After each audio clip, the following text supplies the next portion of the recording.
It so happened that the whole world was consumed by despair, and this came as a great surprise to everyone.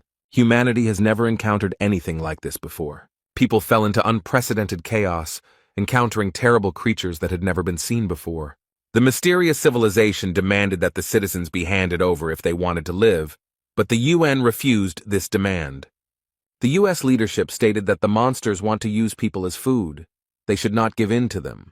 People began to call the creatures that appeared out of nowhere the attractors of misfortune. In order to deal with an unfriendly enemy, people began to use nuclear weapons. But for the monsters, it was a mere trifle. Like a bright firework, they did not suffer from it. The monsters began to take revenge, and in response to nuclear weapons began to dance on the ruins of destroyed cities. And when all hope was lost, when every man was waiting for the hour of his death, they appeared. 13 constellations. 12 were chosen by the gods and were called saints. Each of them used the powers granted by the god who chose him. And the 13th was an awakened one. He was not chosen by any divine being. It was Li Gang. They came to the Demon Tower to defeat Red Eye, who was considered the root of all evil. Li Gang and the 12 other constellations clashed with Red Eyes because they understood that there was no other way out of the situation. The journalists were very surprised because not everyone returned from the trip to the demonic tower. They wondered if something terrible had happened to the Korean hero, Li Gang. A disheveled man with a bandage on his face said that Li Gang sacrificed himself for the good of humanity. The young man did risk his life, but he did not sacrifice himself. Li Gang, although with difficulty, was able to defeat Red-Eyed, but the 12 comrades who were with him turned out to be real bastards. They actually ran away and left Li Gang alone, even though he was able to win. The young man was very disappointed by this action of the 12 constellations, because they all went to the Demon Tower together. One of the escaped scumbags stabbed Li in the back with a dagger and left him to die in some hole. The young man was not lonely, because a nasty creature was assigned next to him. Li Gang was very badly injured. His left arm was cut off, and his right arm was very badly injured, and it would have been easier for him to die. But the young man is not so easy to sink, and he will not die just like that. Li Gang knew that he would live until he found everyone who dared to betray him, and he would come for them very soon. There were some delicious breaded drumsticks on the table, and a young man turned to Li Gang and asked him to listen to him carefully. The holy sign of Sagittarius Hugo Otis told the boy that he was destined to die tomorrow. Li Gang was very surprised and asked the guy if he really had such a low opinion of him. The guy took a chicken drumstick in each hand and said that he was talking to him like that because he had taken both legs for himself. The man looked at Li Gang and told him that he was saying his name wrong. Li Gang replied that he understood the reason for the boy's worries and told him not to worry, because he definitely would not die. He took a bite of the meat and said that he had killed more misfortune-attracting creatures than all 12 constellations combined, and asked the boy if he really thought Li could die. The man who was sitting opposite the boy folded his hands in front of him and looked closely at the young man.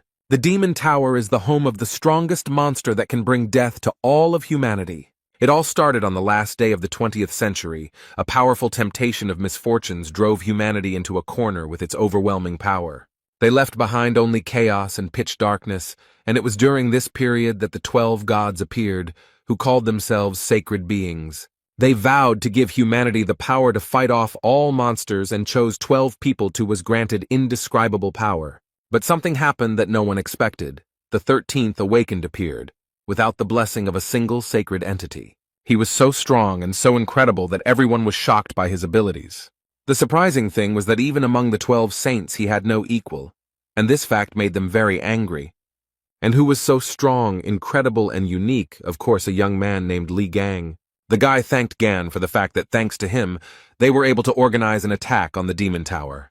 He sat down on a rock and said that words were not enough and he wanted a free supply of fried chicken for 5 years, and the other asked if Gan was tired of eating only chicken. Li mispronounced the young man's name. The boy told him this with a laugh, but Li only became angry. The girl said that after defeating Red Eyes, they would most likely receive a worthy reward, and the fat man said that they should demand $100 million. And Li noted that it would be better to ask for 10 years of free accommodation in a 7-star hotel somewhere in Hawaii. The boy noted that because of Red-Eyed, a huge number of countries are on the brink of crisis. The plump guy with a sarcastic smile asked Li if he wanted to collaborate with them and added that he needed to set the bar higher. The fat man asked if Gan wanted to take out the mutilated body and face, and Lee thought about how they were called saints, but in reality they were scum who cared about their own skin. The man said that it was enough to rush to everyone's aid, and a few victims would only increase their price, and the reward would only increase. Lee said he didn't care, but he thought he was surrounded by disgusting scum. He hoped he wouldn't see them after they dealt with the red-eyed man. The young people froze in place. They were very surprised. Beads of sweat appeared on their faces. They looked up and saw the Lord of the Demon Tower, red-eyed, standing before them. Li Gang stood to the side and thought that only by looking at him could one feel the terrible pressure. At this time, Red Eyes opened his mouth. It glowed with fire, and his crazy eyes glowed red. A very strong wind arose, and the young people who were watching all this were seriously scared. The ground beneath the young men's feet was crumbling, and Lee folded his hands in front of him and watched everything that was happening. A strong wind whirled the powerful people around in a whirlwind, and they screamed loudly in horror. Red-Eyed was very angry, because uninvited guests had come to his territory. The entity gritted its teeth, gnashing them, and fiery lava burst from its mouth. The girl's face was covered in beads of sweat. Her pupils became like dots. She was shaking with fear. She was telling everyone to run away. And the young people began to run headlong. They were very scared, and someone was shouting loudly that they needed to save themselves. The young men wondered if it was possible to fight something like this, and Lee looked at it all and was only surprised that these sacks of shit were only called saints. The guy squeezed the weapon in his hands and thought that all this had no meaning for him at all. The young man decided that he would be the one to kick Red Eye's ass. Li Gang did not retreat, but fulfilled the promise he made to himself.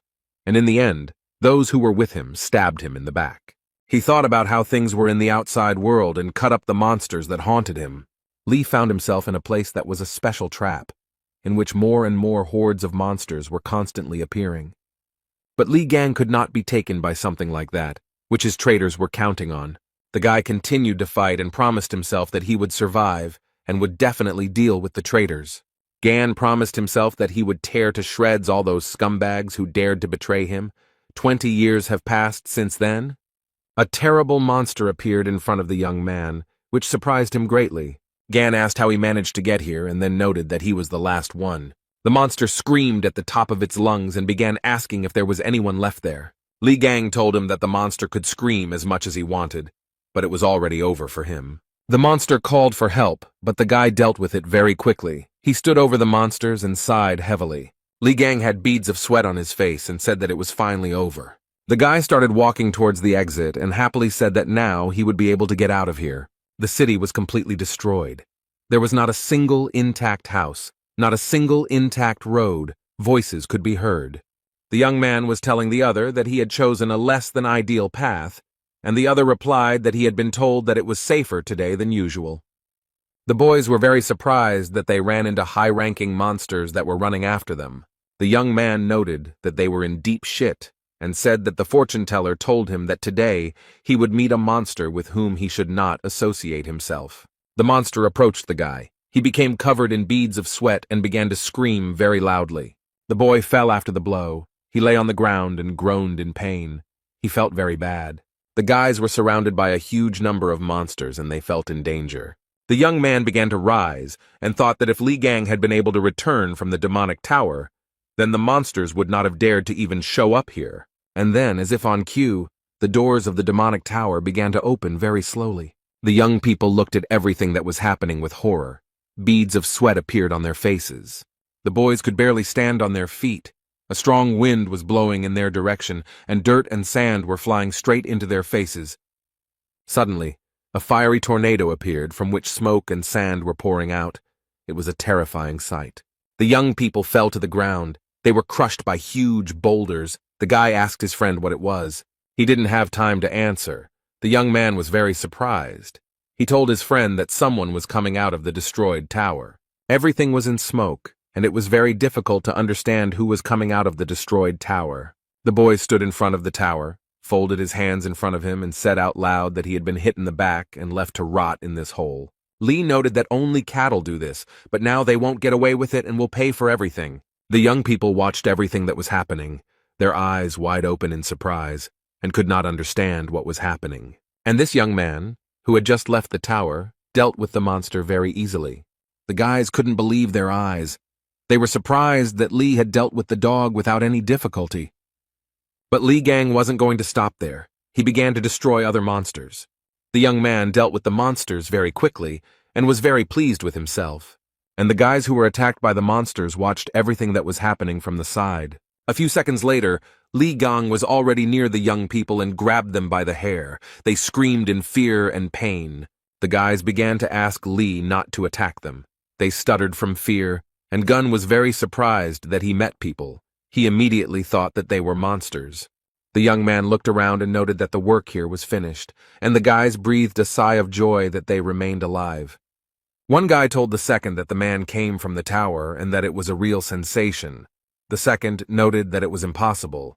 The man was nearby when it began to collapse. The young people would have continued to quarrel for a long time, but suddenly, completely unexpectedly, it became dark as night. A huge monster suddenly appeared behind Li Gan, its eyes glowing red and saliva dripping from its mouth. The boys were very scared. They were covered in sweat and shouted that it was the leader of the pack. Li Gang, who was not afraid at all, calmly told the young men that they should run away. The leader of the pack began to scream very loudly. Fire burst from his mouth, and the boys clenched their teeth and grabbed their heads with their hands. After a few seconds, but to the guys it seemed like it lasted forever, it was all over. The guys were very happy that they were alive. They were very scared and could not come to their senses. They opened their eyes wide. Beads of sweat appeared on their faces. The young men looked ahead. The man who had just recently advised them to run away was standing there as if nothing had happened. Compared to the guys who were holding their heads, the man was, as before, absolutely calm. The young men looked ahead and thought that the stranger had protected them from the monster. The guy with a sly smile on his face told the dog that she was a lousy mongrel. And then, literally a few seconds later, he rose up to deal with the dog. The guy made a fist, beat the monster, and said that it was an obedient little dog. Li Gang didn't put in much effort, and after a while the dog didn't pose any danger to them. The young people who were watching all this opened their mouths and eyes wide in shock. But the guy just smiled cheerfully. There wasn't a scratch on him, and he didn't look tired. He stood in front of the young people and looked very small against the backdrop of the huge monster. The guy told the boys that he had finished his work, brought his hand to his nose, and thought that it stunk. He said he tried not badly, and then he called the guys. They were very scared. The guy looked closely at the boys and began to say something unintelligible. They were very scared. Beads of sweat appeared on their faces from fear. They asked again what the man was saying. The young man laughed cheerfully and told the boys to buy him a lot of food. The guys looked at the young man. They certainly didn't expect such a turn of events. He was silent for a moment and said that he also needed clothes. The young men looked at the stranger in surprise. And the young people decided to fulfill the guy's request because he saved them, and they took him to a cafe. A few minutes later, he put an empty plate on the table with a loud bang. The young men took the bill that the waitress brought them and opened their eyes and mouths wide. The stranger ate $1,000 worth of food. The guy said the order was small because they said they didn't have much money. The guy told the boys that they themselves said that they could treat him to anything. This was the price for their lives, and ordered another portion of noodles. One of the young men approached the stranger and asked him who he was, a Templar or a bishop, and asked him what he was doing near the tower. The guy took a toothpick out of his mouth and said that he was inside the tower and then came out of it. This surprised the guys, and the stranger also wanted to ask something. The man noted that they looked like ordinary townspeople, but for some reason they emanated a magical aura. One of the guys replied that his partner was a Templar, and noted that the man was most likely also a Templar and had received the blessing of a sacred entity. The stranger took the spoon. He became angry and replied that he would not wag his tail in front of some entity. The young man wanted to add something else, but stopped mid-sentence when he saw his reflection. Beads of sweat appeared on his face in surprise, and his eyes narrowed to become like dots. He got up from the table and started shouting that he needed a mirror, and the waitress frightenedly pointed out where it was hanging. The guy took off his t-shirt, stood in front of a huge mirror, and began to look at himself carefully. He was surprised to note that his body was completely healed. The man even looked into his own mouth and noted that his old wounds were so terrible that they simply could not be healed. He looked at his left hand and finally realized that it was whole and fully functional. The guy began to carefully examine the pattern on his palm and could not understand what it was. He began to look closely, and after a while he saw a silhouette that looked very much like a snake. The guy grabbed his left hand with his right hand, clenched his teeth, and a system message appeared in front of him, saying that he had experienced death and accomplished an impossible feat. Lee also realized that all his skills were inherited by the new body, and the achievements would be converted into experience points. He received a divine skill. The system message also informed him that all skills and traits had been inherited and transformed, and that the power of the Ophiuchus was available to him. The young man saw Ophiuchus in front of him, touched him with his hand, and received strength from him. Literally a few minutes later, the guy found himself in a cafe and was sitting on the floor in bewilderment. The guy's face was covered in sweat from bewilderment, and his pupils became very narrow. The guys approached the stranger. One of them began to touch his hands and asked with fear if everything was okay with him. He asked the boys if they had ever imagined a huge snake, and they looked at the guy in bewilderment. One of the boys said that they hadn't seen anything like that. The man suddenly took off his clothes and ran to the mirror, and then began to scream and squeeze his wrist. The boy said that other people don't see it, and the guys thought that the longer they look at him, the weirder he acts. The guy was very surprised, because he saw in front of him a message that he had become the owner of the constellation Ophiuchus. He stood and saw in front of him a huge number of system messages and read each one carefully. The boy folded his hands in front of him and thought about how his body had changed due to the super regeneration skill. He had never heard of other saints seeing something like this. The young man thought about the fact that he did not feel the energy of sacred beings. The guy understood that no matter what, he was happy with this turn of events, because his body had fully recovered. The man thought that now he needed to track down the traitors who had left him to die, namely the bastard who had stuck a dagger in his back. He laughed and said that his body began to tremble from such thoughts. He was glad that the traitors would come to an end, and the guys who were nearby could not understand why he was behaving like that. People gathered at the place where the demon tower was and thought that it was considered indestructible, but suddenly collapsed. This news will turn the whole world upside down. One of the journalists said that this place has a connection with the hero Li Gang, and it is possible that the destruction of the tower was the work of his followers or saints who did not like him. The second journalist replied that it was all very interesting, and then told the young man to look at the one who was pulling him. The guy noted that even high-ranking saints had a hard time dealing with this monster, so who challenged him and even destroyed the tower? One of the reporters frowned, sweating, and asked if Li Gang had returned from the bathhouse alive. The guest noted that they cannot be sure of this. They can only wait until new clues appear. The journalists gathered for a press conference, asking Mr. Yang Wei to comment on the fact of the destruction of the demon tower and the return of Li Gang alive. Yang Wei, the holy sign of Aries, stood in front of the reporters with his brows furrowed, not knowing what to answer. The man paused for a moment, picked up the microphone, and said that he would not be making any comments on this issue. Yang Wei began to leave the hall, and journalists began to ask him to wait, and what it meant that he was not commenting on anything. The man and his guards quickly retreated and got into a car. He was very angry and hit the car with all his might, although it was not at fault. Yang Wei was very angry. He frowned and said through clenched teeth that all he had heard all day was Li Gang's name. He remembered the young man and wondered if he had really been alive and in that tower for 20 years. Yang Wei thought that this was impossible, because there were thousands of deadly beasts in the tower, and they were all black class. He thought that it was a miracle that they managed to escape from there, having stolen the red-eyed man's throat. There was no way Li could have survived there. Yang Wei smoked his pipe and thought that Gan's body was on the verge of death due to that big guy's deadly attacks, and he didn't even wear armor like all saints. The man frowned again and thought that if by some miracle he had managed to survive and return, then he clenched his teeth even tighter and screamed very loudly that then everything would end. Li Gang held a mobile phone in his hand. He showed the guy a certain person and said that he should start with this bastard.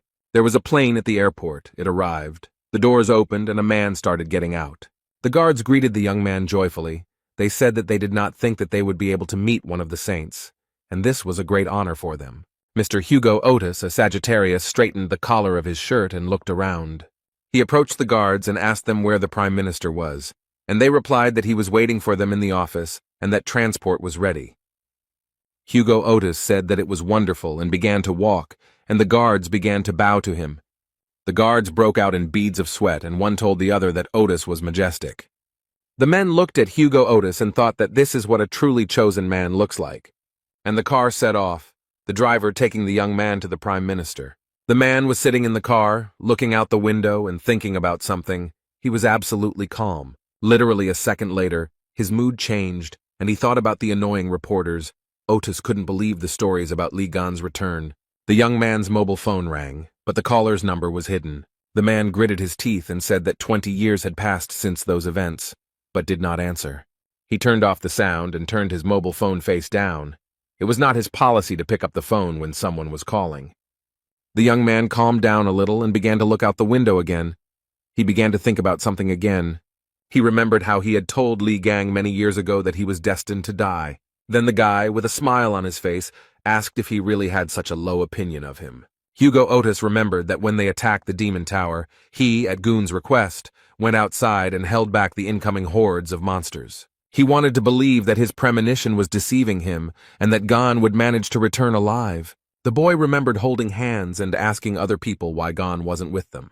The saints who went inside were with him, abandoned Li Gan, and returned with Red-Eye's head. The whole world soon learned about this event, and the 12 saints were recognized as heroes and gained even greater influence. Hugo Otis could not believe that Gon was dead, so he asked the saints again and again to begin the search. Jean-Louis Morin, the holy sign of the dark cancer, with a sly smile, told Otis that it was enough to talk about Ghana. He noted that Hugo knew perfectly well that there were a huge number of monsters coming out of the Demon Tower, and there was no chance that Li had survived. Morin said that if Otis was so worried about him, he could go and start searching alone. No one would stop him, and noted that in that case, the list of saints would be shortened. The young man, who was very badly wounded, was in great despair. Hugo Otis straightened the collar of his shirt again, frowning at the old memories. He looked at the city streets and thought that although Gan was very strong, he could not cope with the monsters. A lot of time had passed, so he was definitely dead. The man began to remember again and again what Li Gang was like. He pressed his lips tightly. At this point, the driver informed Mr. Hugo that the Prime Minister was calling. He turned to Otis and asked if he could speak, and the man asked what was the matter. The Prime Minister asked if Hugo had heard the news, and remarked that it looked like the Demon Tower had been destroyed. The guy grabbed his head, laughed to himself, and thought that this story was haunting him. He looked at his mobile, and said that if the Prime Minister intended to ask him to start searching for Gon, he would have to refuse. The man said that Gon died that day, and that the tower incident was most likely a setup by his fans. Otis said if the Prime Minister intended to take advantage of the situation and gain more votes, but he interrupted him and said that was not the case. The man said that if the report that had just been given to the South Korean government was true, then a call had been made to that number very recently. This information stunned Hugo, and he asked in surprise what kind of challenge they were talking about. The Prime Minister said the call was made from Li Gang's personal phone number. Hugo Otis started to beat his fists on the driver's seat and shout whether it was all true, and the driver got scared and almost got into an accident. The young man's face was covered in sweat, and he screamed at the top of his lungs for the driver to stop the car. Hugo started to get out of the car. He thought that that recent call was from Gan. The mobile phone screen showed information that 30 calls had been missed, and a voice message had been sent. The young man held a mobile phone in his hands. His pupils became narrow, and beads of sweat appeared on his face. Hugo began to dial some number, then put the phone to his ear and listened to the long beeps. After some time, someone answered on the other end of the line. His call was expected. Otis heard a voice in English tell him that it would find him and kill him. The guy was very scared. He thought that the manner of speech was very similar to the way Li Gang spoke, and he ordered the driver to turn around to the airport. Li Gang was still in the cafe looking at the phone screen and smilingly noting that the young man had grown up and dared to ignore his calls. The guys asked the young man who he was calling so persistently, and he said no one, which surprised them greatly. He looked at the phone screen and told one of the boys that he had previously called it a smartphone and noted that it was an amazing thing. Li said that he entered the tower in 2005, and now it is 2025 and the world has become a much better place. The guys were surprised that the man was using a smartphone for the first time. They told him that he could connect to the internet and even follow the news. The man was happy because he could watch the news about Li Gan. The guys told the man that this was a very hot topic to discuss right now and showed him where to press. Li Gang and the kid who taught him how to use a smartphone opened their mouths in surprise. Li Gang carefully read the comments and began to squeeze the phone with all his might out of anger, and the guy begged him not to do it. Li shouted that the saints had not dealt with Red Eyes. They had fled as soon as they met the monster. After a few minutes, the guy calmed down and said that he would ignore this information, because in some ways, it was even sweet. The man continued to study the news and came across information that he had made a will, and all the money was to go to orphanages. Li Gang looked at the screen and hoped that the money had reached its recipients. But the next news shocked him. He broke his phone out of anger, and the news said that he had given everything to the 12 saints, since they would manage everything for the good of the whole world. Li screamed that he would skin the pathetic gods alive, and the young man cried over his mobile phone because it had died. Gan sat over a plate of food and thought about what he should do in such a difficult situation. He thought that he intended to warn them of his return, but his appearance was now very different. No one would believe that he was Li Gang and would be perceived as a freak. The man was thinking about how he had to remain quiet for a while he tortured each of the saints, and the boy was crying over his broken cell phone.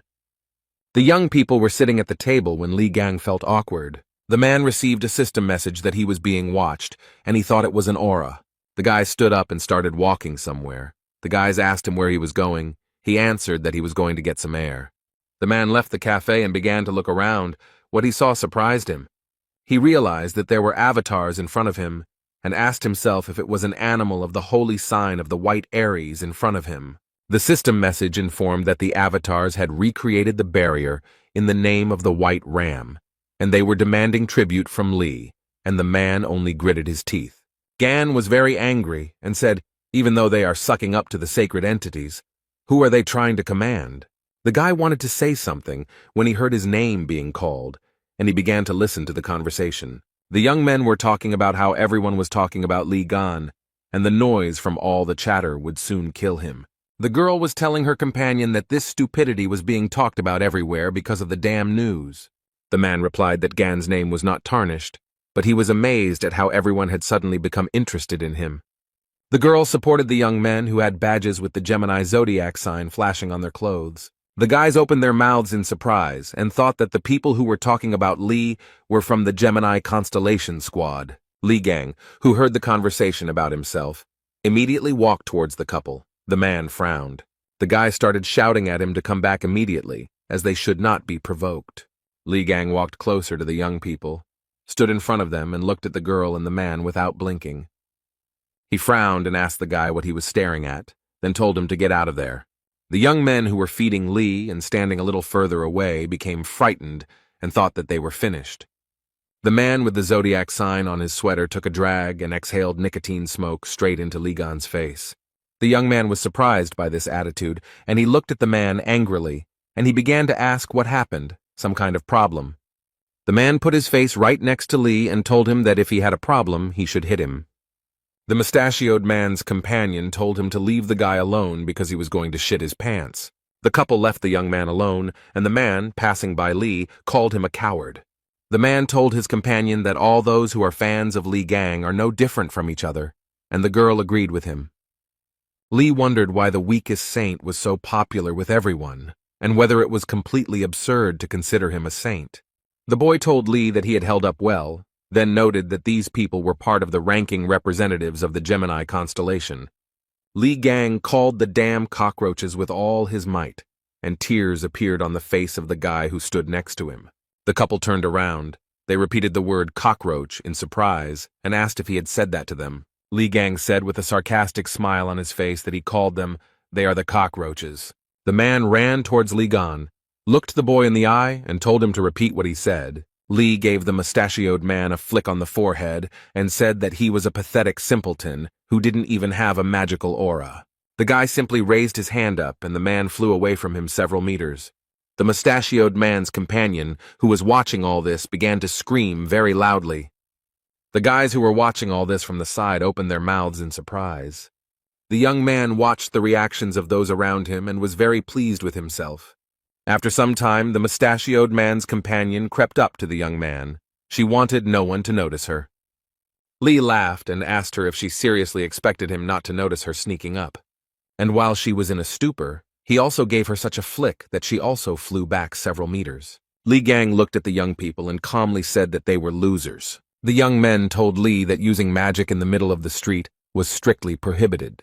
He got angry and said that the guy was saying something wrong, because if he had used magic, there would have been nothing left of those two. The boys opened their mouths in surprise and thought that the man had knocked out two high-ranking Templars with just brute force. A few minutes later, Li Gang sat down next to the mustachioed fat man and began to look at him. The young man saw a pendant on the stranger's neck and began to examine it closely. Then he took the medallion in his hand and pulled it with all his might, so much so that the thread on which it was hanging broke. Li held the medallion between two fingers and said that's what he felt when he hit it, and noted that it was a relic. Gan looked at the relic and thought about where weaklings could get hold of a relic, because only saints should have them. One of the boys approached him and asked if it was true that he didn't know anything. He said that several decades ago, humanity was practically wiped off the face of the earth, but thanks to sacred beings and chosen constellations, the disaster was survived. 12 people could not protect the entire vast world, and the saints began to gather followers, calling themselves the Branchings. Those who were given a piece of the power of the saints began to be called Templars. They were divided into ranks. Faith is the source of strength for the Templars, and the chosen ones receive relics from sacred entities. The guy continued to hold the medallion in his hands and thought that a lot had changed in 20 years. Li was distracted from his thoughts by a guy who pointed his finger to the side, and the young man looked at him questioningly.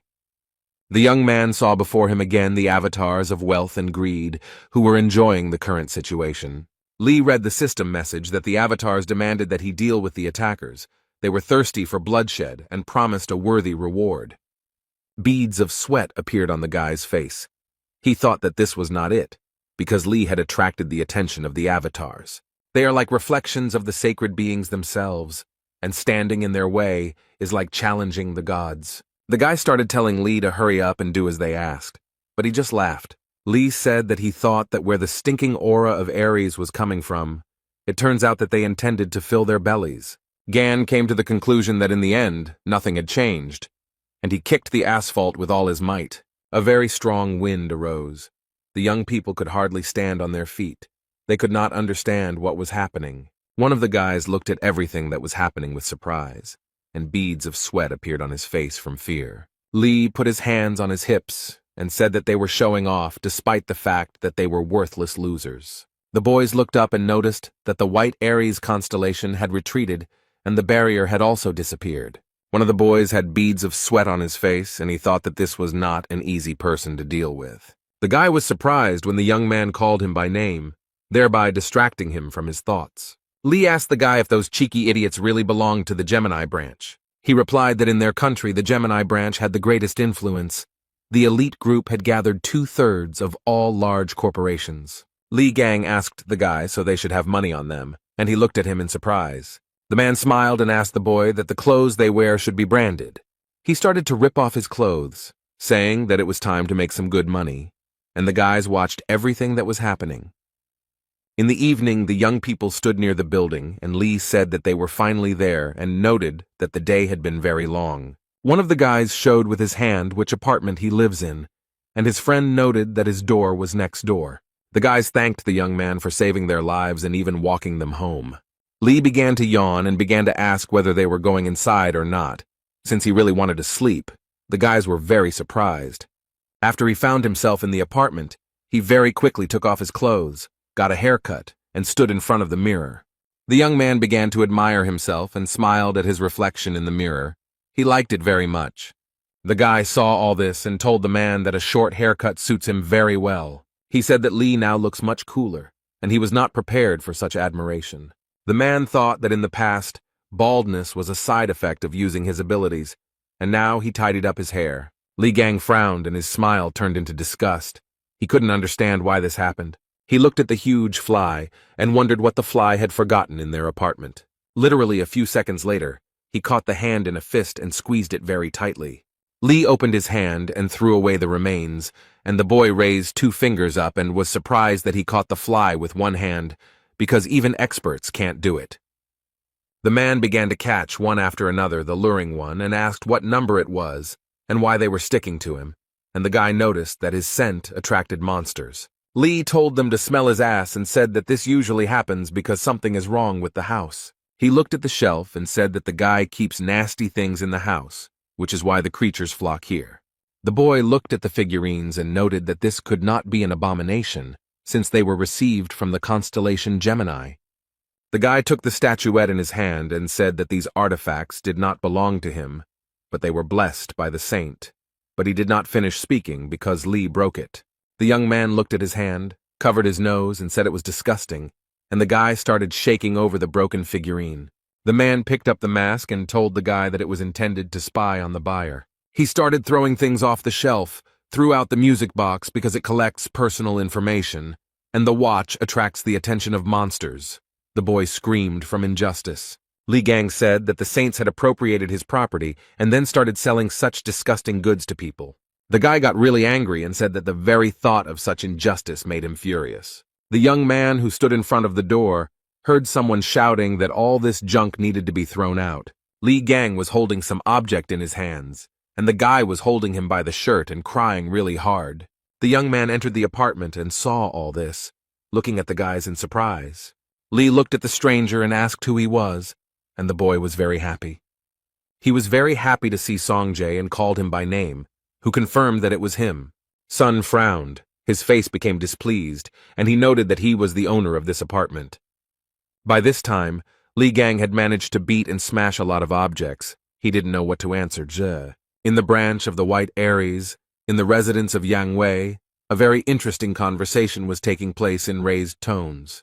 The man frowned deeply. Beads of sweat appeared on his face from worry, and he asked if the Korean avatars had really disappeared.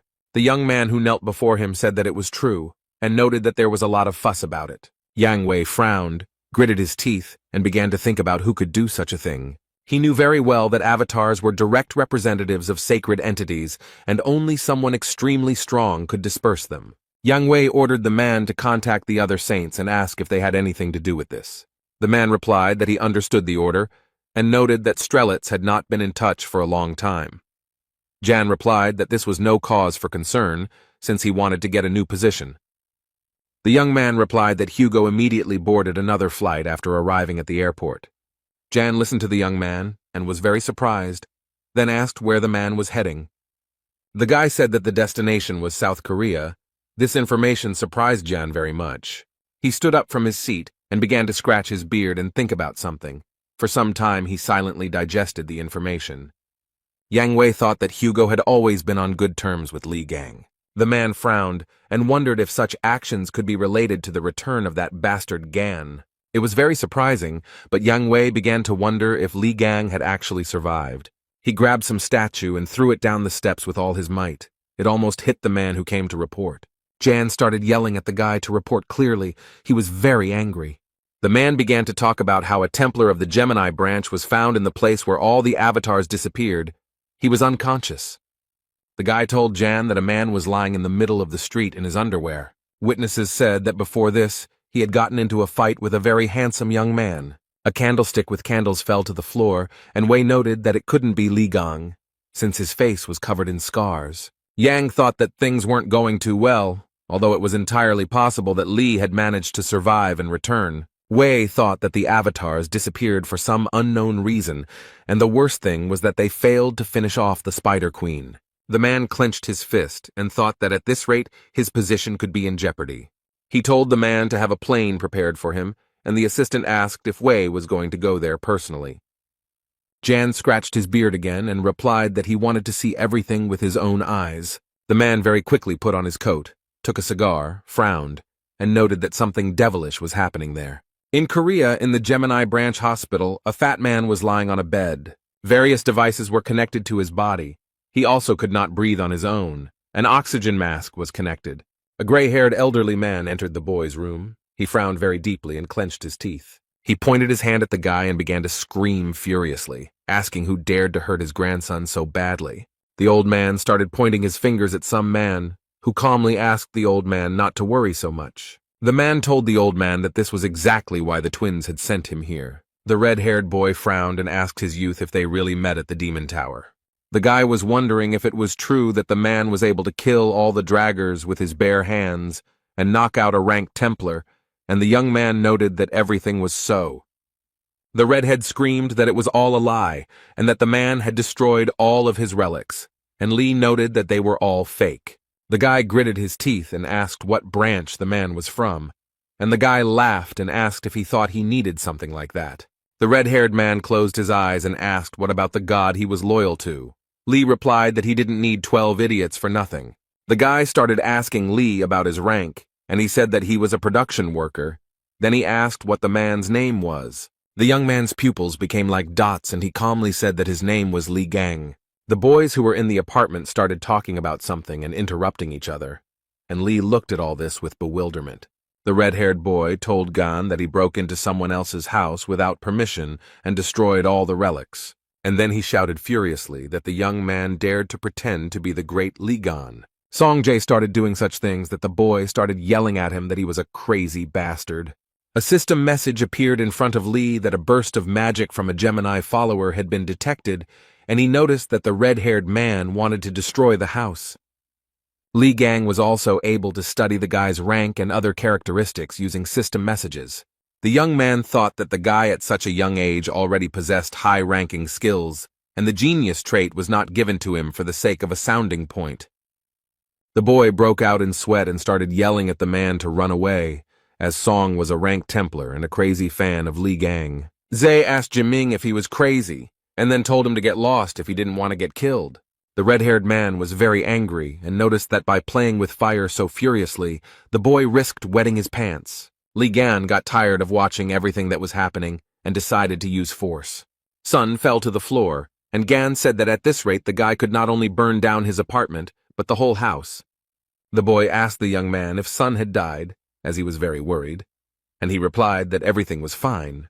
Then Li Gang added that everything was probably fine, and the guy burst into tears. He looked at Z and saw that he was shaking, foaming at the mouth, and a huge bump had appeared on his forehead. Lee began to yawn, said that he was going to bed, since he needed to come to his senses, and the guy shook Z and asked him if he was alive. Gan opened the door to the room, and what he saw shocked the young man. Everywhere in the room, on every shelf, there were figurines and statues of Li Gan. There were a lot of them. Lee asked what it was, and the guy said that Sung Jae was an ardent fan of Lee Gang. The red-haired man asked the man to be careful with the figurines, because this collection was dear to him. Gan said that they were really annoying him, and that their heads needed to be twisted off, which he started doing, and Sun started screaming like a madman. Z called the guy a psycho and asked him to stop. He replied that he was Lee Gang, and not a psycho, as Song had called him earlier. The red-haired guy was not prepared for the man to destroy his collection. Snot and tears mixed on his face. On TV, in the news, they said that yesterday, a representative of the Gemini branch was attacked. The identity of the attacker is not established, but he stole personal belongings. Hugh grabbed his head and thought that this was definitely Lee Gan's doing. He was surprised at what he was thinking, and this was the first news he had heard about him. A waitress approached the guy and asked if he was ready to order. The man told Young Wei to shut up this clown show and get out of here. He was very angry. He said with a sly smile on his face that it was all uninteresting, because Hugh had figured him out very quickly. Young Wei began to laugh like a madman, and then said that they had not seen each other for a long time, and he had not been able to contact Hugh for a long time. Yang told the man that upon his hasty arrival in Korea, he most likely came here because of Lee Gang, and told Hugh to tell him everything he knew. The blonde man replied that he hated Ian because he was a pervert who stole bodies from other people. The waitress froze in place. She stared at the man. Beads of sweat appeared on her face. The girl became nervous. She was very nervous and asked the man what she was doing. Hugh slammed his fist on the table, gritted his teeth, and thought that Ian was an idiot with idiotic jokes, and he needed to get to Gan faster than anyone else. The guys were in a supermarket. The boy asked Sun if it really was Lee Gang, and he replied that the stranger looked completely different. The redhead noted that Lee is a hero who saved humanity, and he would not act like a thug. The guy told Sun that he saw a man coming out of the demon tower, and that his strength was colossal. But the red-haired man was stubborn as a ram. Z said that he was confident in his words. Since his father told him so, the boy wanted to say something, but Song interrupted him. The young people went to the checkout when they heard someone shouting that there was a thief in the store. He ran so fast that he swept everything in his path. Everyone in the store was scared. The guy noted that the thief had high speed and was most likely from the Scorpio branch, and Sun noted that he was using his powers to rob the store. It turned out that the thief had stolen not only valuable goods from the store, but also wallets from visitors. He had to be stopped, since there would definitely be nothing left there. And the thief smiled sarcastically and thought that the surrounding pathetic idiots and even the Templars were not able to keep up with him. The thief realized that he had made a good profit. He had a wonderful catch and decided that it was time to get out. But he didn't succeed. Completely unexpectedly, he was intercepted by some hero. The thief was definitely not prepared for such a turn of events. He was very nervous, and sweat, tears, and saliva were mixed on his face. It was Li Gang who caught the thief, and the guy he was staying with asked what the man was doing there, and he replied that he forgot to tell the guys to buy chicken. The stranger told Gan that he was quite good, because it was quite difficult to catch the Templars of the Scorpio constellation, given their agility. The man told Li that judging by his aura, he was an ordinary follower and advised him to report the incident to the police next time. Gan came closer to the young man, began to examine him, and thought about who he was. The guy wanted to ask the man something, but something distracted him and he began to look around. There were a lot of people in the store. They were all very scared. The thief, who was lying on the floor, realized that an earthquake had started and decided that he needed to get out, because this was his chance. He didn't think about anything else, but like a bullet, he began to run out of the store. Everyone looked at him in surprise. There was a smile on the thief's face. He thought that because of that man he would be caught, but the earthquake played into his hands. But the thief didn't have time to run far. The floor covering in front of him began to come apart, and what he saw shocked the man. The misfortune bringer appeared in front of him. The thief was very surprised that the monster appeared in the green zone. He stood and thought that he needed to run as far away as possible before it was too late. The thief began to run away again and thought that this creature, although very strong, would not be able to catch him. But how wrong the young man was. He ran straight into the monster's mouth with a smile on his face. And the people who were in the store watched everything that was happening without taking their eyes off it. The monster continued to stand in place, looking with interest at the people who had gathered in a crowd. Some onlookers were even filming the monster on their mobile phones, when a message was heard that an emergency had arisen and the building needed to be evacuated. They also announced over the loudspeaker that the Spider Queen was on the territory of the hypermarket and had started attacking people. People ran in all directions, and over the loudspeaker they said that the Spider Queen had appeared on the territory. The little boy did not react to the message in any way. He was lost and crying loudly, and the monster was approaching him. Li Gang hit the monster with all his might just when it opened its mouth a few centimeters away from the child. Gan told the boy that he should be careful. The child had tears in his eyes and was shaking with horror. Li. He extended his hand to the boy and calmly asked him if the baby was scared. The child didn't say anything to the man, but just started running away very quickly. Li looked at all this with bewilderment. The guy coughed into his fist and said that most likely the boy was okay. Li Gang was surprised and asked what the hell this giant was doing here. And then he added with a smile that for the first time in a long time he would be able to have some fun. Yang Wei was driving a car and asked his driver to repeat what he had said. He replied that the misfortune bringers had appeared in the middle of a hypermarket in Pucheng City, and Wei asked the driver to tell him the name of the creature. He said that the monster's name was the Spider Queen, and this information made Jan very angry. Wei thought about how they had failed during the last raid, and he had barely managed to put the seal on it while she had managed to escape. He clenched his fist and thought about how he wouldn't be able to hold back the red-class monster on his own. After the appearance of the attractors, people began to divide locations into 6 classes according to the level of danger. The blue zone is a blessed abode. The green zone was also considered safe, and there was no need to be afraid of anyone there. But in the yellow zone, it was necessary to be on guard, as it belonged to the category of light danger. The orange zone was best avoided because it already posed a major threat to life. The red zone included locations that were simply teeming with deadly monsters. But in the black zone, life is completely impossible. There are a huge number of monsters there. The Spider Queen appeared in the hypermarket, which means that this area is now considered a red zone. The driver approached Yang Wei with a question about what to do about the situation in the hypermarket. The man thought about something for a few minutes, and then replied that they needed to seal everything. Jan clenched his fist and thought that no one should know about the incident because their failure on the last raid was to blame for everything. The man told the driver to pass on the message that those inside the supermarket could not be saved, and that the Templars needed to be sent to seal the building. Meanwhile, the number of insects in the supermarket increased. They crawled around the premises in search of food. The man tried to shield himself from the monsters with his hands, his brows furrowed in confusion. He began to use his powers, his face twisted in pain, and he began to call the insects names. A few minutes later, he used a special skill and froze the insects, rendering them immobile. Beads of sweat appeared on the young man's face, and he began to say something with a smile. But the insects were not frozen and immobilized for very long. They quickly overcame the ice freeze. The man's joy quickly turned to anger. He couldn't understand how the monsters were able to destroy his spell so quickly. A few minutes later, Li Gang appeared in front of him and told the man to step aside. The guy, with beads of sweat appearing on his face, wondered when the guy had managed to get to this place so quickly. Li began throwing the cans aside and said that the parasites were so hungry that they decided to feast on people. The young man began throwing tin cans of drink at the insects and said that it would be better for them to eat them. The monsters didn't like all this. They opened their mouths, hissed, roared, and sprayed saliva in all directions. But Li Gang didn't think for very long. He took out a knife, and with the words, "Who is the monster opening its mouth at?" dealt with the big monster. The man was very belligerent. He gritted his teeth and said that the pathetic mobs should know their place. The guys Li Gang was staying with looked at everything that was happening with surprise, their mouths wide open.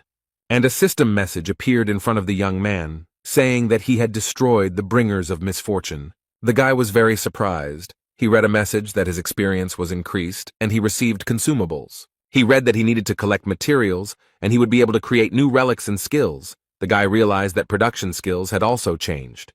The young man held the stone in his hands and thought that moving didn't seem so difficult to him. Perhaps he would already be able to use more energy. The guy who tried to freeze the monsters looked at Li in surprise, because he easily destroyed them. Gan approached the guys, who opened their mouths in surprise. They couldn't understand when the man had managed to deal with the monsters. The blond, short-haired boy looked at Li and wondered where he came from. Beads of sweat appeared on the man's face.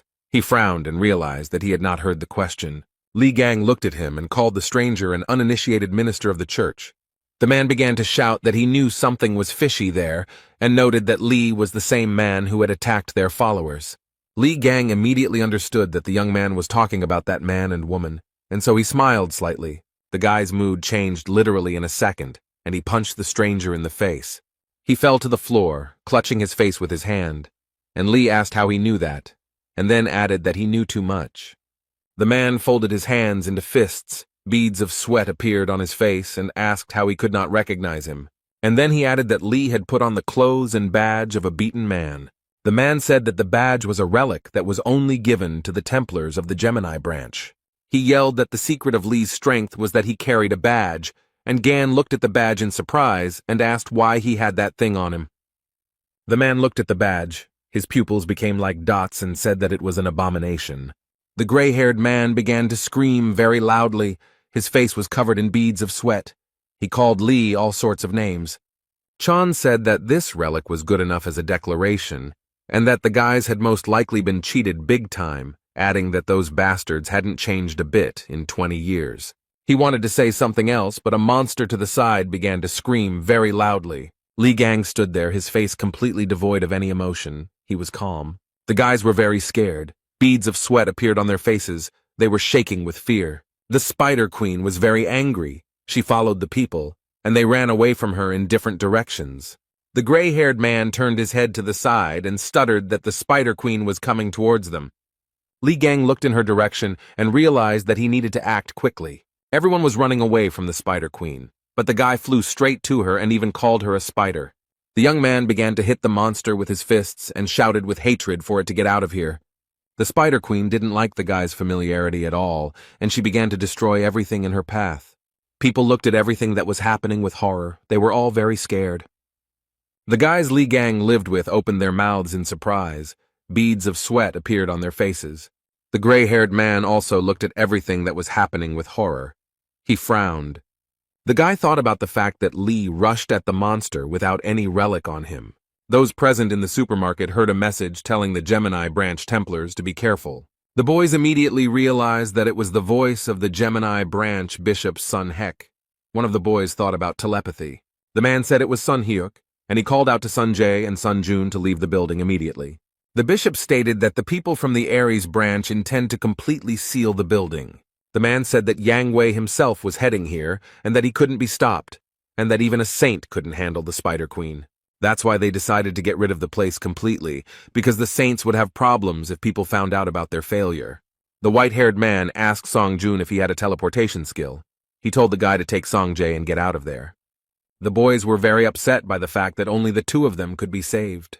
There was panic in the supermarket. People were very worried. Others were helping the weaker ones. The insects were crawling out of every crack. They were very angry and had no intention of retreating anywhere. But Li Gang did not stand still. He gradually approached the Spider Queen. He was not afraid of her at all. The gray-haired man watched everything that was happening with a frown. Beads of sweat appeared on his face, and he was shaking with fear. The bishop began to answer the guy's question about whether the two of them should teleport, and the man asked if there were any problems. The gray-haired man said with a smile on his face that they had no problems. The red-haired guy shouted that the man was carrying it, because there was clearly not enough help from outside, and didn't he understand how badly they were stuck. The guy shouted at the man, asking if he was suggesting leaving all these people here to die, but he reacted to the crit very calmly. He calmly told the guy to think for himself about the fact that the Spider Queen could appear in the middle of the city. What would people think then? The red-haired boy was surprised, and the man said that the townspeople would reproach the branches of the constellations. Their faith would weaken, and their strength would waver. Then he added that he could take one person with him. Song Jae would go with him. He was ordered to get him out of here. The red-haired man shouted that his friend was here and he couldn't leave him, and that there were still a lot of people in the supermarket who hadn't managed to evacuate. The man gritted his teeth and replied that the guy was an idiot and now was not the time for whims. He said he had no desire to die here because of an incompetent person like him. The man replied that he could not go against the orders of his elders, so he would finish off all the extra cargo so that the guy would have no choice. The red-haired guy clenched his fists and started yelling at the man that he was a crazy bastard. And he began to laugh. He asked Song Jae if he was going to fight him. He noted that they were on completely different levels. The man told Sun to check his conscience and make a reasonable decision.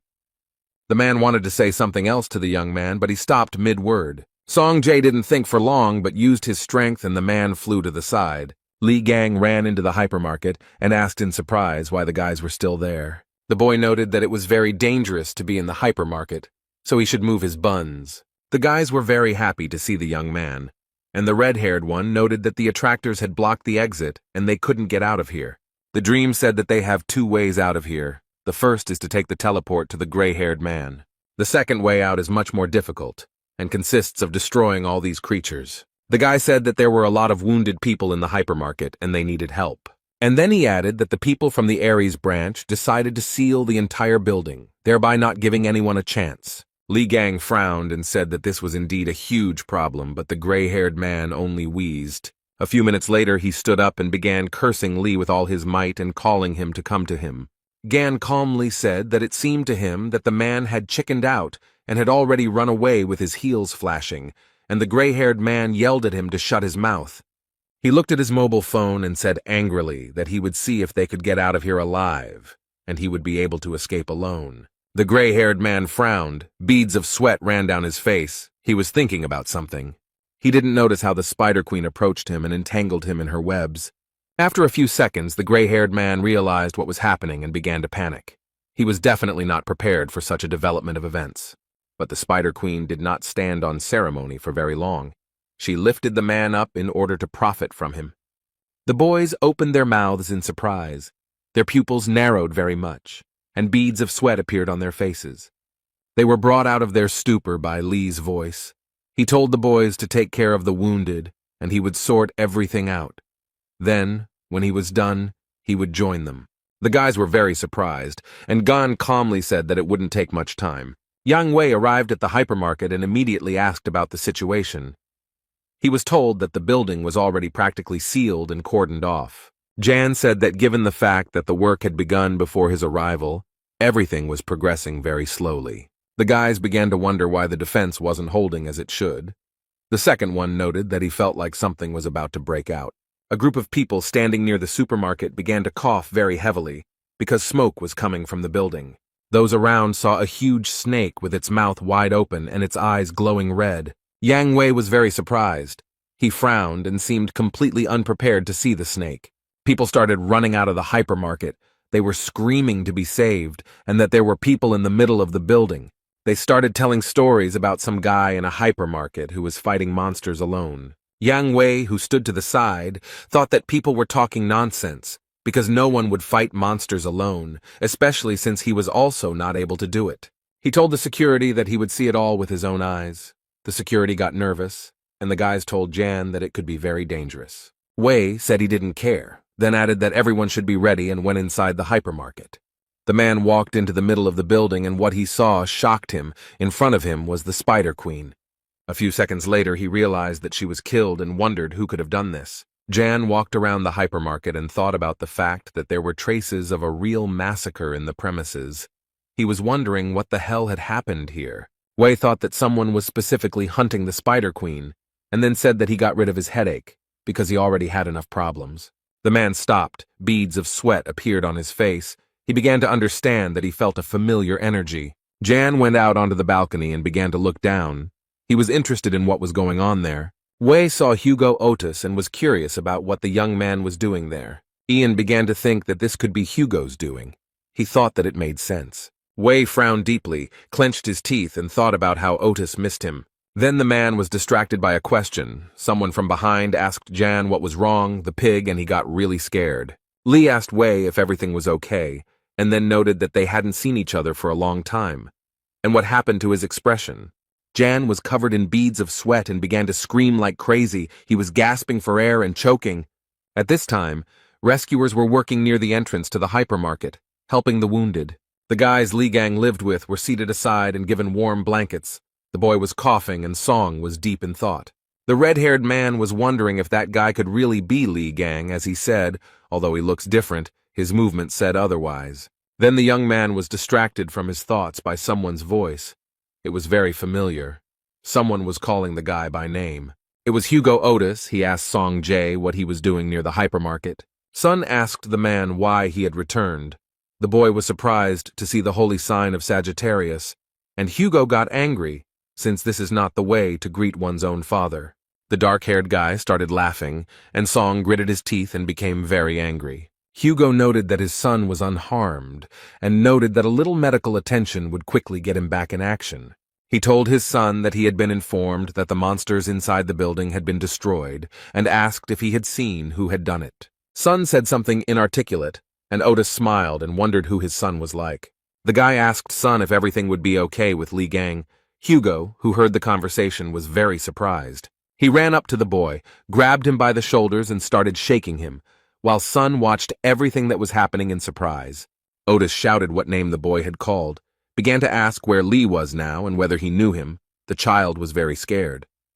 The boy asked if by mentioning the name Theksu he meant St. Hugo Otis. Then the guy said that the young man was in the supermarket, and he managed to defeat the Spider Queen, and he also introduced himself as Li Gang. The man listened to the boy very carefully. He continued to hold him by the shoulders and asked him to describe everything in more detail. Suddenly, a loud explosion was heard from the hypermarket, and people began to look in its direction. The explosion destroyed part of the hypermarket, and someone's laughter could be heard from the side. Yang Wei was making his way somewhere. He was covered in dust and dirt. There was sweat on his face, and he was trying to catch his breath. Li Gang appeared in front of the man and calmly said that this was all too much. Li told Yan that they hadn't seen each other for 20 years, and the first thing he did was just pick him up and attack him. Jan was sweating profusely and began asking how Gan had managed to stay alive and was surprised at his own question. Wei thought that the guy looked very much like Li Gang, but he didn't have a scar on his face. His voice seemed familiar, but different from before. Yang also thought that Li looked too young, and called the man names and said that he was imitating Gan, adding that he was momentarily worried. Wei looked at the young man in surprise and could not understand who was imitating whom. Jan started yelling that the guy dared to deceive him, such a great man, and said that he would pay for it with his life. Li punched Wei in the stomach and asked him what he was talking about. adding that he had always made money by deceiving others. Gan was so angry that he used his abilities, and Yang flew back several meters. A few seconds later, Wei fell onto the construction debris and began to groan in pain, and Gan looked at him calmly. Li said that each of them needed to be taught a lesson, and then asked how he had lived while he was imprisoned in the demon tower. The guy continued. He said that they had appropriated his relics and wealth and even forged his will. Yan wanted to say something, but Li, with a smile on his face, told him not to worry and noted that in any case he was going to finish them all off. Gan said that it was worth starting with the treasury and then destroying Yan's house, its branches and relics and everything else. Yang Wei, who had been listening very carefully to his opponent, screamed very loudly in horror. He gritted his teeth and thought that this definitely couldn't be happening. The man was very surprised. Yan understood that the manner of speech and behavior were definitely Li's, and the guy was definitely not bluffing, but he couldn't even recognize all his movements. Wei began to understand that it was indeed Li Gang in front of him, but how did he manage to survive and return from the demon tower? Yan thought this was nonsense and said that if it was really Li Gang in front of him, then he had to prove it. The boy looked at Yan, who had risen up and was reading the message that the sacred essence of the Aries constellation, the Jade Emperor, had revealed itself. Li laughed and said that even the sacred entity had graced him with its attention. Yang Wei was not going to leave things as they were. He began to use his special skills. Literally within a few seconds, the young man's entire body was wrapped in chains, and Wei, with a sly smile on his face, asked Li if he still considered them weaklings. He said that he didn't know how Gan survived in that tower, and began to use the sovereign skill and heavenly weapon.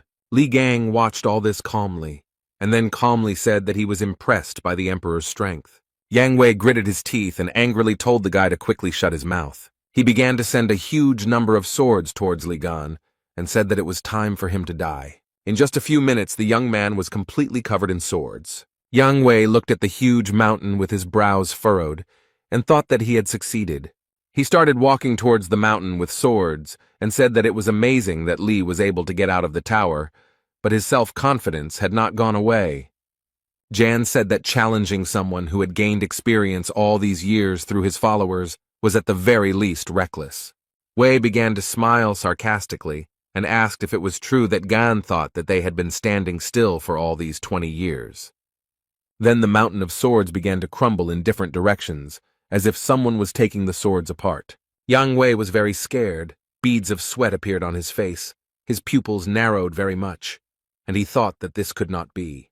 Li finally got out of the difficult trap and punched Yan right in the face with all his might. He flew several meters and fell onto some debris from building materials. Yang was shaking with fear and thought about how Li got out of there alive and asked if it was true that it was Li Gang in front of him.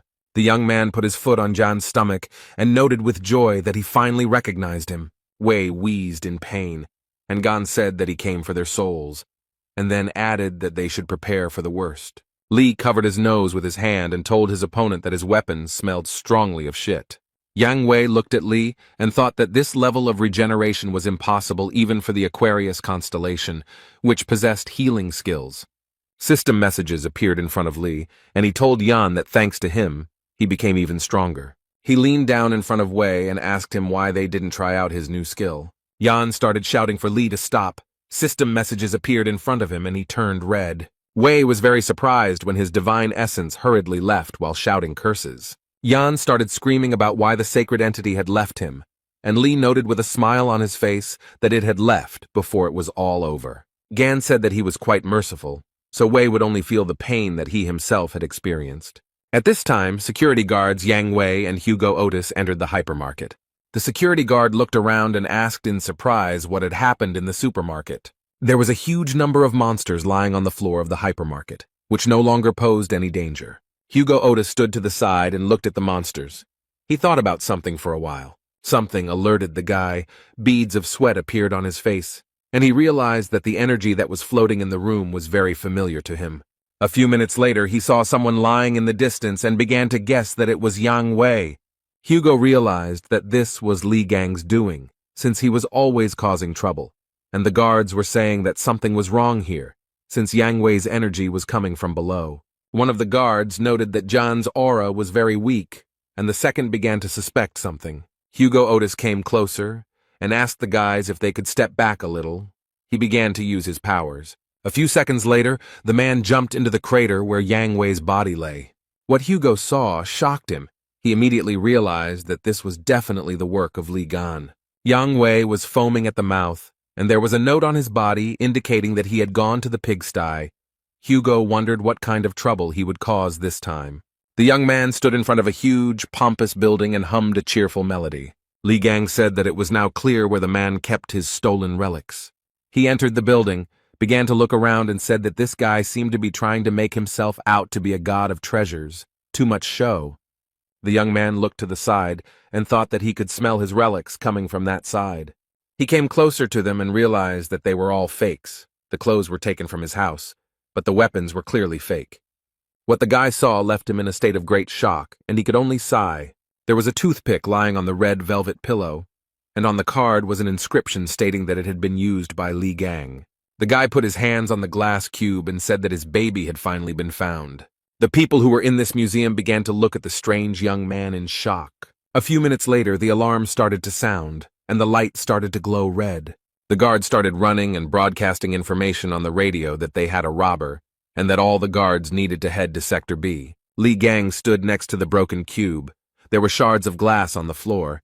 He was holding a toothpick in his hands. The young man was surrounded by a huge number of guards, who shouted at him to slowly put the object down and surrender. Li Gang continued to hold the toothpick in his hand and said that he didn't want to do it. The man smiled, used his special power, and simply waved the toothpick up and down. Something incredible began to happen to the guards, as if they were being lifted by an unprecedented force. Li laughed and said that old, familiar things are the best and looked at the toothpick. A system message appeared in front of the guy saying that he had discovered a relic. From the system message, the guy learned that the toothpick had turned into a lump of slime and he could give it his trait. The lump smiled, and the guy, also smiling, asked him if they should go to the exit. The guy took a few steps and saw the doors. A system message appeared in front of him that he felt a strong aura of the relic of the constellation Aries. Li Gan's eyes lit up and he said that he felt a bit sorry to leave here empty-handed. The young man put his hand on the door handle and said that it was an exciting moment to receive the award. Hugo Otis was very scared. There were beads of sweat on his face. He asked if he was accidentally late. People started running out of the building, shouting something unintelligible, and Hugo watched everything that was happening. People were shouting that there were explosions all over the building and that everyone should run away, and the man folded his fists and started saying something to Gan. Li, dragging a huge bag behind him, patted his stomach and said that he was a bit hungry. Hugo Otis wrinkled his forehead. Beads of sweat appeared on his face, and he called out to Li Gan very loudly. He was very surprised, as he was not prepared to see Thexu here, as he called Hugo. The man started running towards the building with tears in his eyes, shouting that he was a bastard. Li Gang just laughed loudly and said that he did everything for the sake of old friendship. Hugo grabbed the guy who came out of the building with Li and told him that if he was alive, then he should have found him, but he was doing God knows what. The man asked if everything was okay with his leg and noticed that there was no aura coming from him, and asked where he had been all this time. And Li looked at this with surprise. He kicked Hugo in the face and asked how he could not recognize a face and called the man names. Otis sat on the ground, and Li asked the man if he wanted to die and wondered how he dared to confuse him with anyone else.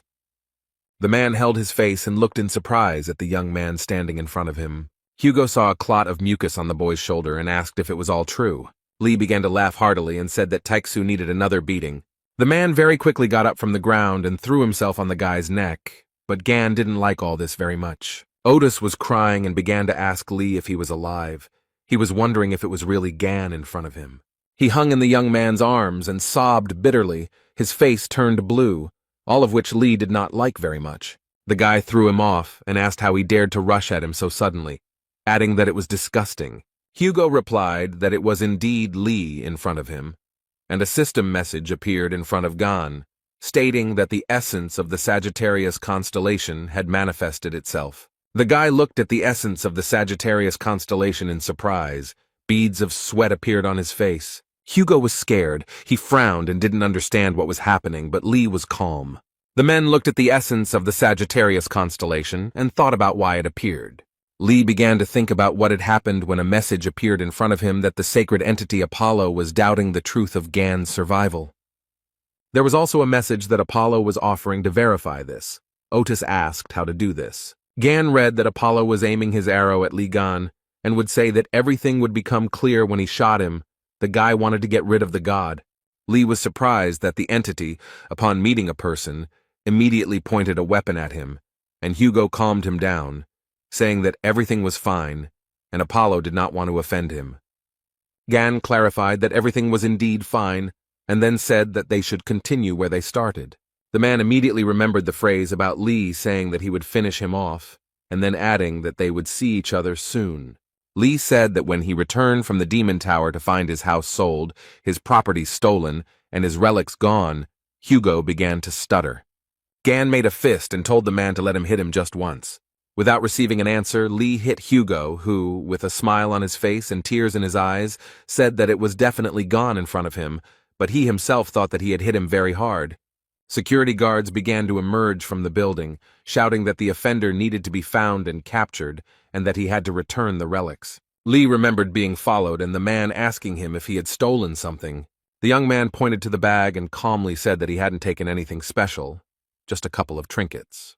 Hugo was very surprised and asked Li if he had stolen the relics from Yang Wei's storage, and he agreed. The man grabbed the guy by the lapels and said that there was nothing cool about it, and Li just laughed cheerfully. One of the guards told the man that they needed to catch the thief right away, but he replied that he was beyond their reach. And then he noticed that the rascal definitely couldn't handle him, even though everyone thought he was quite strong. The guard was very surprised. Suddenly a very strong wind arose, which began to swirl the green leaves. Hugo was very surprised. At this time, a huge, muscular beast began to jump from the roof of the building. All this happened in complete silence. The head of the guard bowed his head, frowned. Beads of sweat appeared on his face, and he said that he was here. The avatar of the constellation Aries, the beast of abundance, whose name is Pishu, landed on the earth. The men looked at the huge beast, and Li Gang read the system message. It warned that Pishu could steal money and relics. Li Gang looked at the beast calmly, and Hugo Otis was very scared. He said that it was very bad that the avatar of Aries appeared. The man asked Li to leave everything and run away, but Gan told him to just stand and watch. A sly smile appeared on the young man's face, and he said that he had a plan. Li Gang ordered the slime to give him a knife, and he began to carry out the order. A few seconds later, a cold weapon appeared in the slime's mouth, and the guy reached for it. The young man took the knife in his hand and began to wave it. He was calm and collected. Then Li raised the knife up and thought that it wouldn't be suitable for fighting the avatar in this state. But the guy had an original plan. His eyes were shining, and he told the avatar to show his true form. A very strong wind blew. Hugo began to cover his face with his hand and thought about what kind of force this was. Everything around began to collapse and crumble, and day very quickly turned to night. Li said that it was much better this way, and instead of a knife, he had a huge sword in his hands. A message appeared in front of Gan that the awakened relic was imbued with the aura of Ophiuchus, and it had acquired more deadly characteristics. The guy got acquainted with the messages and was very happy that he had acquired a new skill. Li Gang smiled. His eyes were burning with fire, and he made the decision to use the power of the 13th. The guy looked at the beast and thought that now he could easily see all its weak points. Li Gang raised his weapon and said that it was time to warm up a bit. Hugo told the boy that rushing at the enemy without thinking is Li's tactic. The man noted that Gan always overcomes obstacles despite his recklessness. The man looked at the boy. There was a smile on his face. He mentally told him that he congratulated him on his return. The beast also did not stand aside and did not cool down. He was very angry and hit the asphalt with his paw. So where was Gan? Hugo Otis was so scared that beads of sweat appeared on his face. He called out loudly for Li. Aries' avatar looked at the man in surprise, and Hugo, out of nowhere, heard the guy's voice, most likely from the animal's belly. Li is under the beast, began to come out and said that there was a very strong stench there. He almost died from the smell of pork. The young man's eyes were shining with anger. There was a sly smile on his face, and he said that now it was his turn. The animal's eyes were burning with anger. It clenched its teeth very tightly, since it could not break away from the guy. Li Gang didn't wait long. He immediately got down to business. The guy wielded a huge sword like a feather, and the wounded animal screamed as if in frenzy from pain, saliva spraying from its mouth in all directions. A system message appeared in front of the young man, informing him that the beast was using its skill. The beast opened its mouth wide and screamed, and Lee read in the message that Pishu was absorbing all the valuables that came within range. Lee squeezed his sword even tighter and said that the beast should have behaved quietly, but now it would not escape punishment. Gan raised his weapon very high and read the system message that the Ophiuchus trait had been activated. Lee's eyes lit up. He smiled and said that one slight paresis should be enough. And the young man hit the asphalt with all his might, and pieces of asphalt, dust, and dirt flew in all directions. Pishu also got caught in the crossfire. He screamed like a madman, opened his mouth very wide, from which sharp, white teeth were visible. A very strong wind arose, which lifted the boulders like feathers, and the guards who were standing nearby screamed in horror. Hugo Otis also screamed very loudly. He was surprised, and from fear beads of sweat appeared on his face. Li Gang frowned. He smiled a sarcastic smile and was satisfied with the effect he wanted to achieve. Hugo brought his hand to his face to wipe away the beads of sweat, and thought that the guy really did have power. The man looked at the boy and thought about how powerful he had been in his prime. System messages appeared in front of the guy, and he read that he had defeated the Avatar, and his experience of the sacred throne had increased. The system asked if Gan wanted to have the Beast of Abundance as an avatar, a question that caught the guy off guard. He approached the beast, which was no longer dangerous, and said that he thought that only 12 saints could have avatars. The guy walked up to the beast, put his hand on its head, and used force. Pishu came to life, and a system message reported that the beast had become an avatar of the constellation Ophiuchus, and Lee only had one avatar. A few minutes later, the beast shrank in size and jumped into the arms of its new owner. Lee said it would be great to use Pisha as a keeper of his relics. Gan tossed the beast and caught it, and Hugo watched and said with surprise that Lee had appropriated an avatar from another branch. He wondered when he had acquired this skill. The system message reported that Lee can give the beast a new name. The guy was very surprised. The young man thought for a moment, and then, with a smile on his face, said that the animal would be called Pig Bank. It was getting dark. The conversation was taking place in the house, when someone very loudly called their man a traitor. Hugo shouted why he was a traitor, because he was very worried about Lee, and the guy noted that while he was in captivity, he built a family and enjoyed life. Gan said that he was going through pain and suffering, and his friend was passing the happy days and did not try to find him, and when he returned, he did not even recognize him. Lee got up from the couch and said that he would not bother Hugo with his presence, and he replied that everything was fine and that Gan could spend the night with him, since he lived alone. Gan said he shouldn't have brought it up and said divorce wasn't a tragedy as Otis shouted that he wasn't divorced. The man put his hand to his head and said that they needed to continue where they left off, and asked Lee to tell them what was happening inside the tower. Hugo said that during the raid, he stayed outside to hold back the incoming forces of monsters, and does not know what happened, but the guys returned with the head of Red Eye. Lee noted that it was a very sob story because he was stabbed in the back and left to rot in a tower. It was a trap teeming with countless hordes of lures. Gan said that among the hordes of these creatures, Red Eye, whom he thought dead, came back to life. Hugo was very surprised, and asked if Red Eye had really been revived. Lee said that what they saw during the raid was not his real body. Gan noted that the true form was hidden deep within, and even though he managed to win, everything was not so simple. The guy noted that the main thorn in his side was not the red-eyed one, but the tower administrator, who again and again brought back to life all the lures he killed. Lee said he chopped everyone into pieces, and then he was overcome with the feeling that he would not escape from the tower, and the administrator enjoyed his torment.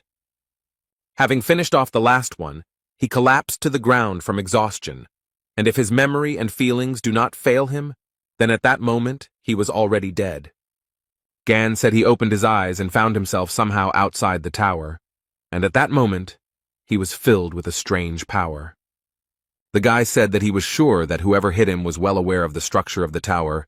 He threw him into the lair of the lures, as if he knew what was waiting for him there. Lee noted that sooner or later he would get to those who had appropriated his property, but the one who had stabbed him in the back would receive a special punishment.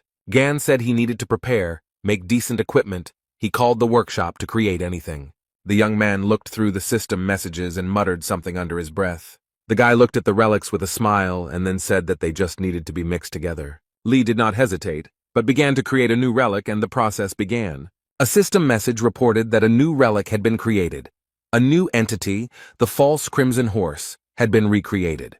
Lee looked at the relic and noticed that one like his was capable of developing on its own, and Hugo was only surprised.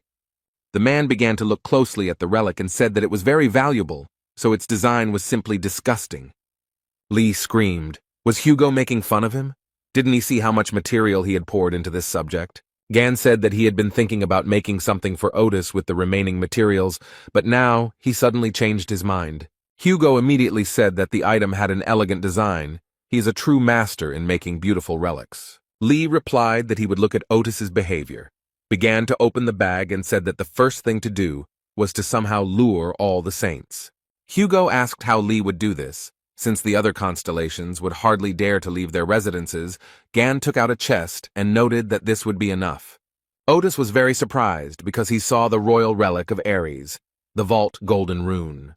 The man opened his mouth in surprise and said that the royal relics were the most valuable artifacts one could ever find, and asked how Lee had obtained them.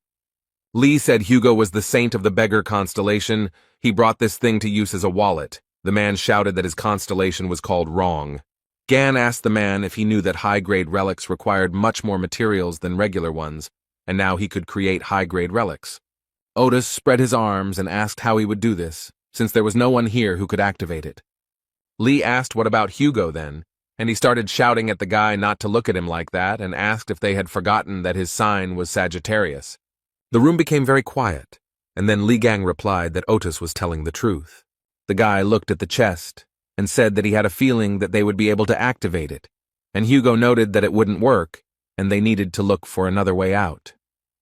The man smiled, and Gan said that he had already sent an application to the news network. Hugo was surprised and asked the guy again what he had done and what he had sent to the news network, and he said that he would try differently. The young man became very angry and started shouting at Lee and asking him if he had gone crazy. Young people gathered in the Blue House. The elders were calling out their subordinates because they were unable to deal with one spider.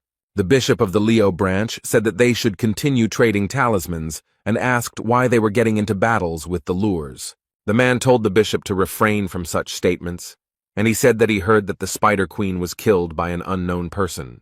Then he asked if Li Gang had risen from the grave, but he was quickly killed. The Gemini branch bishop told the Leo branch bishop that he must be very fascinated by Li Gan's achievements. And he asked what was wrong with that, since Li Gang had destroyed that creature without much difficulty, and asked if the guy had seen the video of Russia burning. The guy with glasses said that Li was strengthened by the saints and gave him their best weapons. The bishop of the Lion branch laughed and said that they were not given the conditions. The Gemini branch bishop said that the Spider Queen was destroyed by them, the Gemini branch, at the cost of a high-ranking Templar's life. His partner started laughing and noticed that they, poor things, had paid a huge price, and he wanted to shake the poor thing's hand, but he was in the monster's stomach. The altercation continued, and an elderly man watched from the side, clenching his teeth. After a while, he frowned and thought that the Blue House had become a den for scumbags. A security guard ran into the room and said that he had an urgent message for Mr. President and asked to turn on the news. The announcer on TV said that they had an emergency broadcast and reported that their news channel had received a mysterious package. The man said that inside were photographs of the holy sign of Ares, Yang Wei, as well as a short message, and the test results confirmed that the handwriting was Li Gang's. Hugo Otis was screaming very loudly. His mouth and eyes were wide open, and beads of sweat appeared on his face.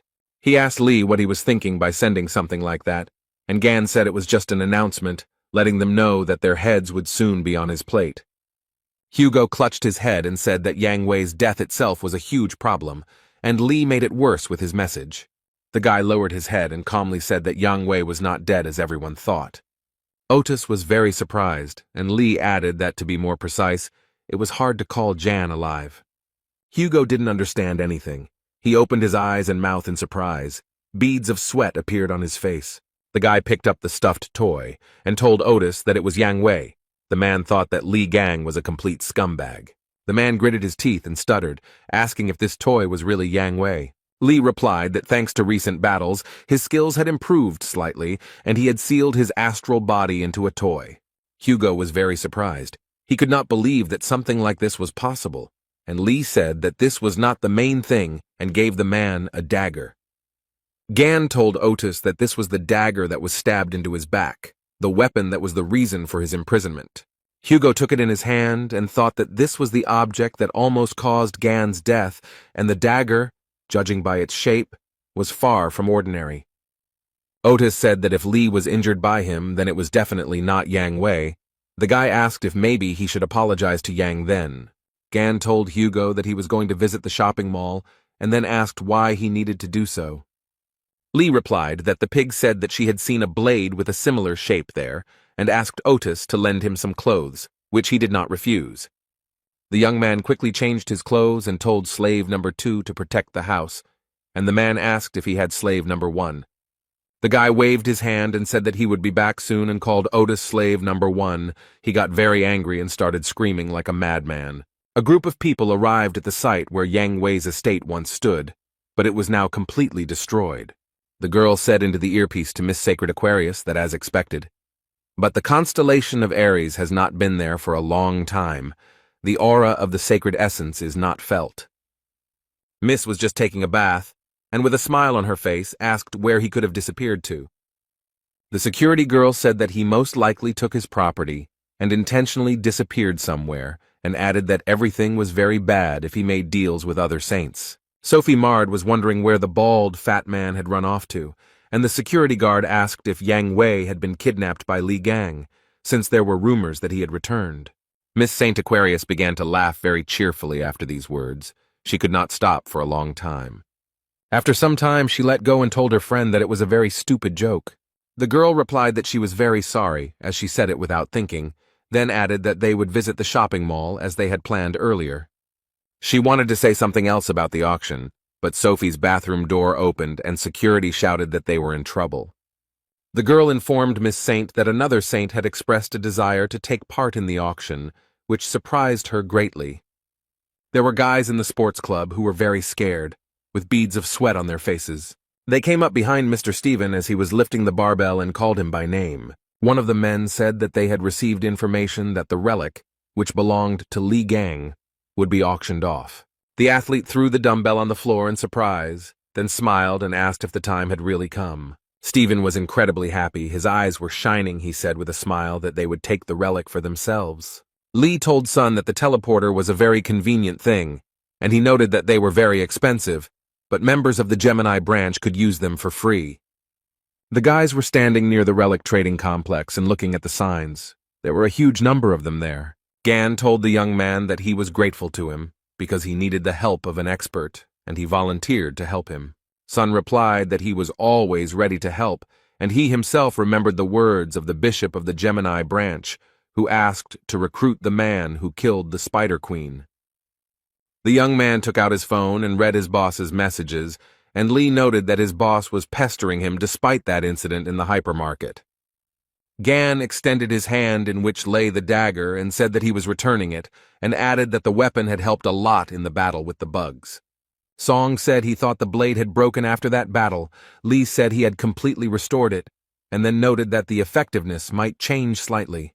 The boy put the blade to his chest and thanked Gan, who put his hand to his forehead and noticed that they had already arrived. He looked at the light that was pouring from the windows and asked the young man if they had come to where the rank assessor was. The young man looked to the side in surprise. His pupils narrowed very much. He was definitely not prepared for this. He blushed and said that it was amazing to see such a person in such a place, and the guy who was standing next to him could only say that she was beautiful. Surrounded by a huge number of guards, Miss Saint Aquarius walked. Sophie Mard was absolutely calm, looking at those present with a slight smile. Miss approached one gentleman and told him that she wanted to get rid of several relics before the auction began, but he replied that the appraiser was currently busy with another client. Sophie was very angry, but she didn't show it. She said that everything was fine and she would wait her turn. Miss Saint stood near the building where the appraiser was located and wondered who was inside. There was Lee, who asked the youth if the ranker really owned this place, and then noted that the prices were in keeping with his rank. The appraiser picked up the statue and asked Song Jae who made it, and Li Gang calmly replied that he did. The man who was conducting the assessment began to stutter and then asked if he was somehow related to Li Gang. Song was very nervous. and replied that the guy next to him was a Gan impersonator, and the appraiser asked to leave them with Lee. He wanted to ask a few questions. The red-haired guy went to the exit, and the appraiser began to ask how the young man was connected with Lee Gan. He could not understand what was going on. The man said that many people don't know that Lee Gang is famous for his fighting skills, and besides that, he is also a skilled craftsman. The appraiser stated that the relic the young man brought was definitely not a fake, and his instinct told him that Lee Gang himself had a hand in it. The boy laughed and told the man that he seemed to be very knowledgeable about Ghana, and he agreed. The appraiser blushed, frowned, narrowed his eyes, and quietly said that he was Lee's favorite student. The guy looked at his friend in surprise and wondered why he had blushed. Lee folded his arms across his chest, squinted one eye, and thought that he didn't remember ever having any students, and the man noted that the boy could not learn from him, since he was very young, and then added that the work amazed him, and he almost believed in its authenticity. Gan was very angry. The young man realized that he was dealing with a fraud, and the appraiser showed the item and said that he had received it when he was recognized as Lee Gang's disciple. The guy looked at the notebook and thought that he had once lost it and began to suspect something. Lee remembered the annoying newcomer who followed him around everywhere in China. He was so fed up with him then. The young man thought that he had aged a lot in 20 years. And the appraiser said that Lee Gang had a keen sense of beauty. But when he disappeared, he left a notebook in his house, and the guy thought he had lost it. But it turned out that the man had simply stolen it. The appraiser opened the notebook and said that he could not decipher Lee's handwriting and that there were many brilliant ideas hidden in this notebook, and Gan remembered that there was a list of his victims in it. The guy thought that after waking up he always received information with what he fought with, but this guy would be able to get much more information. But the mustachioed man handed the young man a notebook and said that it would serve the young talent better than him. The guy picked up the notebook and was happy, because it contained his first sketches, and he was very upset when he lost it.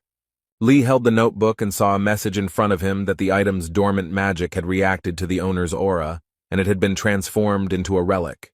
The appraiser shouted that it was a memory-type relic, and then said that Lee Gang had cast a spell on the notebook when he was alive. Someone entered the room and told the gentleman that they had big problems. He was very surprised. The man asked what had happened, and the young man said that the saint had been waiting outside for a long time. Usati calmly said that they raised a fuss over a mere trifle, and Lee was very surprised when he heard the name Saint. The girl continued to wait. She folded her arms across her chest. She was guarded by security, but the paparazzi still tried to take pictures of Sophie. The saint bowed her head and thought about how these worthless people dared to stare at her. She noticed that the same thing happened every time. People gathered in a crowd.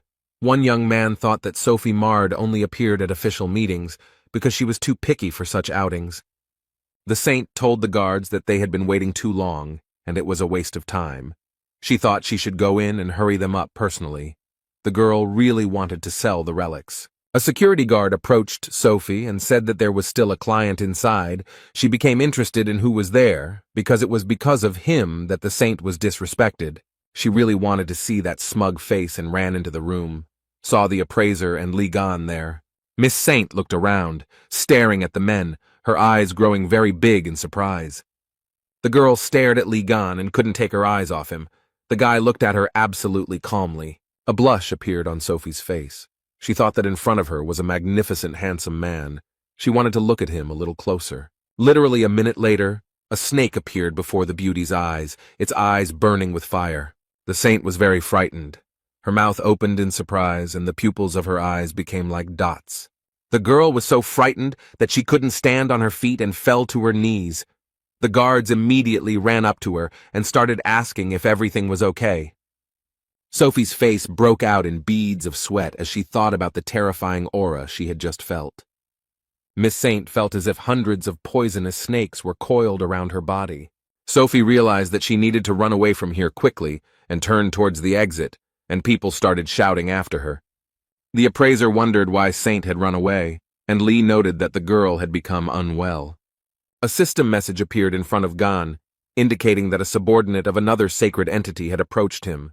He thought that this was not the same as magical power. He clenched his hand into a fist and read that divinity was necessary to maintain the powers of the sacred entity. Gan asked the man if it was true that the girl who came in was a saint, and he was surprised and noted that she appeared in all the news stories about saints. The appraiser paused for a moment and said that it was Sophie Mard, the holy sign of Aquarius. Lee was surprised. The guy laughed so hard that tears came to his eyes and said that he was puzzled that everyone was so upset about the saint, but it turned out to be Sophie. Gan thought that the girl had changed quite a bit. It was no wonder that he didn't recognize her right away. She had always been pretty, but her rotten soul wouldn't go away. The boy thought about how there were categories of things he despised, including pests, fish bones, and sewage, and Sophie was a pest. The man told Lee that he didn't understand why she was considered the saint of mercy and self-sacrifice. The girl had a nasty character, and Gan laughed. Usati said that Sophie had once provided healing assistance to Lee, so she wanted to appropriate his property and the matter passed into the hands of the government. The appraiser told the boy that he thought Sophie would call his name and noted that they probably knew Saint.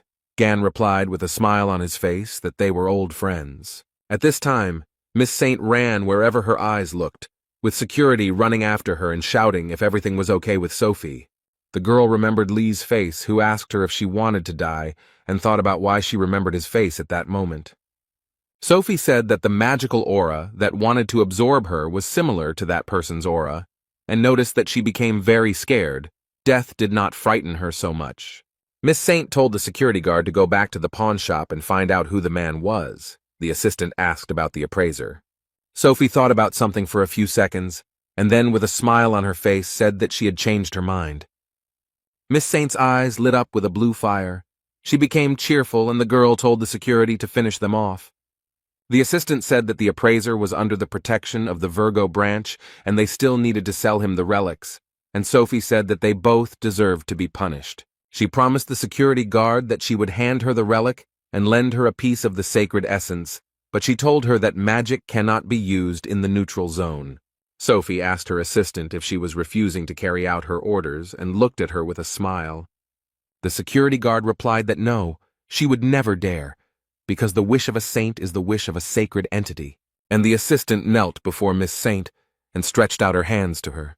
The security guard said that the wish of the sacred entity was the wish of the heavens themselves, and Sophie placed the ornament in her palm. The assistant said how she could resist the order of one of the 12 saints who support the whole world. Li Gang stood in the pawn shop, watched the dripping from the ceiling, and asked why their roof was leaking. Everything was ready in the relic trading complex. The main action was taking place in the central area. People walked past different shops, various signs were lit up, they beckoned to buyers. Sun was also walking, sipping a drink through a straw. When he stopped, he was very surprised. The guy looked at his feet and thought that there was no rain, but why was there water spilled here? He leaned over, began to examine his reflection, and thought about the magical energy emanating from her. And then a hand began to appear from the puddle, reaching out to the young man. Sun was very scared. The glass with the drink fell from his hands and it spilled. A huge water man appeared from the puddle, crawled towards the young man and looked at him with unusual eyes. The guy was seriously scared. Beads of sweat appeared on his face. He wondered what was going on here. The young man was distracted from his thoughts by some sound, and he turned his head, and what he saw shocked him. Watermen also appeared in front of other people. Some were scared by this. Some decided that it was some kind of show. Miss Saint was watching everything that was happening. She just laughed merrily because she liked this performance. Sophie decided to use such an ability as a duplicate mirror. A strong wind blew. The girl was very pleased with herself and noted that the summoned creatures could only match the rank of the Templars, but problems could arise if an entire army of bugs attacked them. There was a serious security guard named Sophie standing nearby. Sun saw her and started calling her, but she pretended not to hear anything. The guy started yelling at her about why she was using combat skills in the neutral zone and demanded that she stop doing it immediately. The girl calmly said that this was the order of the saint, so he shouldn't worry. This answer surprised Sun very much. The security guard said that she was acting at the will of the gods and began to activate the relic. The guy was very scared. He screamed very loudly that this shouldn't be done and put his hand forward. But the young man was not strong enough to prevent the activation of the relic, and the negative process was launched. The water seemed to be playing with people. It covered them, took them into its merciless captivity. Sophie told the assistant that the job was done perfectly, and she would deal with the guy from the relic appraisal point, and the security told her to grab the appraiser. The red-haired guy was also captivated by the water. He was in water bubble and understood that he had to act. Sun knew he needed to get out of there as soon as possible before he lost consciousness. The young man became very ill, and from the lack of oxygen, his pupils became like dots. At that time, Lee was in the pawn shop and looking at the huge wet spot, which was only growing in size. An appraiser approached him and reported that something was happening outside. He noted that he felt strange flows of magic. Suddenly the water gushed out in a huge stream. It not only swept away everything in its path, but also began to take men captive. Li Gang looked down and looked in surprise at the stream of water that passed by his neck. Literally a second later, the water turned into a blade, and Sophie's assistant stood behind the guy and told him not to move. The young man was not at all afraid. He continued to stand calmly. The girl told him that she had nothing personal, but he dared to offend the saint. Sophie's assistant said that if the guy doesn't want bloodshed, then let him behave calmly. The girl added that the saint had ordered them both to be killed, but if the appraiser offered a sincere apology and bought the relics at a high price, she would put in a good word for him. The man was trapped in the water but did not react to these words at all. Lee said it was not allowed to brandish a knife in public places, and he noted that he had not thought about using a weapon. The appraiser was freed from the water trap. The gun fell to the floor, and Gan told the man to ask for compensation for the damage caused. Jin Man thought that the knife was a gift from the Aquarius constellation, but the guy was able to destroy it with his bare hands. The girl clenched her teeth. Her eyes burned with hatred, and she muttered that she told the young man not to resist. Miss Saint's assistant began to use her special powers. The appraiser was thrown back several meters by water sweat, and Lee stood as if nothing had happened. The guy was having a lot of fun. Then he clenched his fist tightly. The water didn't scare him at all. He turned to the girl in glasses and asked with a smile if she had any more special effects like these, since the sensations from them were simply amazing. She got really angry. She thought that this was some kind of nonsense. The guy destroyed a rank clone with one blow. She knew it, because Saint felt bad for a reason. The girl looked at Lee and understood that he was dangerous, so she needed to deal with him as quickly as possible before he created even more problems. Sophie's assistant took out some artifact. She was very nervous and concluded that he definitely wouldn't be able to handle it. The streams of water appeared again, and the girl noted that they were created by the purest magic of the saint. The girl held the artifact in her hand and began to summon orange-class monsters. Water wolves began to appear. Li Gang smiled cheerfully and noted that these pests were very happy to see him. The young man took the blades that were lying on the display case and asked the appraiser a question. The guy asked G-Man and told them to take what he liked and said that he would lend these blades. The man didn't even have time to answer, let alone blink, before the young man had disappeared. Li Gang used his powers and went to meet the water wolves that were near the saint's assistant.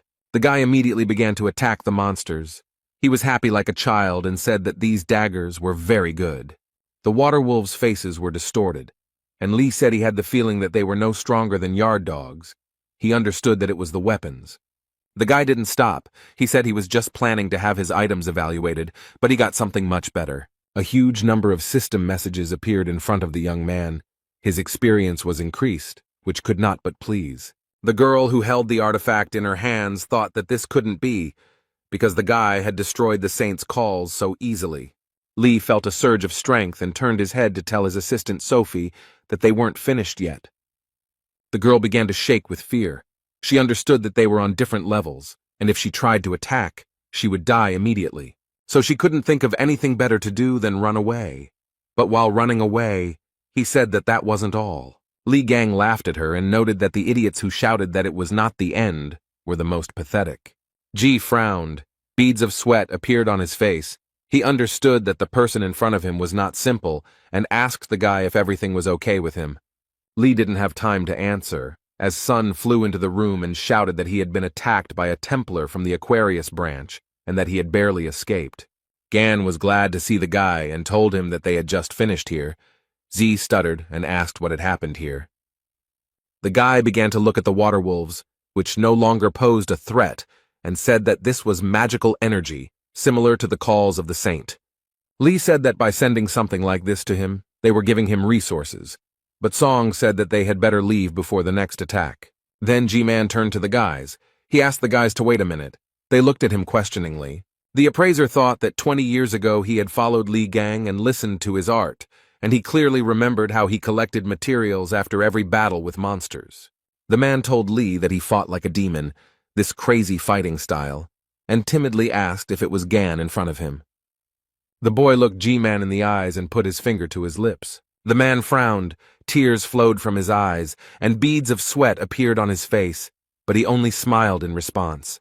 Li told G that he would return for the materials and asked him to keep a close eye on them, then added that he still had some questions. The boys went to the door, and Man leaned over and said that they should definitely come again. The red-haired man began to ask Gan why the saint was so focused on him, and he replied that she was probably unhappy about something. Sun asked if Li had offended her in some way.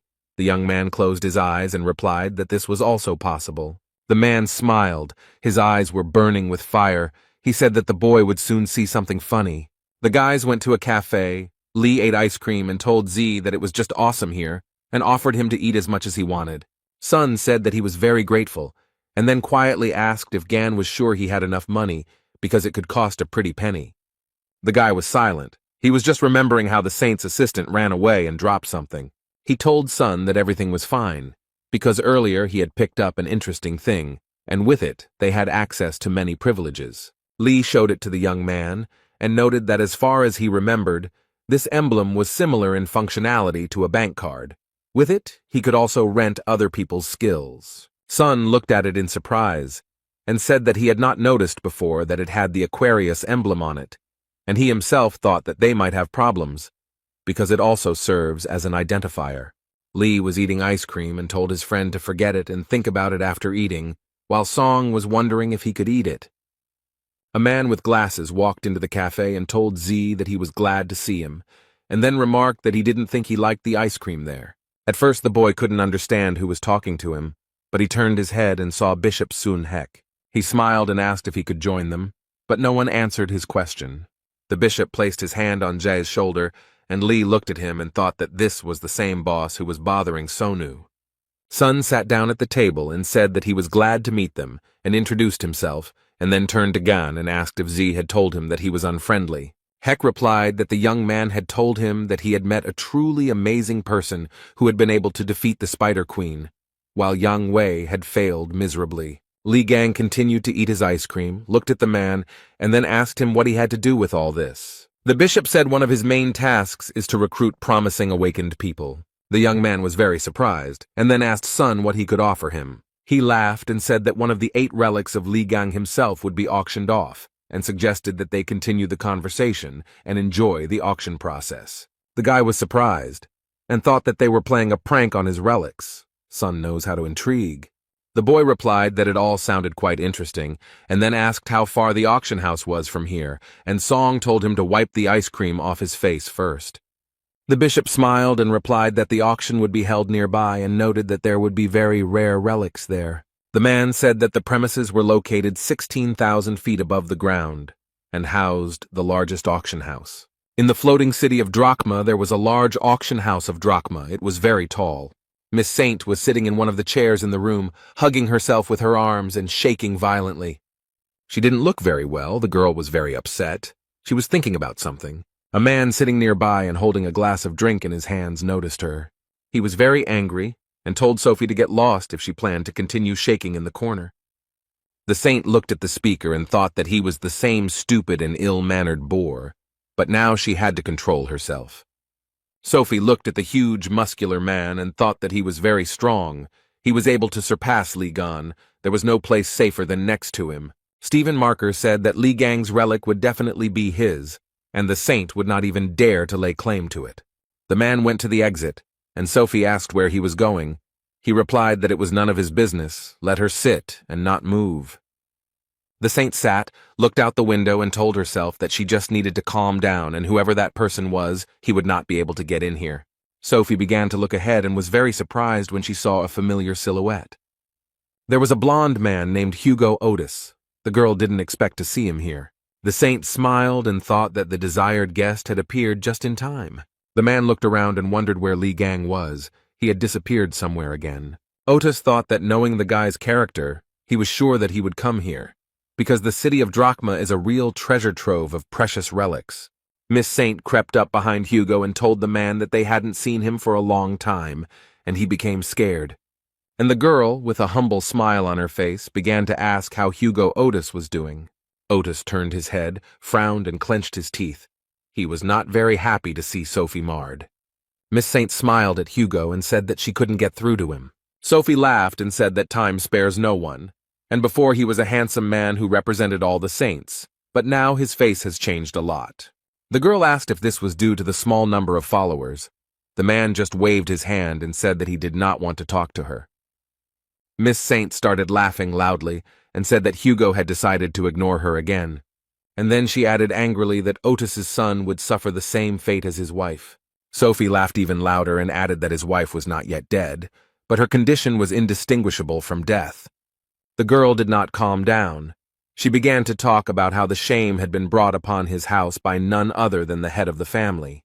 The man could barely contain himself. He was burning with hatred for Miss Sophie, and she continued to laugh. If there had been a guy in front of Otis, he would have definitely hit him, but he ordered Miss Saint to get lost. He just raised his fist to her face, but Sophie didn't stop. She continued to be sarcastic, said that he was holding back, and she thought that he had forgotten about the agreement signed 20 years ago. Miss Saint had a water balloon in her hand and asked if she should teach the arrogant boy a lesson. The girl's expression changed very quickly. She couldn't understand what was happening to her. Li Gang quietly approached Sophie and Hugo and smashed the water balloon into pieces. The girl jumped in surprise. Miss Sviata turned around and saw the guy, whom I encountered in a pawn shop, and screamed in horror. The young man did not hesitate. He used his powers, and the beauty fell from her height to the floor. Hugo looked at his comrade in surprise. He opened his mouth and did not know what to say. The man only said the name of his comrade, who frowned and extended his hand. Then Gan asked Otis what he was doing there, and he replied that he was worried about him, since they couldn't take their eyes off him. Lee couldn't understand why he was worried and then asked if Hugo was really in love. He replied that he had enough of this nonsense. The men leaned over Miss Saint, and Gan wanted to say something else to his comrade. Sophie looked completely unpresentable. There was a huge bump on her forehead. Foam was coming out of her mouth, and Lee asked why he always bumped into this girl. Gan looked at her and said that she had a crush on him, and Hugo thought that the guy had some kind of problem with his head. An image of the number 12 appeared in front of Miss Saint, and she immediately thought of Li Gan. The girl looked at everything with fear. Beads of sweat appeared on her face. She realized that the 13th constellation was the strongest, but Sophie had always been afraid of it and disliked it. She was frightened by the disgusting face covered in scars, the cruel disposition, and the arrogant look that pierced to the bones. The events took place 20 years ago. Li Gang was in a hurry somewhere, and the girls tried to stop him. The maid told the guy that he was in the residence of the Aquarius sign and asked him to leave this place. But he came very close to the woman and calmly told her to send, and she was very scared. She began to wring her hands and scream, asking how to understand such an attitude towards her. But Lee didn't care. Sophie walked up to the guy, folded her arms across her chest, and asked with hatred how Gan dared to break into her house. And she added that he should leave, but the guy did not stand on ceremony and hit the girl on the shoulder with all his might. The young man pulled her towards him, looked straight into her eyes, and asked if she wanted to die. He began to take his hand away, and Sophie stuttered and asked what he was doing and how long it would continue, since she had sent him to the rear to treat the injured. Miss Saint began to ask why he was idle, and the young man replied that many of those people were left without arms and legs because they tried to save her life. Lee took the girl's hand and said that she had talked about helping people when she came here, and replied that it was time to go and keep his promise. Sophie replied that what difference did it make if a couple more people died? On the contrary, they should be happy that they had the chance to save her, because she is a saint. Lee continued to pull the beauty by the hand, and she said that due to constant stress, she had developed problems with her facial skin, and she was not going to go there for the sake of stupid choirs. The young man stopped, turned his head, looked at the girl, and then asked what she said. Sophie thought about Lee's smell of sweat and told him to get lost, because she had to put on makeup before she had an interview. Miss Saint began to pull her hand out of the guy's hand and screamed at him to let her go. She rubbed her wrist and asked why he had squeezed it so hard and thought about how Gan's hand was so dirty. The guy couldn't control himself after all these words and hit the girl in the face with all his might. Even outside the palace, Lee could be heard screaming. If the girl weren't a parasite, she might be reachable, but he wouldn't get anywhere until he beat all the rot out of her. Gan had forced the girl to treat the wounded and she had hated him, and now the guy was standing over her and asking if she had been sleeping for too long. When Miss Saint came to, she was seated on a chair and tied up so that she would not kick. Lee sat down opposite Sophie and looked at her without taking his eyes off her. She stared at the young man. After a few minutes, the girl screamed loudly to be untied immediately and began to ask how they dared to treat the saint like that. Lee calmly said that Sophie hadn't changed a bit in 20 years and asked how she managed it, and Otis noted that he was also wondering the same thing. Miss Saint cursed silently and thought that they wouldn't get away with this just like that, because she was no longer the weak girl she used to be. She began to use force and thought that it would not be difficult for her to melt the rope that was on her hands. The girl narrowed her eyes and thought that men would not be able to keep her with something like that, unless she managed to meet Stephen Marker. The flow of thoughts was interrupted by a juicy flick that Sophie gave Lee. The girl screamed in pain and surprise. Gan told Miss Saint that it was written on her face that she was up to something. The guy looked at his finger, from which smoke was coming, and asked what was going on. Sophie started laughing and happily called Lee stupid because he didn't realize that she had an acid layer on her to protect her from all outside attacks. The girl said that the acid would spread throughout his body and eat away at the guy from the inside. He started screaming for her to forgive him, and then said that she had imagined this. Sophie said that this was the absolute protection of the Aquarius constellation, and the young man showed her his middle finger, on which the wound from the acid had already disappeared. The girl's face was covered in beads of sweat. She screamed and thought about how the melted tissues were restored so instantly, because this is real cheating. And Gan called Sophie a parasite, and said that it was time to remember everything that happened between them. He noted that he heard how she lied to everyone, and for this she would receive one blow. The guy noticed that it was she who sent her subordinate to the appraiser, for which 5 more blows are added, and asked what she said to Otis, and said that for this another 50 blows are added. Miss Saint asked Lee to stop, a request that surprised him greatly. But the young man did not listen to the girl, but began to flick her face. She screamed in pain, asking the guy to stop, but he was still as if he had become deaf, and Hugo sat to the side and sipped coffee. Otis thought that Gan was really good at beating the crap out of people regardless of their gender. The fair-haired man was very surprised. He had a wonderful feeling, as it turned out. With each blow from Lee, his level of divinity increased. Gan didn't even think about stopping, and a huge number of system messages appeared in front of him. The man was thinking about what kind of divinity he was building up, and in this Sophie hung her head very low. The girl had a huge bump on her forehead. Foam came out of her mouth, and the guy noticed that she had passed out. Lee read the message that her divinity was unlocked, and the boy said to be reminded of what it was. And before the guy there appeared explanations about what divinity is, how it can be obtained and lost. He scratched his head and thought that now by kicking asses he was taking away their divinity, but he couldn't knock it out of Yang Wei because it wasn't unlocked at that time. The guy looked at his hand and thought that he had to become stronger anyway. Otis asked Gan if he thought he should ask Sophie about the dagger. He replied that she wouldn't have had the balls to attack him, and then added that he had found someone who could look at that dagger. Hugo thought that Lee was just teasing Sophie for fun when the guy's phone rang. Gan showed him the time, and Otis asked the young man where he got the smartphone. He replied that he borrowed it from a red-haired guy. Lee told the man that it was time for him to go to the auction room and asked him to clean it up thoroughly and suggested throwing the saint into the nearest trash can. The guy started to enter the room and told Otis that he would call him as soon as the auction ended. The man wanted to tell him something, but he retreated very quickly.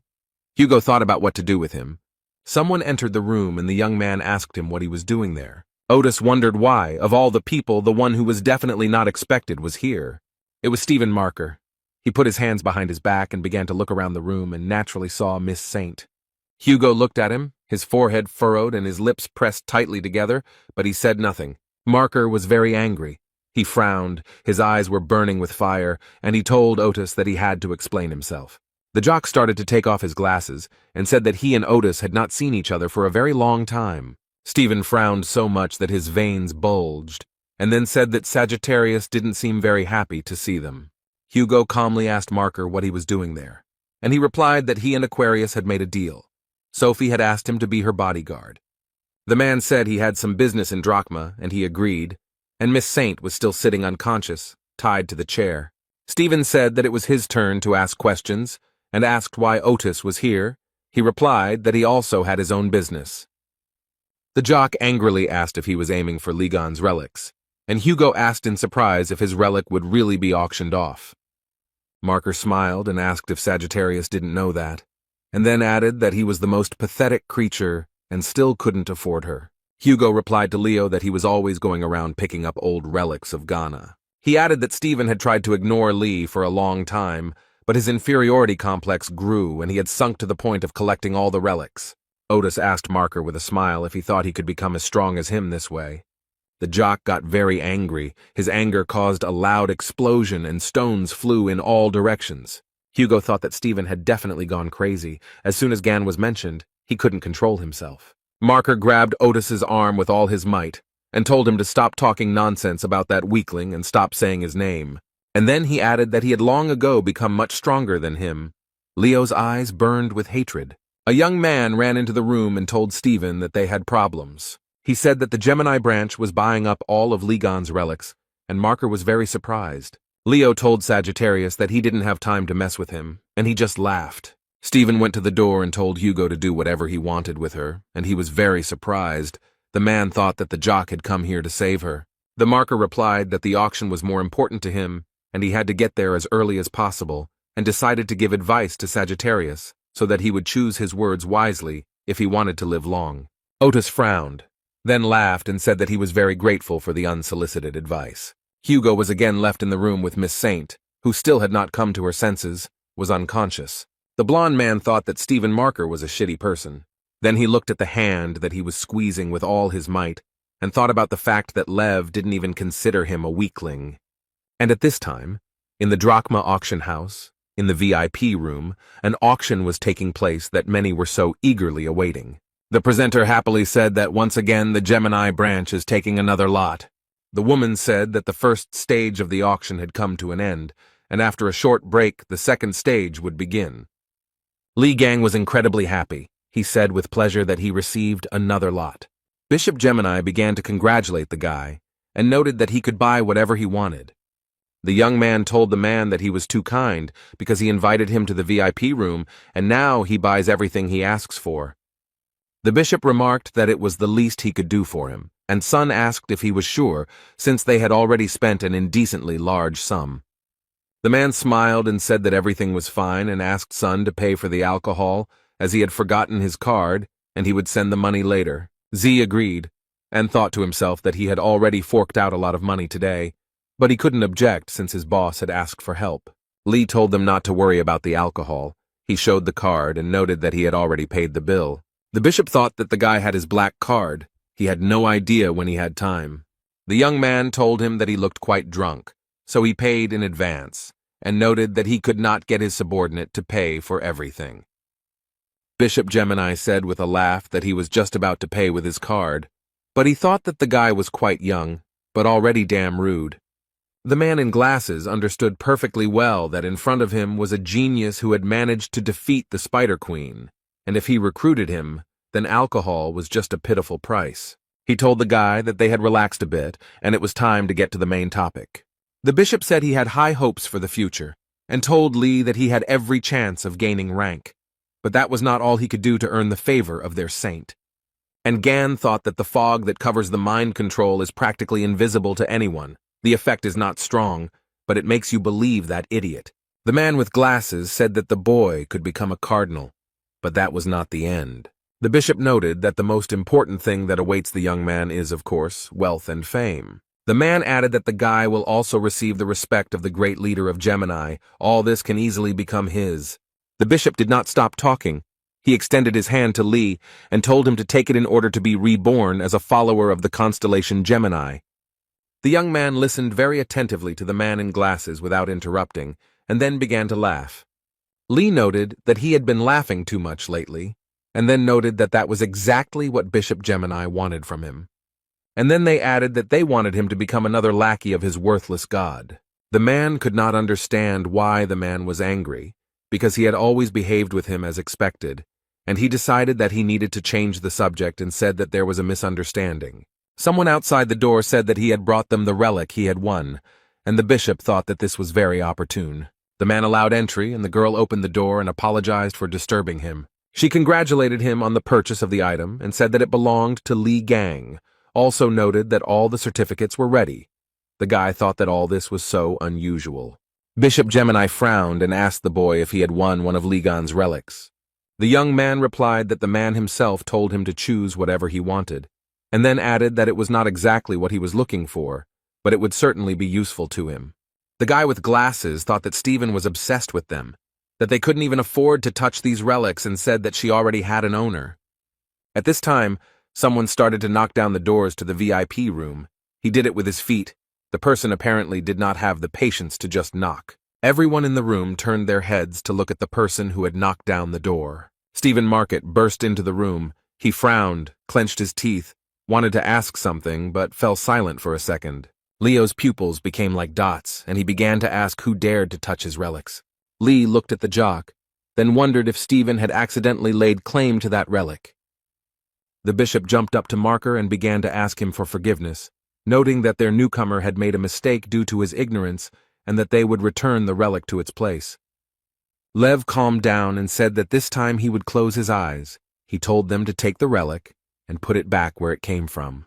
The bishop thanked Stephen and said he could pay later, and he looked at the man intently. And then he said that he didn't have to spend his own money on the relic. Heck was very surprised by such impudence. He asked what Marker meant, and he put his hand on his head, saying that he wouldn't pay a penny for it, that it was a punishment for son who touches other people's things.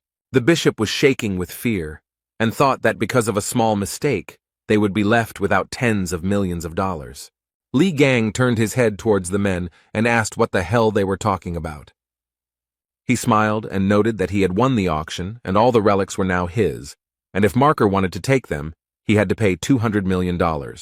Stephen pressed his lips tightly together, frowned, and began to stare at the guy. He started laughing heartily and said that he thought that the Gemini branch was full of cowards, and noted that the guy had balls of steel. Hen thought that the guy couldn't wait to die. Leo pushed the bishop away, went to the young man and said that he liked him like that. Must be a real man. He stopped near the sofa where Lee was sitting and noted that their meeting was not accidental and suggested that they get acquainted. Stephen noticed that when he met interesting people, he always greeted them warmly, and for the young man this would be quite shocking. Gan looked up at his opponent and asked him what he was talking about, while he thought that this guy had managed to slightly increase his strength. He understood that this was to be expected from the constellation Leo. It specializes in battles, which cannot be said about the constellations Aquarius and Aries. Lee looked at Stephen and thought that he would not calm down until he tore someone apart. The young man looked calmly at Marker and thought that he was an evil bastard. The lion approached the young man and used his power against him. It was so unexpected. Songjay started running to help his friend. The guy was very scared. Hen cursed, but he thought that the guy had provoked Stephen Marker, and he frowned, smiled slyly, and said that it was funny, and also added that he hoped that the guy would enjoy the rest of his life in a wheelchair. The jock put his hand on the guy's shoulder and began to press with all his might, and the guy asked what he was doing. The young man smiled and asked Stephen if he was trying to brush dust off his shoulder. The Marker stood and looked at his opponent in surprise. He thought that the blow had hit the target. What had happened then?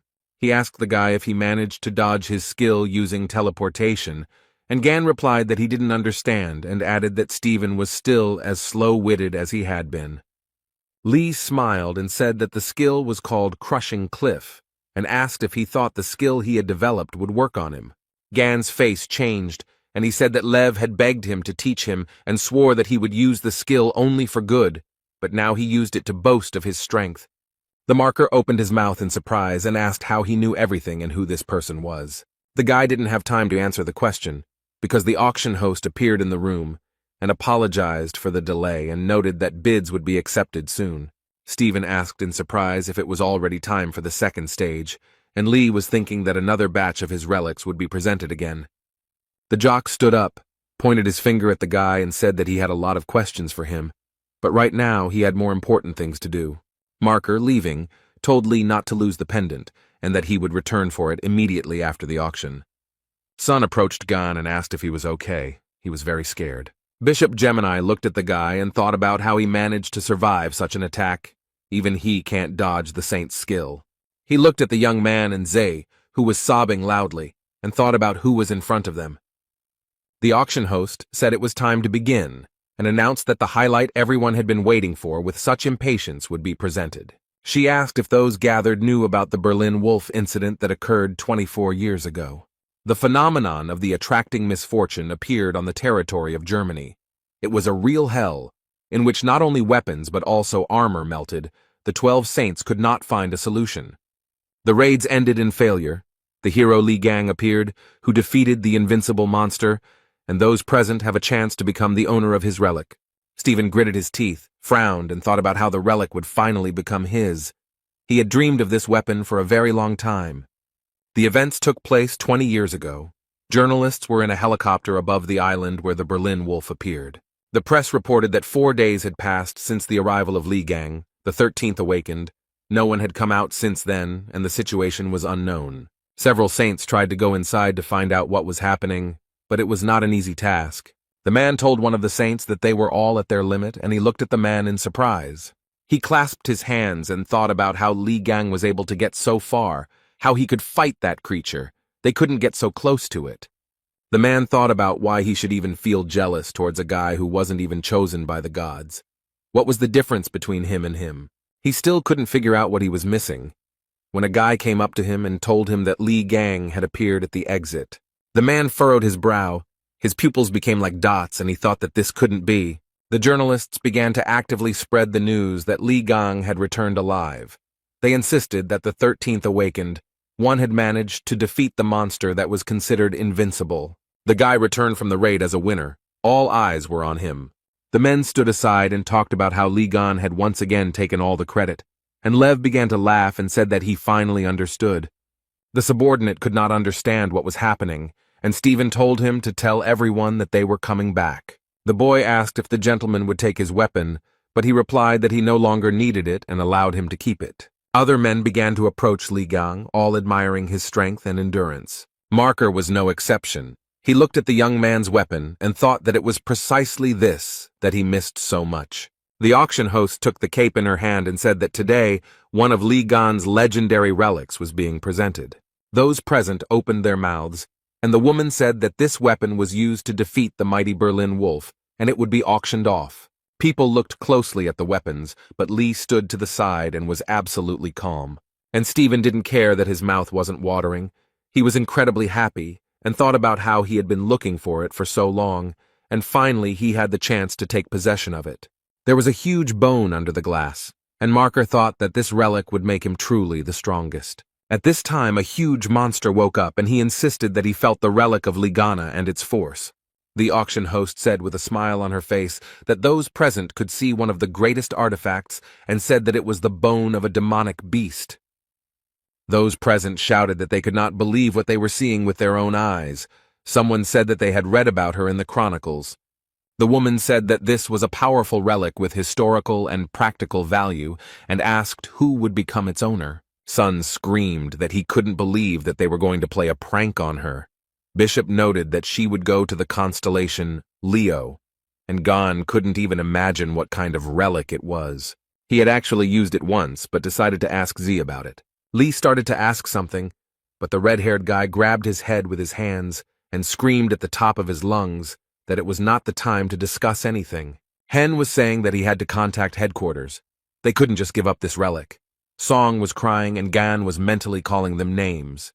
The auctioneer, with a smile on her face, said it was time to get started and noted that the starting bid was $1 million.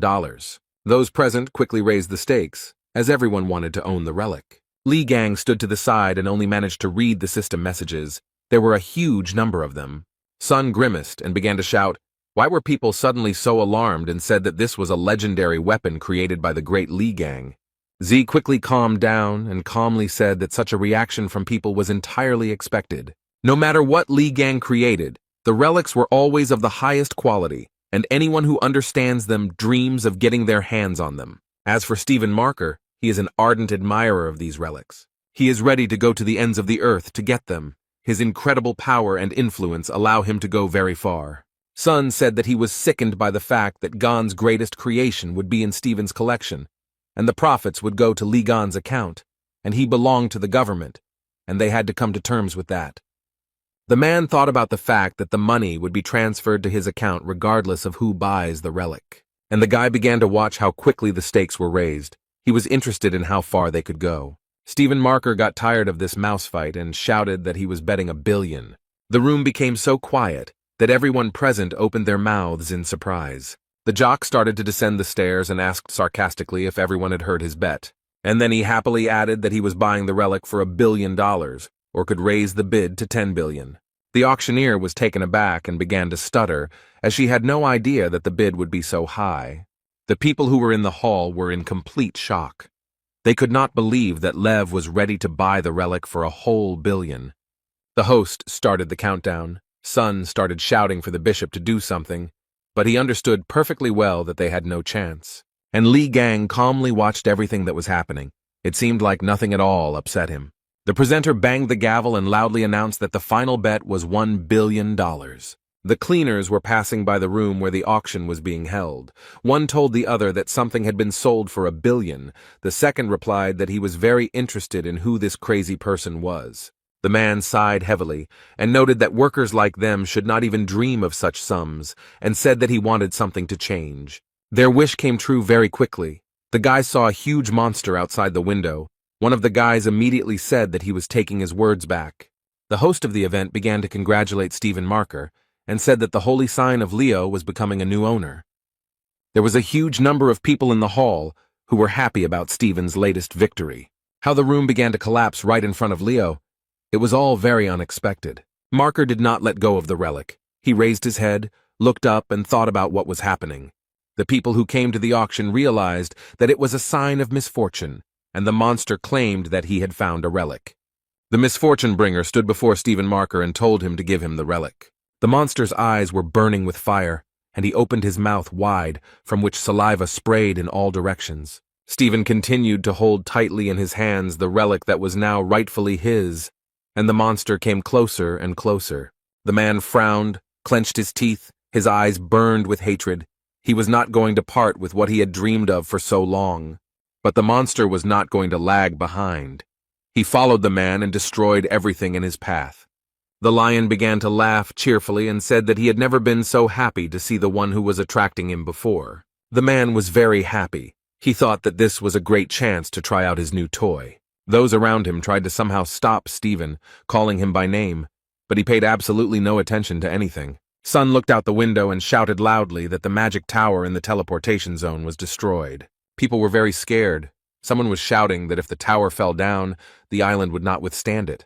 The elderly man began to shout that it was necessary to stop the tower with all possible force in order to prevent a tragedy. A huge number of men, who were armed to the teeth, began to shout that they would help.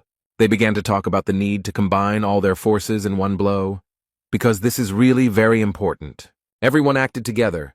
Some held weapons in their hands, and some used magical powers. Someone from the crowd said that the tower weighed a lot, and they would not be able to destroy it. This was beyond their power. Someone from the crowd shouted for people to run away as the tower began to fall. A very strong wind arose.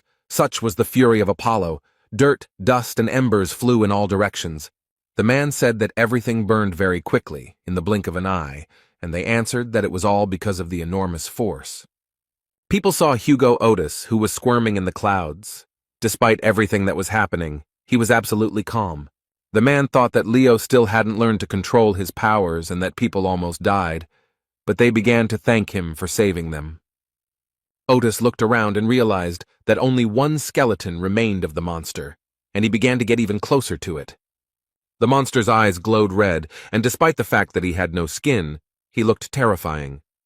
The guess struck Hugo. He clenched his teeth, frowned, and began to understand that the monster was not alone, but there were two of them. A black, viscous substance began to flow out of the monster's mouth. Although it looked like a skeleton from the outside, it was still dangerous. A black, viscous substance flowed in a stream towards the people who were on the street. They could not understand what was happening. It hit all parts of the body, and people looked at everything that was happening with horror. The substance got on the face, hands, it was impossible to get rid of it. Here and there, cries for help were heard. Hugh Otis was very angry. The man was cursing someone with all his might. He was tense, as he was thinking about how to deal with the monster. But he didn't even think of giving up. He opened his mouth wide, from which drool flew in all directions. A little more, and the mouth with sharp teeth would take and swallow Otis, but he only frowned and clenched his teeth. Li Gang came to the aid of the young man. He hit the monster in the side with all his might, and he screamed in pain.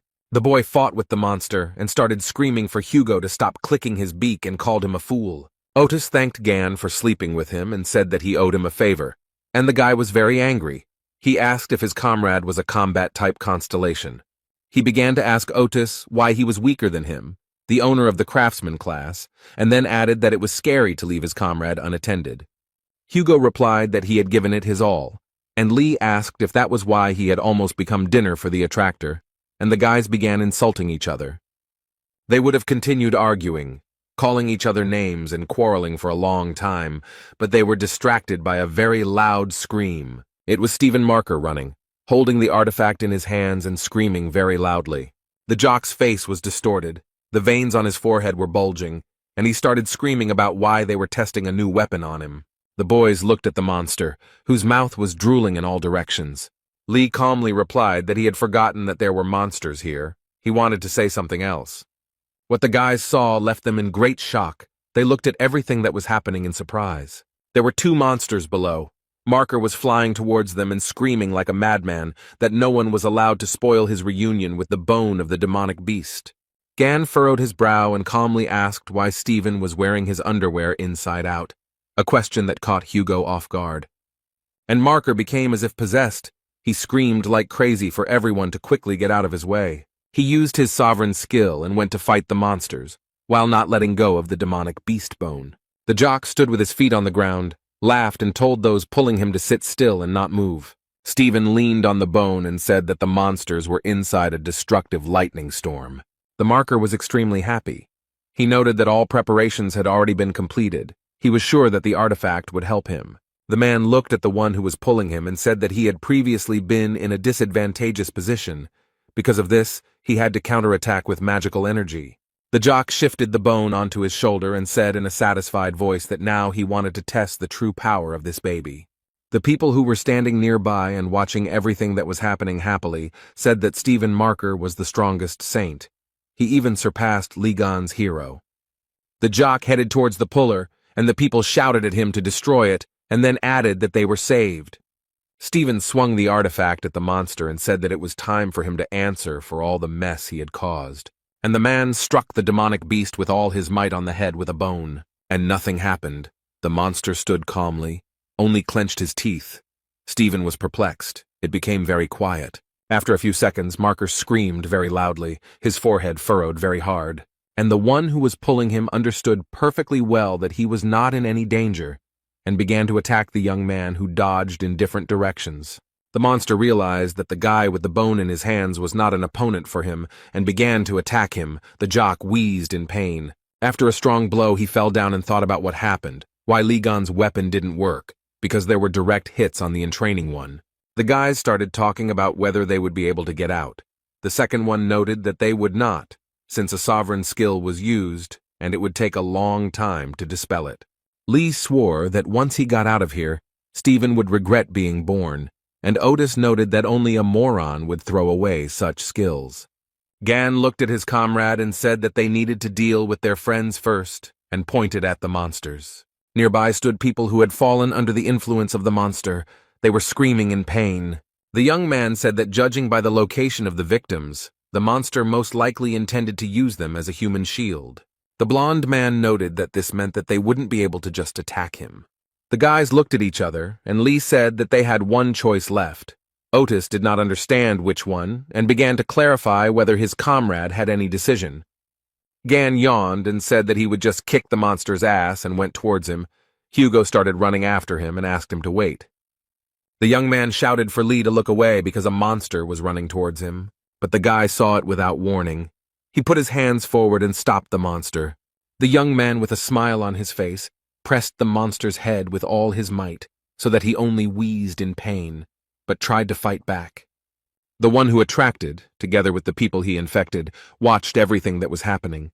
Everyone was interested in what would happen to Gan. Lee smiled, and the man went limp in his arms. The guy told him that everything was very simple. Hugo began to ask if he was alive. Gan replied that he simply lost consciousness, and that he did it with the help of his power. Otis lowered his eyes and said that he definitely couldn't eat something like that. The guy laughed and said that from the very beginning he understood that he would do everything alone, since Hugo was of no use. And then he was very offended. The fair-haired man really wanted his comrade to cheer him up a little, but he lowered his eyes and quietly told him to forget everything. Then Otis asked if his comrade was going to rush forward and said he would cover him. Lee was glad and noticed that there was still some of his old fire left in him, and they began their first joint work in such a long time. Gan suggested not to delay and deal with the monster in one go.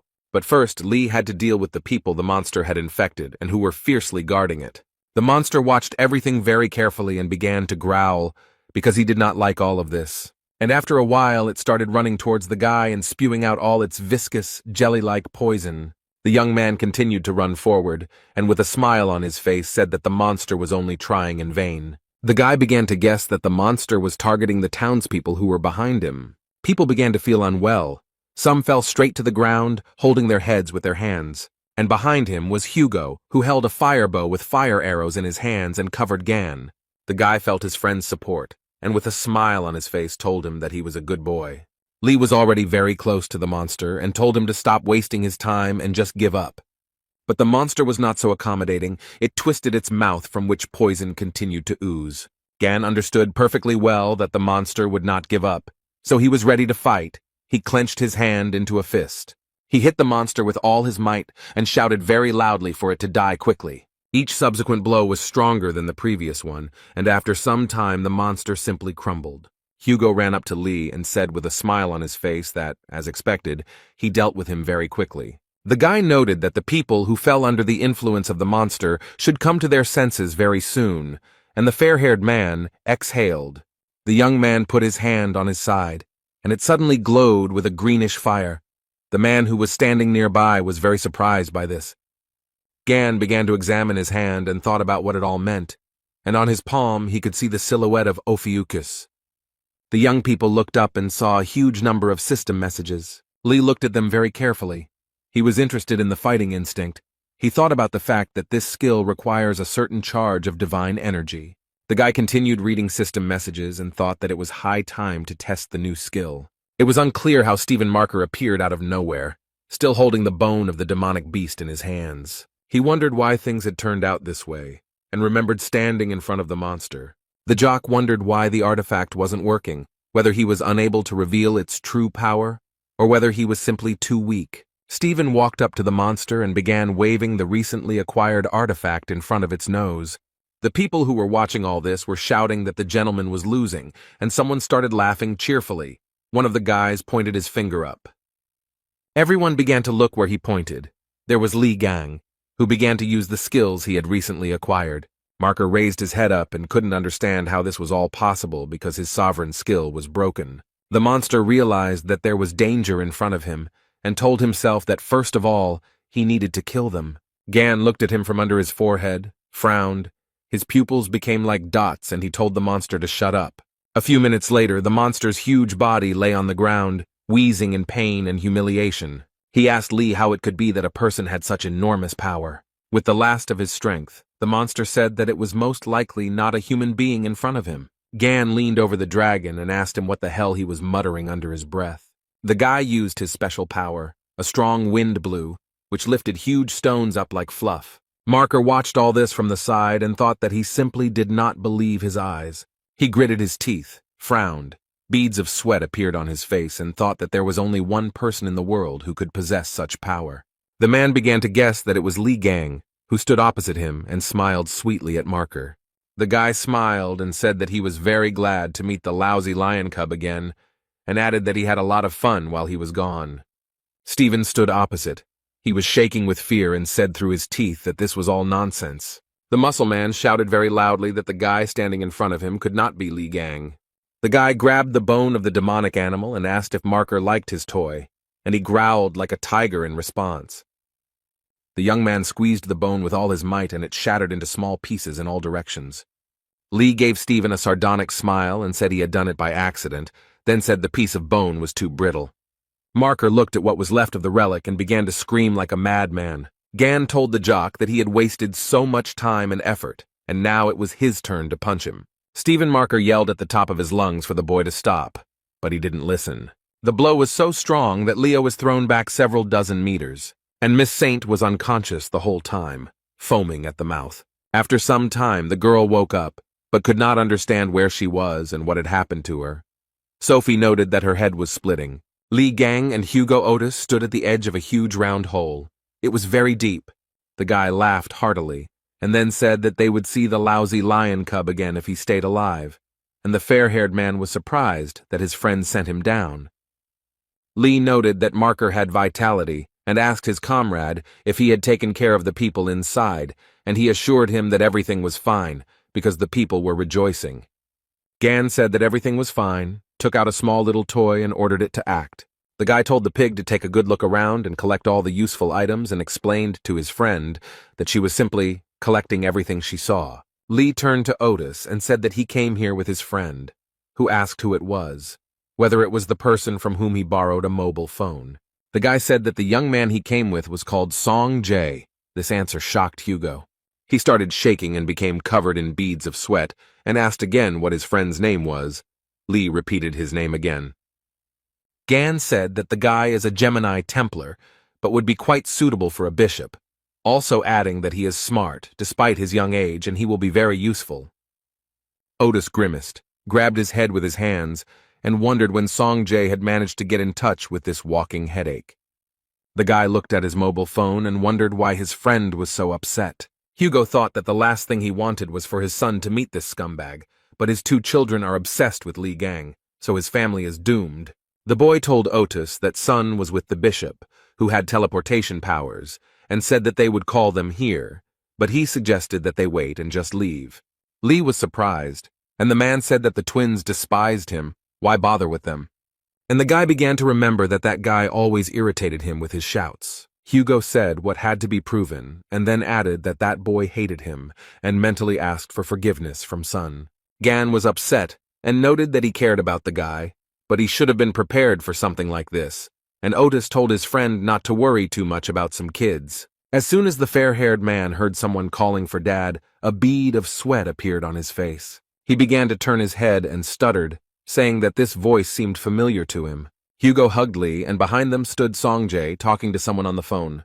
The blonde man wondered what the hell his son was doing here, and he was surprised that the bell had been active all this time. Sun was very angry. He began to ask Otis about whom he called children, and he hesitated and did not know what to answer. When someone started calling Li Gan in a very drawn-out voice, the men fell silent and turned towards the sound. This slime, despite its small size, called its owner very loudly. Li walked over, picked up the lump of mucus, and began to read the system messages, while Hugo and Song opened their mouths wide. Gan began to shake the slime violently and shout that it was forbidden to put everything in its mouth, and then ordered it to spit out the poison. The guy pulled the lump of mucus in different directions, and the fair-haired man thought that the poison fell out of the remains of that bony monster, and it could be very dangerous. Song watched the whole thing, and said that this slime was just like the one from Li Gan's relics that he had read about. The guy took a few steps forward and told the young man that his skills and inexhaustible supply of magical energy were amazing. Then Z added that the only friend of the 13th awakened was his father, and then he clarified whether it was really Li Gang in front of him. During this conversation, Hugo didn't know what to do. Beads of sweat appeared on his face, and he began to make inarticulate sounds. All this time, Gan didn't pay any attention to anyone except the slime. In the United States, at the headquarters of the Leo branch, a huge number of people gathered in the conference room. Oliver, the branch bishop, said that the leader had not contacted them since yesterday, and suggested hiring the twins people to search for him. A guy approached him and asked if he thought that after that altercation they would agree to help them, and back then Oliver wanted to look cool. This person reported that there were rumors that the head did not show up because of Li Gang. The bishop replied that it was all nonsense, and if he had really returned, he would have definitely lost to their boss. He added that one should not forget that Mr. Stephen is the strongest among the saints. Oliver wanted to say something else, but his speech was interrupted by a cheerful song about Li Gan. A minute later, the conference room became very quiet, and those present began to exchange glances with each other. Chung Yuha, vice chief and cardinal of the Lion Branch, apologized for forgetting to turn off her mobile phone. Oliver put his hands to his head. He couldn't even imagine that the vice chairman was capable of such a thing, and told her to take the conference more seriously. Yuka folded her arms across her chest and asked why they were all looking for that jerk, and everyone present's jaw dropped at these words. Then Chan said that she was guilty and said that there was no need to look for the head. He was tenacious and added that he was completely fine. Those present thought that she was right. Yuha was reading something on her phone, and Oliver told her that she should lead the search, but the girl didn't hear him. Chan stood up from her seat and said that she would leave early today and that they could handle everything themselves. The conference room became very quiet. Everyone was perplexed by the situation that had happened. Suddenly Oliver, the bishop of the Lion Branch, grabbed his head and began to wheeze. He was shaking very badly. A huge number of people gathered under Sophie Mard's residence. Everyone was wondering if the incident in Drachma was connected with Li Gan, who kidnapped her, and what this truth from 20 years ago was. Representatives of Mrs. Saint told reporters that there would be no comments today and that Sophie needed rest, and promised that she would answer all questions later. At this time, the girl watched everything that was happening from the window of her residence. She was very upset. A few minutes later, she sat up on her bed and began cursing and calling Li Gan names. She was so nervous that she started biting her nails and thinking about how dare the guy make such a big deal out of that incident. The doors opened, and Sophie came out. Her security began to push journalists and onlookers aside so that the girl could pass without being asked unnecessary questions. But then the girl's face changed. She was very scared. Someone used force against her. The people who were near Miss Saint opened their mouths in surprise. They could not understand what was happening. There was a version that it was a terrorist attack. Sophie's security was also very scared. They assumed it was a message. And indeed, a system message appeared in front of Mard asking who killed Li Gan 20 years ago. The girl clutched her head and thought about what she should do, because if she told the truth, the other saints would not leave her alone. But if she remained silent, Li Gan would create even more problems. Sophie couldn't believe that the guy could pull such a stunt while she was out cold. She couldn't even take off the necklace. Saint screamed and accused Li in time. Meanwhile, the guy was sitting quietly with his artifacts and thinking about whether he should make some ramen. The TV news reported that Sophie Mard was not leaving her residence and was not giving any comments. The announcer said that of all the incidents that occurred at the Drachma auction, this one would cause the most unrest. The man, who had been listening attentively to the news, propped his head up with his hand and calmly said that this was not right. Near the house of Hugo Otis, men were shooting from a bow. The owner asked if Gan liked the new bow.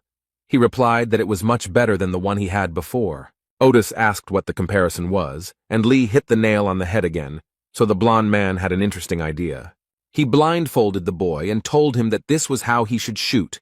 The young man asked if the man was making fun of him, and then added that it was a lot of fun. Hugo started screaming and asking if he was shooting at his target on purpose, and Gan, with a smile on his face, said that it was really funny for him to bother him. Suddenly a glass of drink appeared in front of Lee with a lot of ice cubes in it. The dream said that he brought a towel and water, and the young man smiled and thanked the boy. While Lee and Zay were talking to each other with a smile, Otis watched everything that was happening with anger. He even clenched his fist. Hugo walked closer to the boys and told his son that his dad could use a drink too. Song Jae's expression changed, and he said that there was water in the refrigerator and that his father could go and get it himself. Gan read his system message and said that his stats had increased after the skirmish in Drachma, and he could afford some small investments, and Sun laughed at Otis.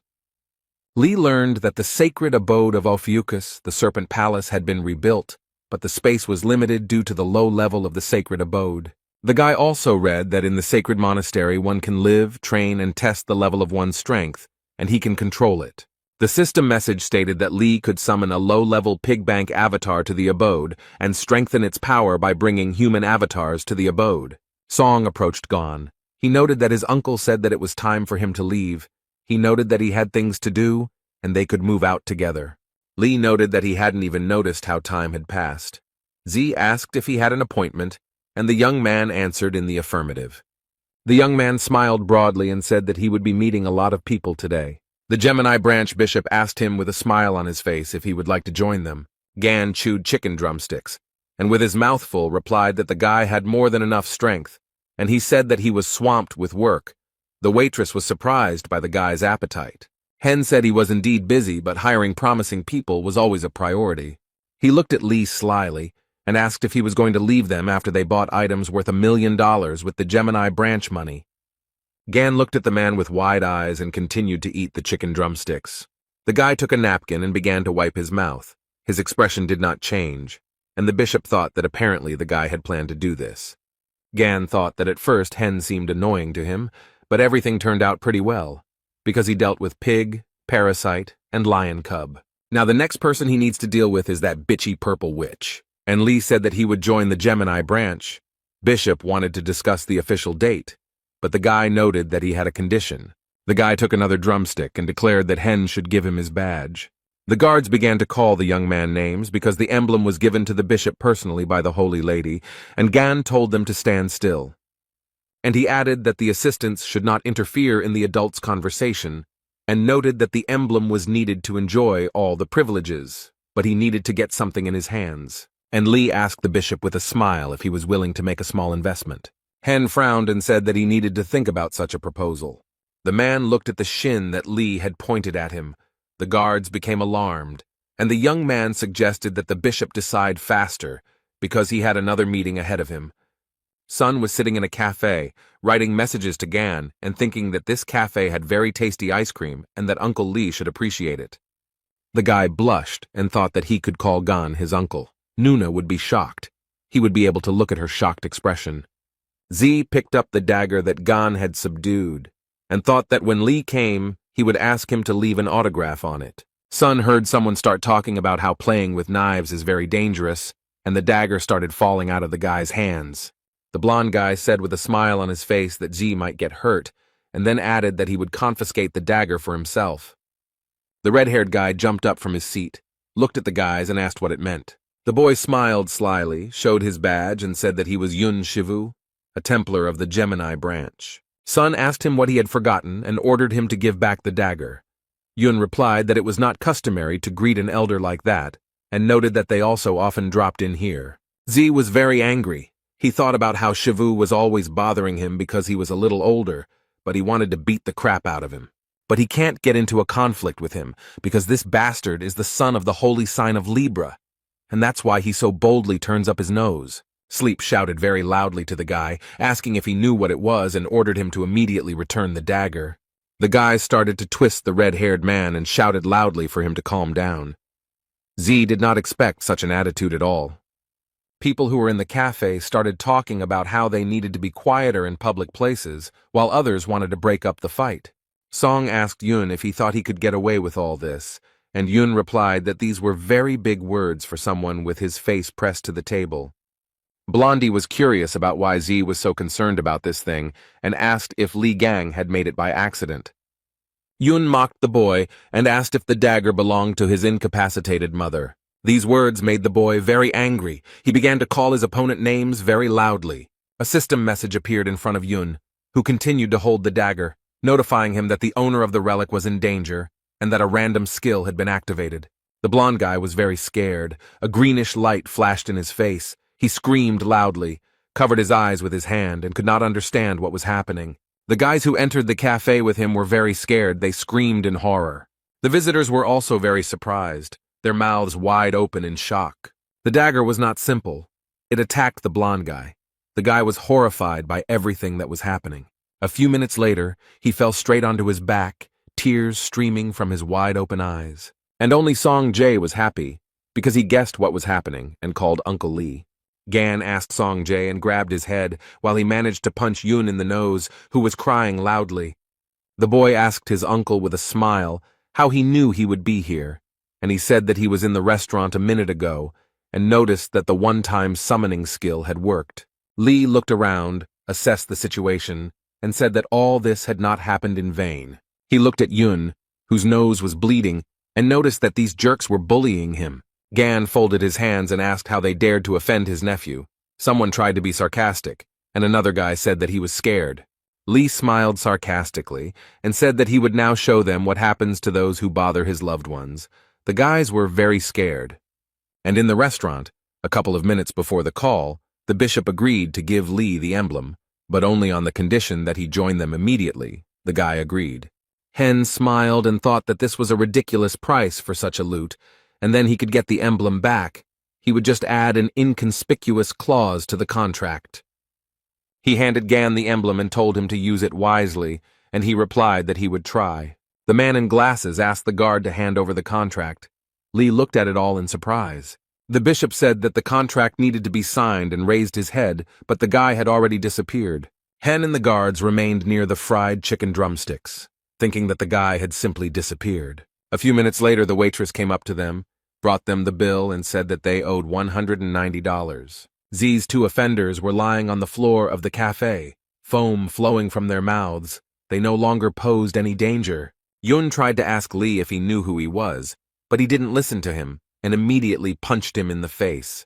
The guy started talking about his rank in the constellation, but Gan didn't listen to him. He started strangling him with a sly smile on his face.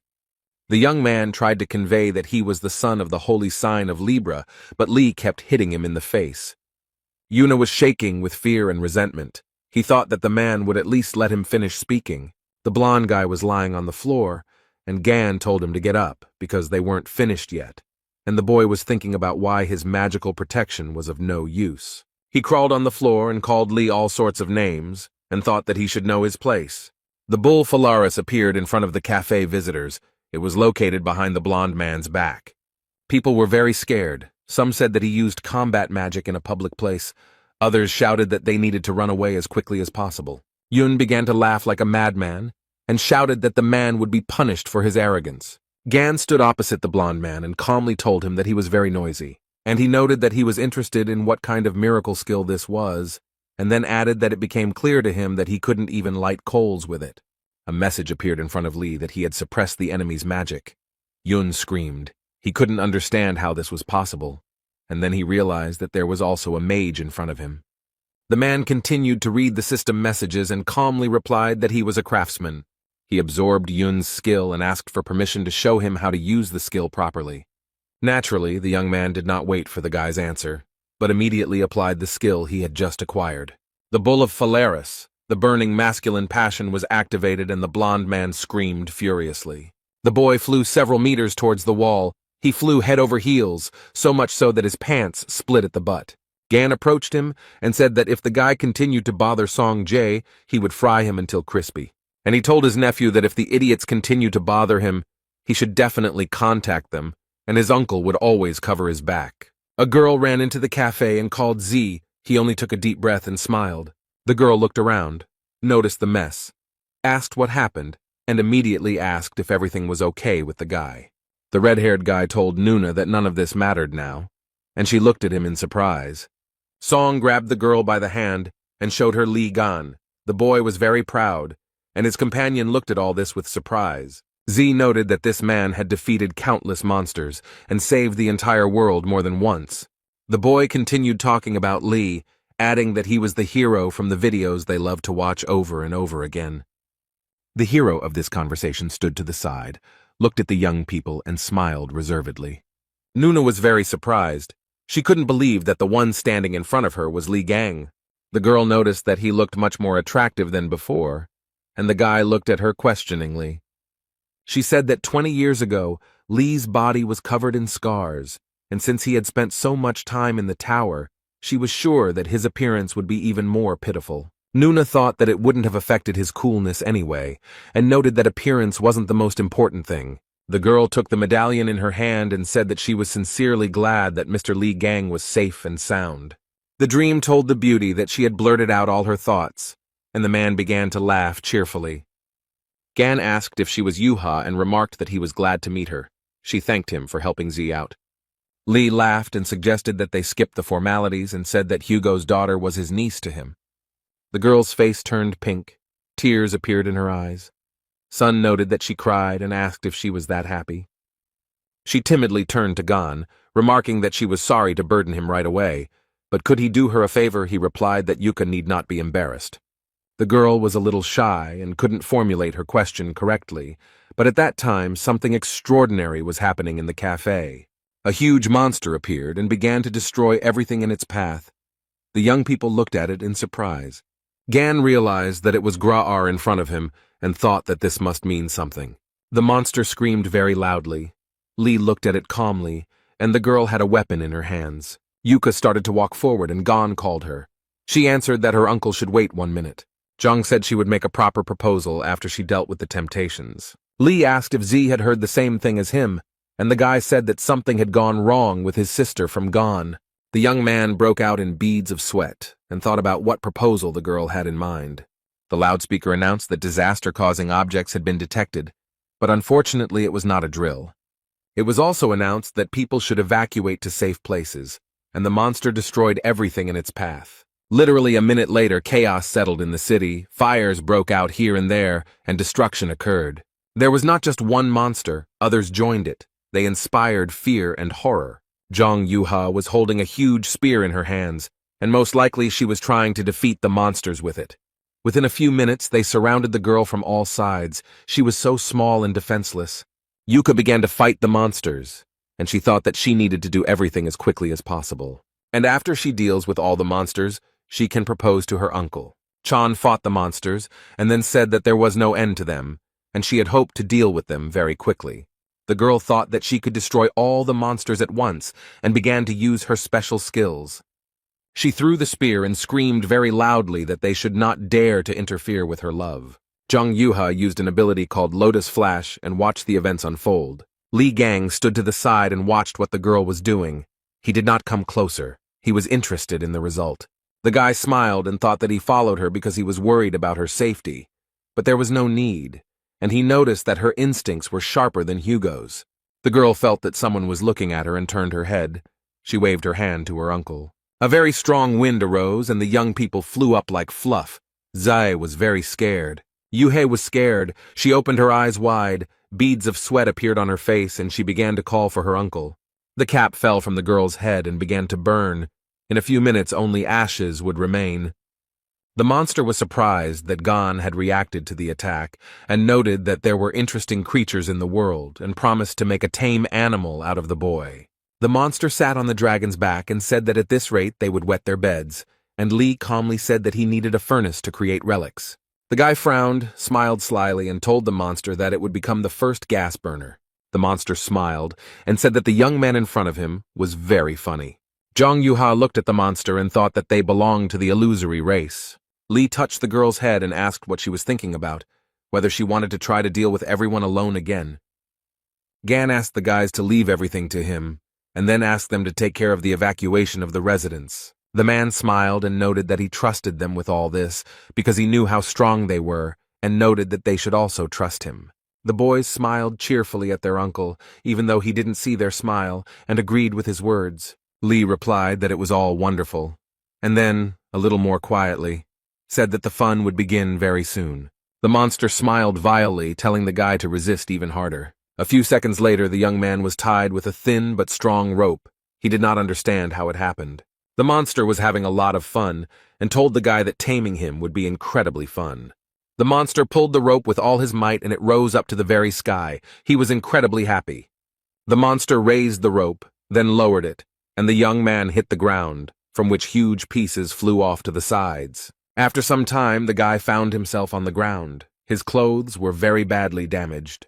He stood up, tore the rope apart with his hands, and calmly said that there was a lot of talk and no sense, and then asked the monster if that was all it was capable of. The monster frowned very deeply and began to laugh very loudly. He had come up with a new plan for revenge. The monster told the guy not to make him laugh and began to attack the guy using fire. At this time, Songjae was telling people that they should evacuate as quickly as possible. There were special centers for this in the city. The guy was very pleased with himself because he successfully completed one job and helped people at the same time. Za told his sister that he helped those civilians who had not yet managed to evacuate. And at this time, the girl looked into the distance with interest. She was very interested in what was happening to Lee. She thought that her uncle was strong, but his opponent was a representative of the illusory race, one of the most dangerous ones that brought misfortune and belonged to the red class. The girl understood that Gan could have problems. She thought about what to do if old wounds from the time of the tower made themselves known. Yuha thought that she needed to help her uncle and went to him. Her brother reminded her that Lee told her not to interfere, and her sister replied that she would be right back. The monster thought that it had gone too far and burned the young man to the ground. The monster was happy and already thought that such a solution was also possible, but what he saw exactly shocked him. Lee said that a real flame should be exactly like this, and noted that the fire of that brat from Gemini could barely warm his palms. The guy smiled widely. His eyes were shining, and he told the monster that from now on it would be his burner. A message appeared in front of him that fire could be used in the workshop. The monster lowered his head. He thought that this couldn't be. How could that man survive the hellfire? Li Gang raised his hand with a heavy weapon. He was tired of the messages that fire could be used in the workshop of creation and decided not to delay. The young man was very pleased with himself and showed with his hand that he wanted to enchant. The monster couldn't understand what was happening, and then began to scream furiously that he wouldn't let the guy do this. Lee saw the monster raging and ordered the skill to be activated, and a loud roar of lightning was heard. It was Chan Yuha who arrived, who was very worried about her uncle and wanted to help him. The girl stuck her spear into the monster's shoulder, and it clenched its teeth and began to ask how she dared. The monster was very strong, and he tore the attacker away from himself and threw her aside like a feather. The girl flew back so many meters. Fear and horror were visible in her eyes. She didn't think that the monster was so strong. The monster told his dragon that dinner was served, and he went to the girl. The monster ordered the dragon to devour Yuha, who began to open his huge mouth wide. Achan looked at all this with fear, her face covered in beads of sweat. She understood that she had no other way. At this time, Gan ran up, grabbed the dragon, and began to ask where he was going because his opponent was him. The guy pushed him with all his might. He fell with a loud crash, and rock fragments flew in all directions. The lizard opened its mouth very wide and screamed in pain. She could not even imagine what awaited her. The monster watched everything that was happening, and thought about how easily the guy had thrown away the lizard of the underworld. Lee stood up and calmly said that if the monster touched Yuka again, he would not leave a single wet spot of him. The monster felt uneasy. It began to be covered in drops of some substance and thought about what was happening. The monster grabbed his head and wondered what was consuming him.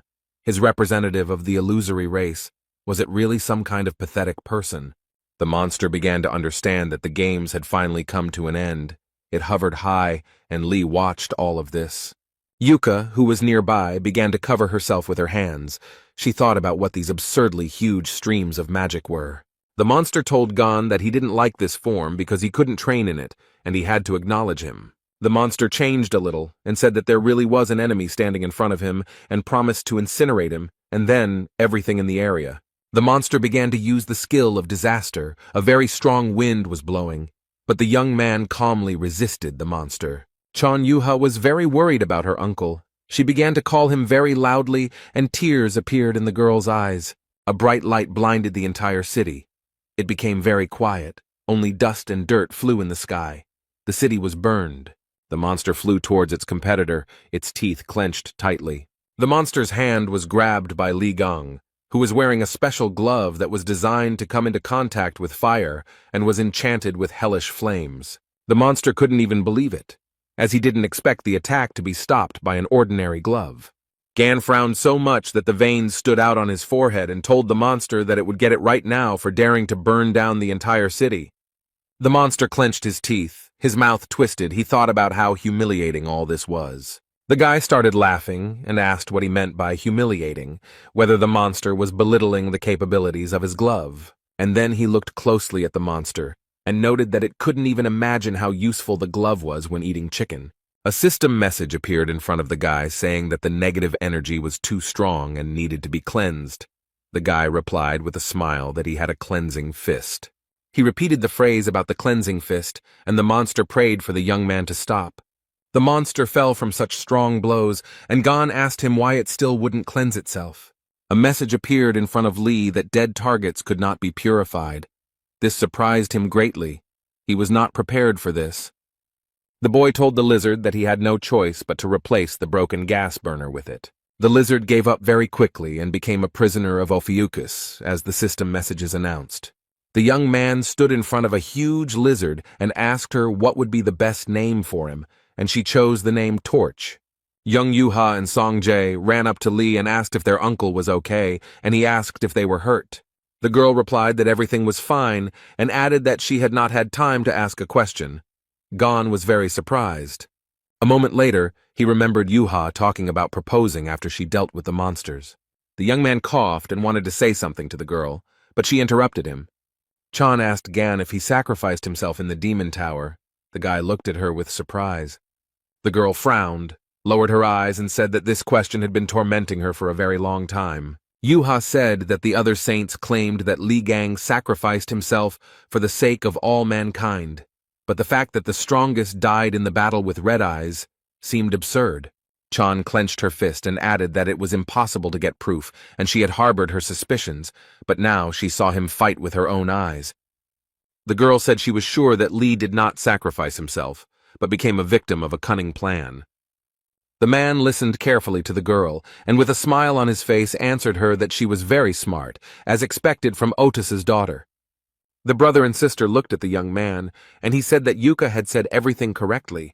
Gan reported that 20 years ago he was stabbed in the back in the demon tower. He added that this was done by one of the 12 saints who went on the raid with him. The brother and sister were very surprised. Beads of sweat appeared on their faces. Yuha said that she did not understand anything, and the brother asked if the saints had not tried to save the world. Z shouted that Li Gang was the brightest hope of all mankind. He was surprised how they could do this to the greatest hero. The young man pointed his finger at the red-haired guy and replied that that was exactly why they did it. But Song didn't understand anything. And Gan said that the saints did so because he was much better than them. And then he added that they did this because he was able to defeat the red-eyed man alone. And that is why the saints tried to get rid of him.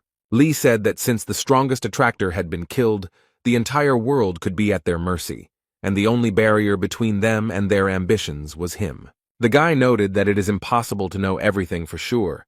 This is only the most probable theory. The young people were silent for a moment, and Songjae said that it was all so terrible. The guy lowered his head and said that Lee was locked in the demon tower all alone, and they even took all his merits for themselves. The brother and sister began to cry bitterly. Sun, smearing tears, snot, and drool on his face, said that Gan, despite everything, is the true savior of the world. Gan came closer to them, put his hand on each of their shoulders, and thanked the boys for their sympathy and asked them not to cry.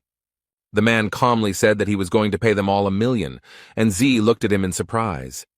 Lee took out his mobile phone from his pocket and said with a smile that he needed to look at something. The news reported that Sophie Mard would be holding a conference. Miss Saint flew to Korea especially to hold a conference at 7 o'clock. Everything was ready for this event. A huge number of journalists and paparazzi had gathered, all of them waiting for the sensational announcement to be made. The journalists were talking among themselves about the fact that 20 years later, the truth would be revealed about what made Sophie travel such a long way for the conference. One of the journalists said that he thinks that it is all connected with the mystical message on the drachma, or concerns the rumors about Li Gang's recent return. Everyone present was ready to hear something incredible today, when Sophie approached the podium and smiled. The girl narrowed her eyes, pressed her lips tightly together. Her face was covered in beads of sweat. Miss Saint thought that she was in shit. Mard had already begun to think about sending them all away and running wherever her eyes looked. But right now, a relic was wrapped around her neck, and it was unknown what kind of magic Gan had cast on her. Miss understood that if she wanted to live, she would have to fulfill his demands. She understood that he was not bluffing when he said that he would not get rid of her. Sophie Mard continued to stand near the podium. She took a deep breath and then exhaled. The girl said that the reason she was here today was to uncover the truth about the incident 20 years ago and asked if they remembered the demon tower. The journalists began to discuss among themselves the raid on Red-Eyed, who was then defeated by 12 saints, and since then they have been extolled as heroes. Sophie tilted her head and said that, in fact, the true hero who defeated the red-eyed man that day, but she did not finish the sentence. The girl closed her eyes and very quietly said that it was Li Gan. It was he who dealt with the monster. The journalists began to talk to each other, and someone said that he had expected such a discovery. After a few minutes, the room became very quiet, and the journalists looked up from their monitors and notepads and looked at Miss Saint. The pause lasted for a while, and someone from the audience asked Sophie Mard to repeat what she had said. And then the journalists seemed to burst out. One after another, they began asking questions about whether it was true that Gan had killed the red-eyed man, whether it wasn't Stephen Marker who had dealt the final blow. Questions poured in one after another, and one of the journalists asked Sophie that if it was all a lie, then Li Gang was still alive. Miss Saint stood near the podium, her gaze downcast. She felt extremely unwell. The girl was very surprised when she heard a voice behind her saying that this was impossible. When Sophie turned around, she was very scared because she didn't expect to see him, and the man straightened his tie and said that his name was Jean-Louis Morand and smiled. It was the holy sign of cancer. He said that Miss Saint had turned pale, and he believed that she was not fit to continue speaking at the conference. Morna smiled, but there was no emotion on his face at all, and asked Sophie if all this was true. The girl turned to the holy sign of cancer, called him by name, began to ask about something, and he quietly turned off the microphone. Jean-Louis leaned over to the girl and quietly told her in her ear to shut up. Moran smiled and asked Sophie what the hell she was mumbling into the microphone. He asked if Mard had forgotten the situation she was in now, where all she had to do was show off her face, play the role of a saint, and why she was putting on a show. The girl was very scared, and Jean-Louis continued to whisper in her ear that she needed to sit quietly so that the whole world would not hear how he was tearing her vile mouth apart. He turned on the microphone, came out to the journalists, and said that he offered his deepest apologies, and noted that the words spoken by Sophie Mard were the fruit of threats from the person who recently kidnapped her. Moran smiled, but his eyes were angry, and told the reporters not to worry. He would personally guarantee Miss Saint's safety. Then the man added that he was sorry, but they had to interrupt the conference immediately. The journalists were very surprised. One of them asked what about the news about Li Gan's return. Jean-Louis walked closer to the guy and stated that Li Gang had died in the Demon Tower 20 years ago and asked what other answer he needed. Moran's pupils narrowed very much, and he said that if the rumors were true, he would personally let everyone know about everything. Moran noted that there was no such news, and the journalist began to stutter and ask who, in that case, had threatened the saint. Another journalist also asked why the criminal mentioned Li Gang's name. Journalists began to tell Jean-Louis that if the conference were interrupted now, then trust in the saints would be shaken very sharply, or they had something to hide from the people. Moran was very angry. He thought that reporters were pathetic insects who did not know their place. But before he could do anything, he heard someone telling him to look at his face. Otherwise, he was going to despise everyone. What Jean-Louis saw shocked him.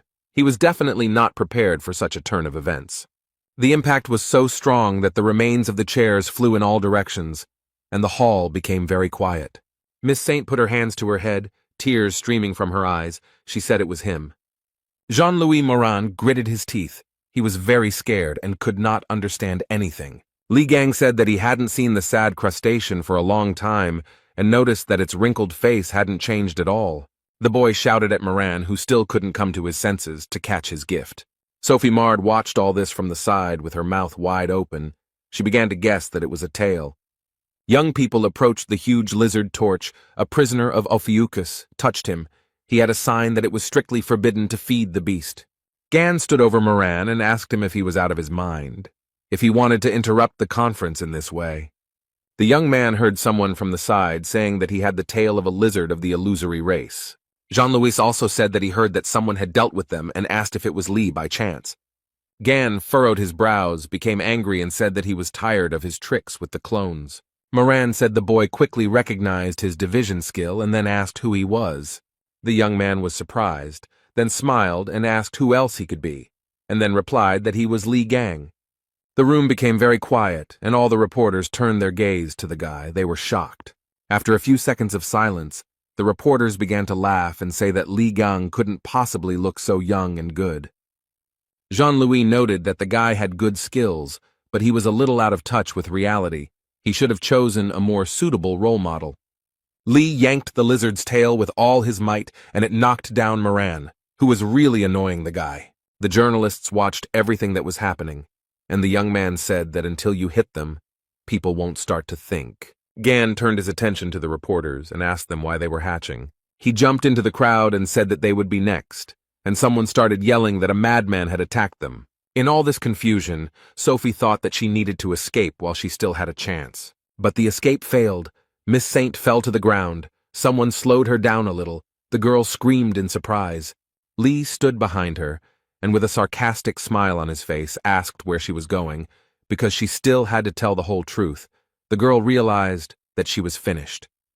Gan demanded that Sophie tell him about how they ran away at the sight of Red Eyes and took his property for themselves, about how she was treating his face but could not fix his pathetic soul. He pressed a point on the girl's forehead, and she closed her eyes and thought about what the guy had just told her himself. The system message distracted the guy. It said that a flash of energy from the darkest star had been detected. Everyone in the room was very scared. They grabbed their heads and beads of sweat appeared on their faces. Sophie got scared and started to speak incoherently, and Li Gang couldn't understand what was going on. The girl screamed like a madwoman. She said that it was not about him, but about that devilry. Li looked at Jean-Louis and thought that the energy of the constellation was emanating from him. He gritted his teeth and muttered that this was all incredible. He would never have thought that it was really gone in front of him. He said that none of this matters, but he doesn't know how he managed to return alive from the demon tower. Moran then added that Ghana should throw a little welcome party to celebrate his return. Otis placed a pot of ramen on the table. This was supposed to be his dinner since no one was home. The man sat down on the sofa, took the remote control, and began to look for something interesting to watch on TV. He was eating ramen and listening to the report coming from the St. Sophie Mard conference venue. The reporter noticed that it was chaos right now. The journalist reported that a man who pretended to be Li Gan had burst into the hall, and that the audience could watch him in a fierce fight with the holy sign of Cancer. The reporter then added that it was a very entertaining show, and that Li was seen on screen grappling with Jean-Louis. Hugo was so surprised that the ramen fell out of his mouth, because the man opened not only his eyes wide, but also his mouth. As the fight continued, some of the journalists began to run away, and Li told his opponent that his pathetic attacks would not work on him. A few minutes later, Moran used his skill and looked at Gan with a smirk. The Cancer Man was simply sure that the guy had been caught and now did not pose any danger. But Li, as always, was collected and calm, and he very easily extricated himself from the enemy's shackles. Jean-Louis was very upset. He could not understand how the guy managed to free himself. The young man had his sword. With its help, he very easily got rid of all obstacles. The journalists who remained in the hall and watched everything that was happening began to clap their hands. Li Gang was very pleased with himself. He smiled happily, and his eyes glowed with a green fire. But the battle was not over yet, so the guy crouched down to attack the enemy again. Gan picked up speed and began to approach the enemy very quickly, who looked at everything with surprise. Moran said with anger in his voice that it looked like Li had been doing nothing but acrobatics for the last 20 years. Jean-Louis started doing his tricks. The guy watched him and asked with a sarcastic smile if he had any more tricks left. The young man did not wait for an answer, but attacked his opponent with lightning speed, then wrinkled his forehead and clenched his teeth. Li looked to the side questioningly. He began to guess something, and this made him angry. The guy shouted very loudly that Jean-Louis had spent the last 20 years doing nothing but learning how to create clones. The man laughed and replied that he would take these words as a compliment, and Gan began to listen. Sophie Mard fell to the floor, holding her head with one hand. A strong wind was blowing, and she was screaming very loudly. Something incredible began to happen in the room. All the objects that were lying on the tables began to circle in the air. The people who were in the hall felt very bad.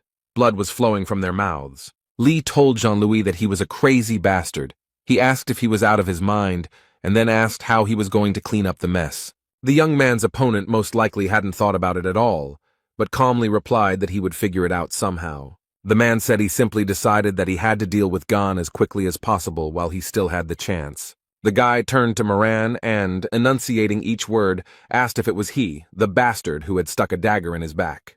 Jean-Louis and his clones began to laugh wildly. He replied that Li was trying so hard to find the culprit. The man said, with a smile on his face, that it was not right for a hero to dwell on such petty grievances, because people were more likely to take him for a street thug than a saint. Gan thrust his dagger forward and told Moran to shut up already, and noted that these were too loud words for the cowardly little ones hiding behind the clones. Jean-Louis said that these are not just clones. He recreated them from the life energy of the reporters. They cannot be cut up. Otherwise, all their life energy will be lost. The man noted that in such a situation, things could turn out rather sadly. Lee noted that these nasty tricks matched his mug. Moran laughed and noted that these were the young man's last words and said that now he would die. And Jean-Louis, along with a huge number of clones, surrounded the guy. Just a little more and everything will be over. But the clones began to look at each other. They were very scared. They saw the lizard's tail, which shocked them greatly, since the clones had no idea where it came from. Lee waved his hand and calmly said that this was a new skill he had learned in Drachma. The guy said, "Get hit," and hit the man with all his might. He gritted his teeth and watched all this with fear. Jean-Louis screamed loudly as Gan used the take-hit skill instead of me. The young man said that in front of him was not just a clone, but a part of Moran, and as soon as he finished him off, dealing with the rest would not be difficult. The man screamed very loudly. Where did the guy find out about all this? His face twisted in horror. Lee calmly said that he had said that Jean-Louis was a bloody, rotten piece of crap, and added that one would have to be a real idiot not to realize how much he stank. The guy had a huge pink stone in his hand, and shouting jackpot, he raised it up. Moran was surprised to hear that even the twins were unable to find the core, and asked how he had managed to get it. System messages appeared before Lee that a fragment of the cancer core was in his possession, meaning he could absorb the power of cancer. Sophie continued to hide under the podium as before. She listened attentively to what was happening near her. After a while, the conference room became very quiet. Only smoke and dirt rose up. The journalists began to come to their senses. The girl asked what it was, and the guy noted that he thought he was finished. He asked what happened. Gan stood over Jean-Louis, who asked the boy what he had gone through in that tower, and said that he felt as if the power of God himself was pressing on him. Lee replied that the man was talking too much, and said that he would definitely put the core he had taken from Rak to good use. Moran smiled and said he thought he should back off for now, then noted he had an ace up his sleeve. Jean-Louis began to dissolve, but still smiled and told the guy that he would be his worst headache. Gan said that Moran had an ace up his sleeve, and then added that it was to be expected that he would not simply back down. Lee's phone rang. It was Otis. He was shouting what the hell Lee had done there, and then he ordered him to quickly return home.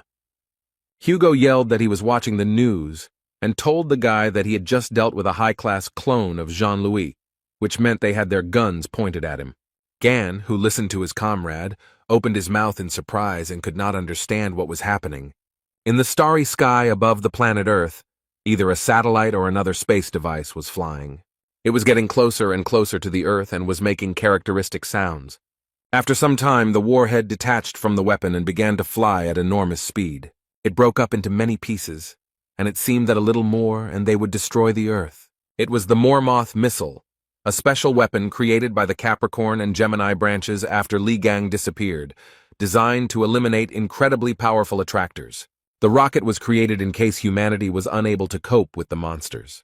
This is a kind of trump card that destroys not only the attractor, but also a huge area around the point of impact. Gan told Otis that he couldn't believe they had put something like that together and that it sounded too grandiose. Hugo said Jean-Louis had it set up so that the missile would fire automatically when his biometric signals disappeared. Lee said that it looked like the high-ranking clone was almost equal to Moran's original body, and Otis shouted that it was not the time to be daydreaming. They needed to get out of there quickly. Gan said that he didn't think that running away would be the best solution, and if his words were to be believed, that thing could level several cities to the ground, and his comrade asked if there really was no solution. The guy thought about it, asked his friend again, and looked at Sophie, who looked at him questioningly. The young man laughed and happily told Otis that there was still something they could do. Miss Saint stared at Lee. Her brows furrowed and beads of sweat appeared on her dirty face. At this time, the rocket was getting closer and closer to the sleeping city. People were sleeping peacefully in their apartments.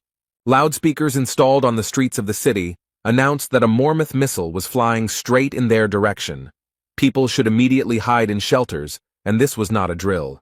People started running for cover. They were talking about why the anti-drag weapon was sent to the center of Seoul. Someone wanted to rent teleportation skills. Sung Jae and Young Yuha heard here and there about people saying they didn't want to die. Here the sky became very bright, and a bluish-greenish glow could be seen at the very top. Everyone who had run for cover raised their heads and began to look carefully, and the brother and sister immediately realized that it was Uncle Gan. He wasn't climbing up alone. He had Miss Saint in his arms, her face twisted in horror, and Lee was smiling broadly. Sophie screamed very loudly. Tears flowed from her eyes. She asked the guy what he was planning. A message appeared in front of Gan that, by the will of the Gemini bishop, the teleport and levitation skills were activated, and they teleported to the location of the Mormouth rocket. All this was possible thanks to the badge that Lee took from the Bishop of Gemini and held in his teeth. Gan and Sophia were getting closer and closer to the location of the Mormouth rocket, and the girl was screaming like crazy. The guy with a smile on his face said that he knew perfectly well that Miss Saint could burn through anything and ordered her to melt this rocket, but she could not figure out how to do it. Lee said that if she couldn't handle it, neither they nor the city's inhabitants would survive a collision with such a colossus, and Sophie had been idle for 20 years, and now it was time to serve everyone. Miss Saint screamed and cried, begging Gan not to throw her into the rocket and calling the guy all sorts of names. The young man naturally did not listen to the girl and told her to fulfill her destiny, but she flew, cried, and swore. Sophie held her hand out in front of her, closed her eyes, and asked the sacred essence of Aquarius to manifest itself, but it was shocked by what was happening. And the sacred essence gave its subordinate all kinds of enhancements so that she would not die. Miss Saint continued to scream like a madwoman, tears streaming down her eyes. The sacred entity gave Sophie a tear of a goddess called the Sovereign Skill. A whole stream of water was directed towards the rocket, which was rapidly approaching the Earth. The water swirled, bubbled, and with its strong flow stopped the ill-fated rocket, which fell apart into parts. Sophie watched everything that was happening and happily said that she really did it. She started falling down and screaming why Lee wasn't catching her, and the guy replied that a great job had been done, and then added that with such a set of enhancements, the girl would definitely be safe. The guy looked at the fragments that fell from the sky and said that the leech did a lot better than he expected, but still too carelessly, because if the fragments fell to the ground, chaos would begin. People went out into the street and started talking about the rocket exploding, but now shrapnel was flying at them and they didn't know what to do. Gan looked up and wondered if this thing was created by the twins. The guy smiled and said that he would most likely be able to convey a grand greeting to the Purple Witch. The young man began to call his friend Hugo Otis, who was very surprised.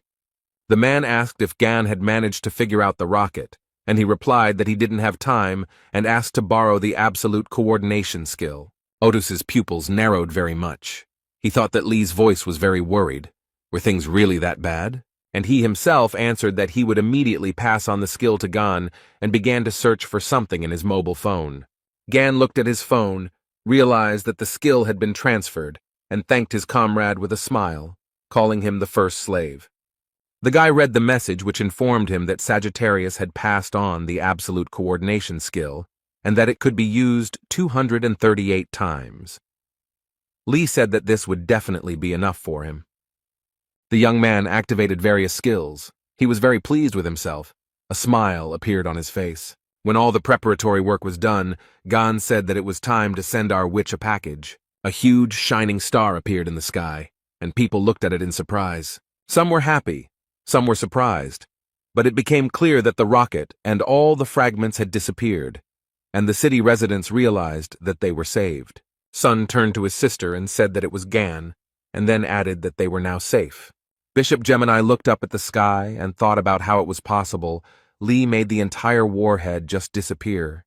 Choi Sun-hyuk heard someone calling him by name and he started stuttering because he couldn't understand who it was. The bishop replied that it was him, and the man started shouting that he was an idiot and what had he done with his skills. The man stood outside the window and was very scared. What he saw shocked him. A huge amount of debris from the Mormouth missile fell on the Yin-Yang Palace. It was a terrifying sight. The conversation took place in the Blue House in the presidential office, and the man asked in surprise what it meant that Lee Gang had returned. Someone replied that he had disrupted Sophie Mard's press conference and crushed the holy sign of Cancer, and would also prevent the Mormouth missile from colliding with Seoul. The man looked away. He was very scared and asked what this nonsense was. Li Gang flew into the presidential office from the ceiling, holding the Gemini bishop in one hand and Hugo Otis in the other. Everyone present in the room was shocked by such an act. They couldn't even find the words. Li asked them why they were whispering like rats, and whether they had done something wrong. And he added that since he had taken on the matter, he would see it through to the end, and then he added that he had come for his money. The parliamentarians knelt down and wondered if Li Gang was the real deal, and he said that he knew that they were keeping his bank account to themselves, and that funds were being deposited into it. The guy said he tried to open his own account, but it didn't work. Then he said he left Otis's name as a proxy, but they were mean. A man stood up and said that the Korean government could not entrust such responsibility to Mr. Hugo alone. Li Gang looked at the man who had the courage to contradict him, and he added that Mr. Otis was a foreigner, and after his disappearance they could not trust a saint from another country, while they no longer had one of their own. Li was also told that the Sagittarius branch, due to many circumstances, lost its former influence. Hugo frowned as the man spoke of how they had ultimately turned to someone more reliable for help. Gan became very angry. He punched the speaker in the face and shouted that he knew that out of all the possible candidates, the Purple Witch was chosen. The guy was very angry. He said he was trying to control himself, but they decided to make such a lame excuse. He noticed that they were nobodies to look down on Hugo, who thanked his comrade for worrying about him and asked him to finish this, but Li got carried away. Gan said that he was Otis's master and could treat him like that, but who were they and who did they think they were? These words surprised Hugo very much. But Li got carried away. He said that his comrade's only virtue was his pretty face. Hugo asked him to calm down, and Gan shouted that the people in the blue house shouldn't treat him like shit. One of the men noted that they had not said such a thing, and the second told him to stand still, but the guy continued to shout for them to respect his comrade. Then Li started yelling at Hugo, asking why he tolerated such treatment. The man noticed that the young man made him feel guilty and became very upset. Gan calmed down a little, folded his hands in front of him, and said that in any case, before he started causing a pogrom here, the authorities had to give him his money. Finally, everyone understood why the guy had come here, when suddenly a voice was heard from somewhere asking Li to shut up. Bishop Gemini frowned and then said that the voice sounded familiar to him, but that couldn't be true. A girl began to slowly approach them. Everyone looked at her and the hall became very quiet. Li was very surprised by her appearance. He clenched his teeth and said that she had finally appeared. The beauty said that Li Gan's account had long been confiscated and told him to shut up. It was Heiji, the holy sign of Gemini. The girl wrinkled her brow and said that she was going to use the money from Li's account to restore her yin-yang palace. And then she added that he was a bastard who launched fragments from a Mormouth rocket at them. Heiji screamed that her palace was in ruins, and then asked the boy if he realized how bad the damage was. Then the representative of the holy sign of Gemini told Gan to prepare for the consequences. Li narrowed one eye, the other one glowed green, and asked the girl who she was anyway. And she just bit her lip, lowered her head, frowned. She didn't expect such a question. Heiji came to her senses very quickly. She screamed at the guy to shut up and said that she was going to teach him a lesson now. She used the energy flash skill, and the people in the room started screaming that they would also be covered. Bishop Gemini clenched his fist and joyfully said that this was the most powerful technique of their constellation, a summoning of a spirit from another world. Heiji activated spirit summoning and the spirit queen Lily Quinn responded to it. The people who were in the hall watched everything that was happening very carefully. Haim happily said that here she was, the queen of spirits, whose power was almost equal to that of the sacred entities, and noted that she would look at what she could counter Li with. The young man flew up to the girl, unexpectedly grabbed her by the chest, threw her back with all his might, and in addition wished her a successful flight. She flew with such force that she broke through the roof of the blue house. Heiji screamed so loudly that her blood ran cold, and Bishop Gemini stood under the hole that appeared in the building and called for his mistress. Before Li, a system message appeared stating that the magical energy of the Gemini constellation was dissipating, and that the spirit queen Lily Quinn wished to return home. The young man put his hand to her head and thought about something. It became very quiet. Then he grabbed her by the braid and asked where she was going, and the queen began to scream for the guy to let her go. Li asked her if she thought she could get away so easily, if she thought he was an idiot, and she begged him to spare her. But then something out of the ordinary happened. Gan frowned in surprise. Through a hole in the ceiling, Heiji flew into the room, Bishop Gemini asked her if everything was okay with her. System messages appeared that the owner had lost consciousness and magical control had been broken, and the transformation skill rented from Aquarius was dissipating. Lee asked if anyone around him had seen it, and then noted that he had said that he was seeing her for the first time. Did she really hope to defeat him with the Queen's help? Spirits. Gan addressed the people gathered in the president's office and said that the purple witch would not help them. Then the guy smiled broadly and asked whether they would give him his money back or not. After some time, Li Gang and his comrade Hugo Otis came out of the Blue House. Gan was very happy. He said that everything was fine because they had received the money, which meant they could go and eat something tasty. He was surprised that they had given him a lot of documents, and his comrade noted that something was wrong here.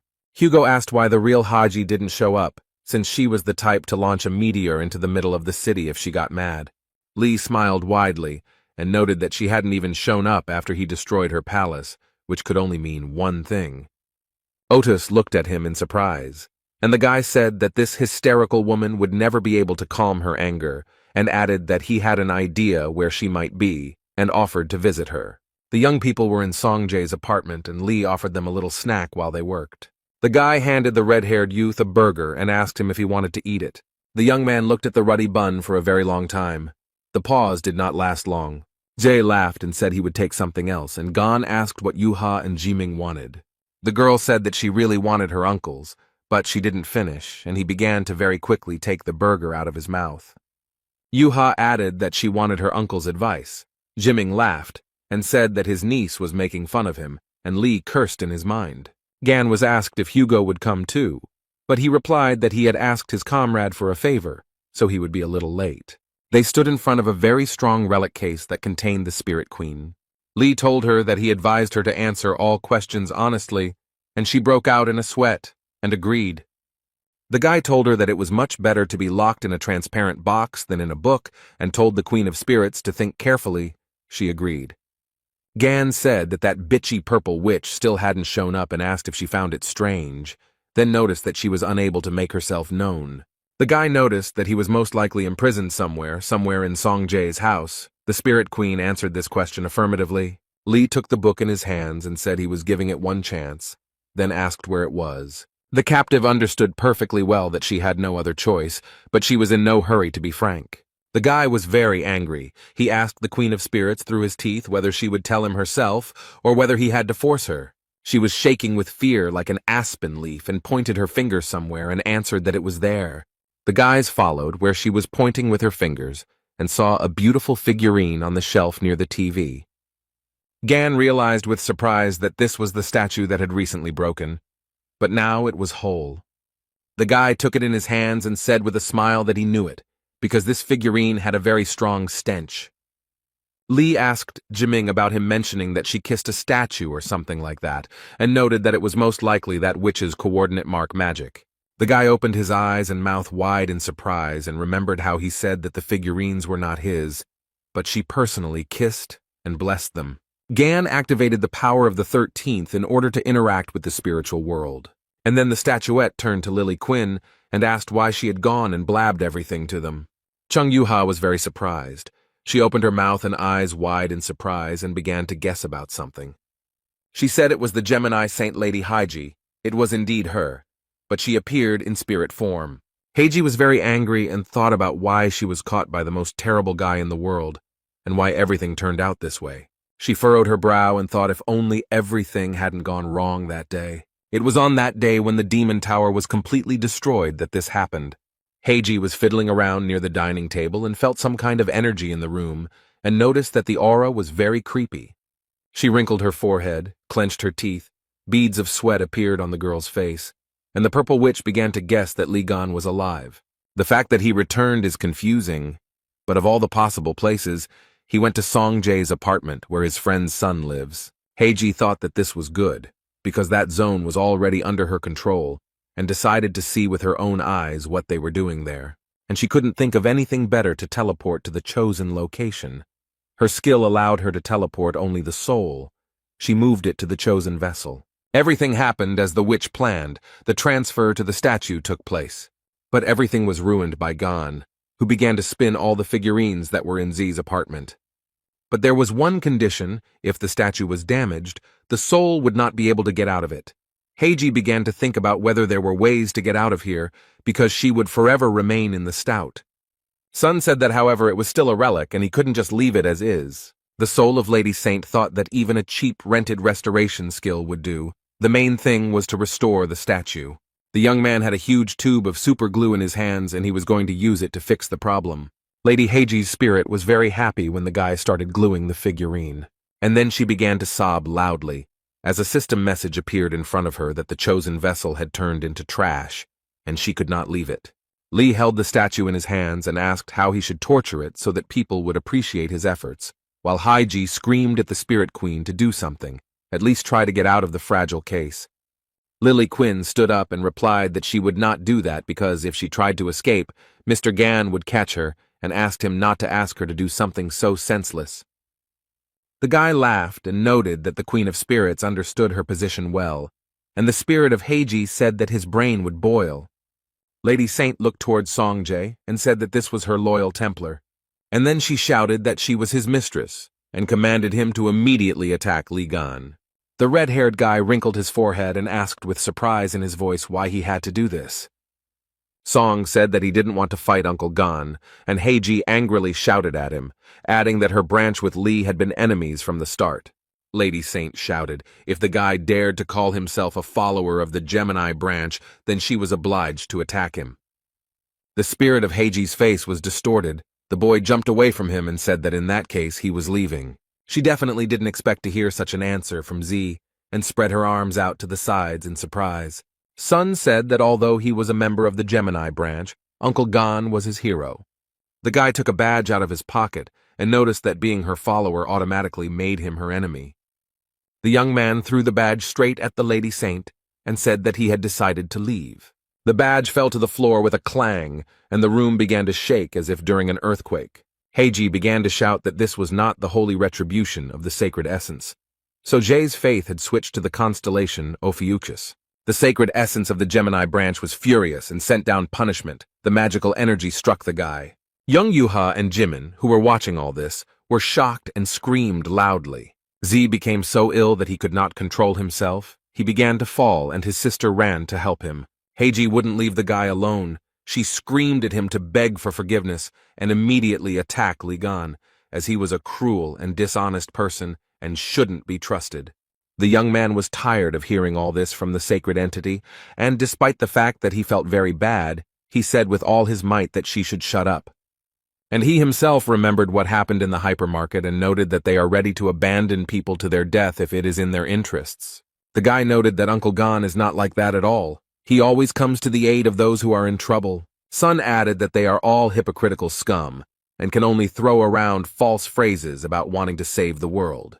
And his hero, the young man noted, is completely different. He always helps out and doesn't let you down. Z remembered how in the cafe, Gan told him to speak up if the guys bothered him again, and added that his uncle would always cover his back. Sun lay on the floor, punched it with his fist, and shouted that they were fucking bastards who had no right to look at Uncle Gan. From above, the sacred essence of the Gemini constellation Freya has revealed herself, increasing Songjae's punishment to the highest degree. Li Gang watched everything that was happening and felt sorry for the guy, so he decided to use the skill. It wasn't simple. It was called the Deep Cutter. Heiji was very scared when she heard about it. Meanwhile, there were many people in the Yin-Yang Palace, and they began to clear away the rubble. The man shouted that the fire was getting out of control and asked to bring everyone who knew water magic. The man with the beard was very surprised, as he was unable to gather magical energy. He frowned, looked at his hands, which did not obey him. A girl started running towards him. She asked what was wrong. She was very scared and talked about Bishop Ken not being able to use magic, and then added that they had stopped feeling it altogether. The man with the beard was shocked and started shouting whether they had contacted the Templars from other regions. Bishop Hen reported that they were unable to use telepathy or teleportation, and noted that the portal was completely dissipating. He was asked about the Templars, who were supposed to be hunting monsters now, and was told that it was impossible to contact them because telepathy did not work. Someone said that Gemini's magical energy suddenly completely dissipated. The young people in Jay's apartment were very surprised. Yuha said that the magical energy of the sacred essence had disappeared. Lee told the red-haired guy that everything was okay now and noted that because of him, he almost got into big trouble. He thanked the young man for trusting him until the very end, and he noted that he truly appreciated it. Sun smiled at the man, and tears of gratitude appeared in his eyes. He wanted to tell him something. But Haiji's spirit began to scream furiously, and she began to ask what Li Gang had done to her. She was very angry and began to ask in a raised voice why she had lost contact with the sacred entity. A message appeared before her, stating that she had dispelled the connection between the holy sign of Gemini Heiji and the sacred essence Freya.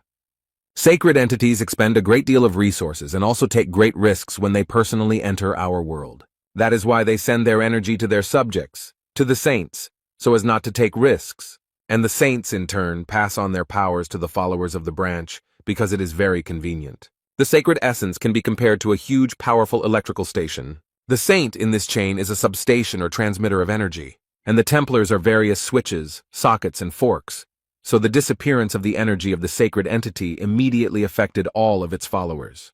Lee asked Haiji what it was like to be an ordinary person and threw the statuette on the floor. But the witch did not understand what the young man was talking about and looked at him in surprise. Gan smiled slyly and said that it was that stinking Cancer's favorite skill, to sever connections with the help of the deep cutter. The Cancer constellation's sovereign skill can cut through anything, and when mixed with Lee's power, the result is very interesting. The boy smiled and told the witch that he had managed to cut the bonds between her and her pathetic little god. Heiji started screaming at him about what he had done, and then noted that the sacred entity would not leave her just like that, and Lee would become the target of her true wrath. And he said that he didn't care, and he wasn't against it.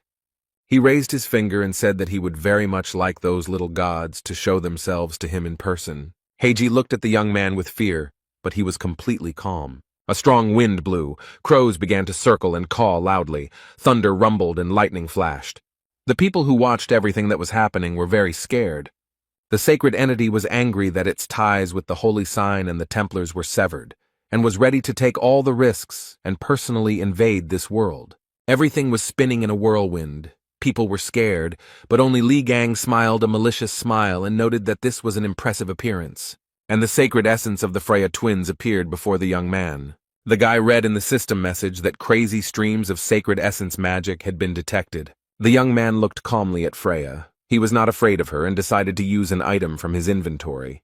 The sacred essence's face changed very quickly. She was very surprised. A fragment of the Cancer core appeared in the guy's hands, which absorbs the energy of the sacred essence. Li Gang held it in his hands, and the sacred essence of the twins was struck by the presence of a fragment of another essence. The guy held out his hand with the core in front of him, and said with a smile that he was very sorry because he didn't have the Heaven's Fury skill. And then he said that if he had it, he could allow anything, including these pathetic little gods. Li Gang smiled wryly, called the creation workshop, selected suitable materials, and said that there was no other choice. His eyes glowed green, and he said that he would have to use the best of what he had. And he created the whirling scythe of the abyss, a weapon that was created by merging the Cancer core fragment and the Gemini whirlwind and lightning, but its durability was very low. But Li Gan was fine with it, and on top of that he activated the combat instinct skill. The guy struck and the sacred entity screamed very loudly. She was not prepared for such a rebuff. And before Gan appeared a message that he had caused significant damage to the sacred essence of the constellation Gemini, and it fell into agony and felt humiliated. Yuha, Ze, and Haiji were watching the guy. They couldn't believe that Li had injured the sacred essence. They didn't understand how it was possible. A system message announced that the vortex scythe of the abyss was broken, and the young man said that this was the price for improvisation. And at this time the sacred essence of Gemini fell into madness. She clenched her teeth and looked up. Freya was so angry that she intended to summon all her powers into this world. From all sides, people began to gather around the sacred entity.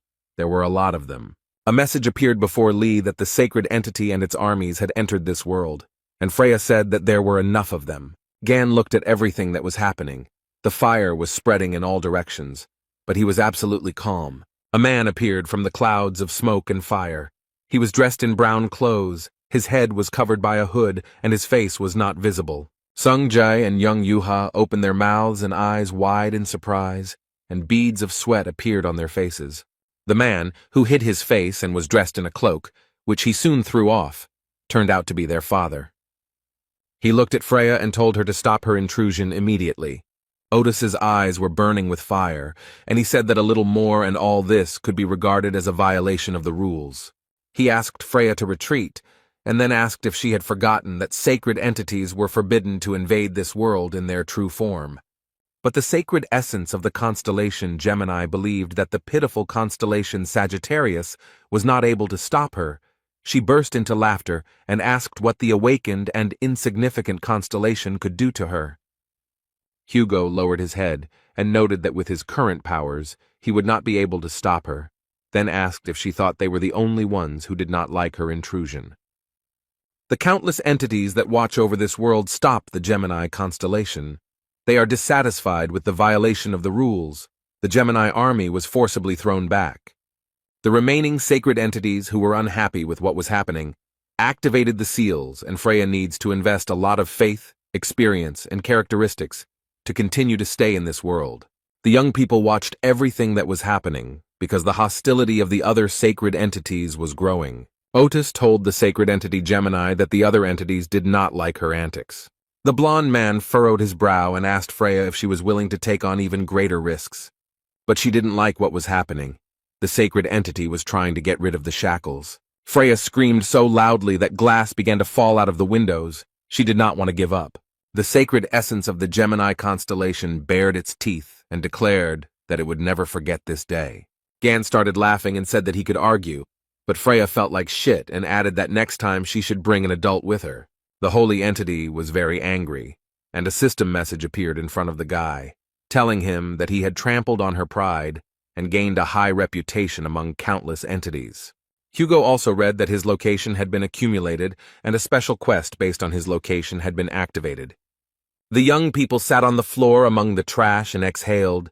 Jiming felt very bad. Gan hugged Otis and told him he was doing well, and Otis noted that he still felt uneasy. The man gritted his teeth, thought about something, and then said that he couldn't believe that Freya had treated Songjay that way. He clenched his fist and said that even shooting an arrow at her head would not have been enough. Lee hugged his comrade, smiled, and told him to wait. He would see everything soon. And then he frowned, laughed, and said that he would definitely teach his friend's children. Hugo looked at the young man with gratitude and thanked him mentally.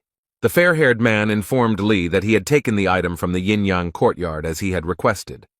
Gan was very happy, because this is the Registry of Souls, a certificate that records contracts with the avatars of the Gemini constellation. Heiji, who saw Hugo handing over the registry to Lee and started screaming where he got it from, because the registry must be very well guarded. Otis laughed and said that stealth and infiltration were the most important skills for any archer, and he himself thought that it was not necessary to say that he had the Gemini branching symbol. Li Gang opened the soul registry and began to read it, while Heiji and Hugo began to quarrel with each other. A system message appeared in front of the young man, stating that he had opened the Registry of Souls, which records the list of avatars.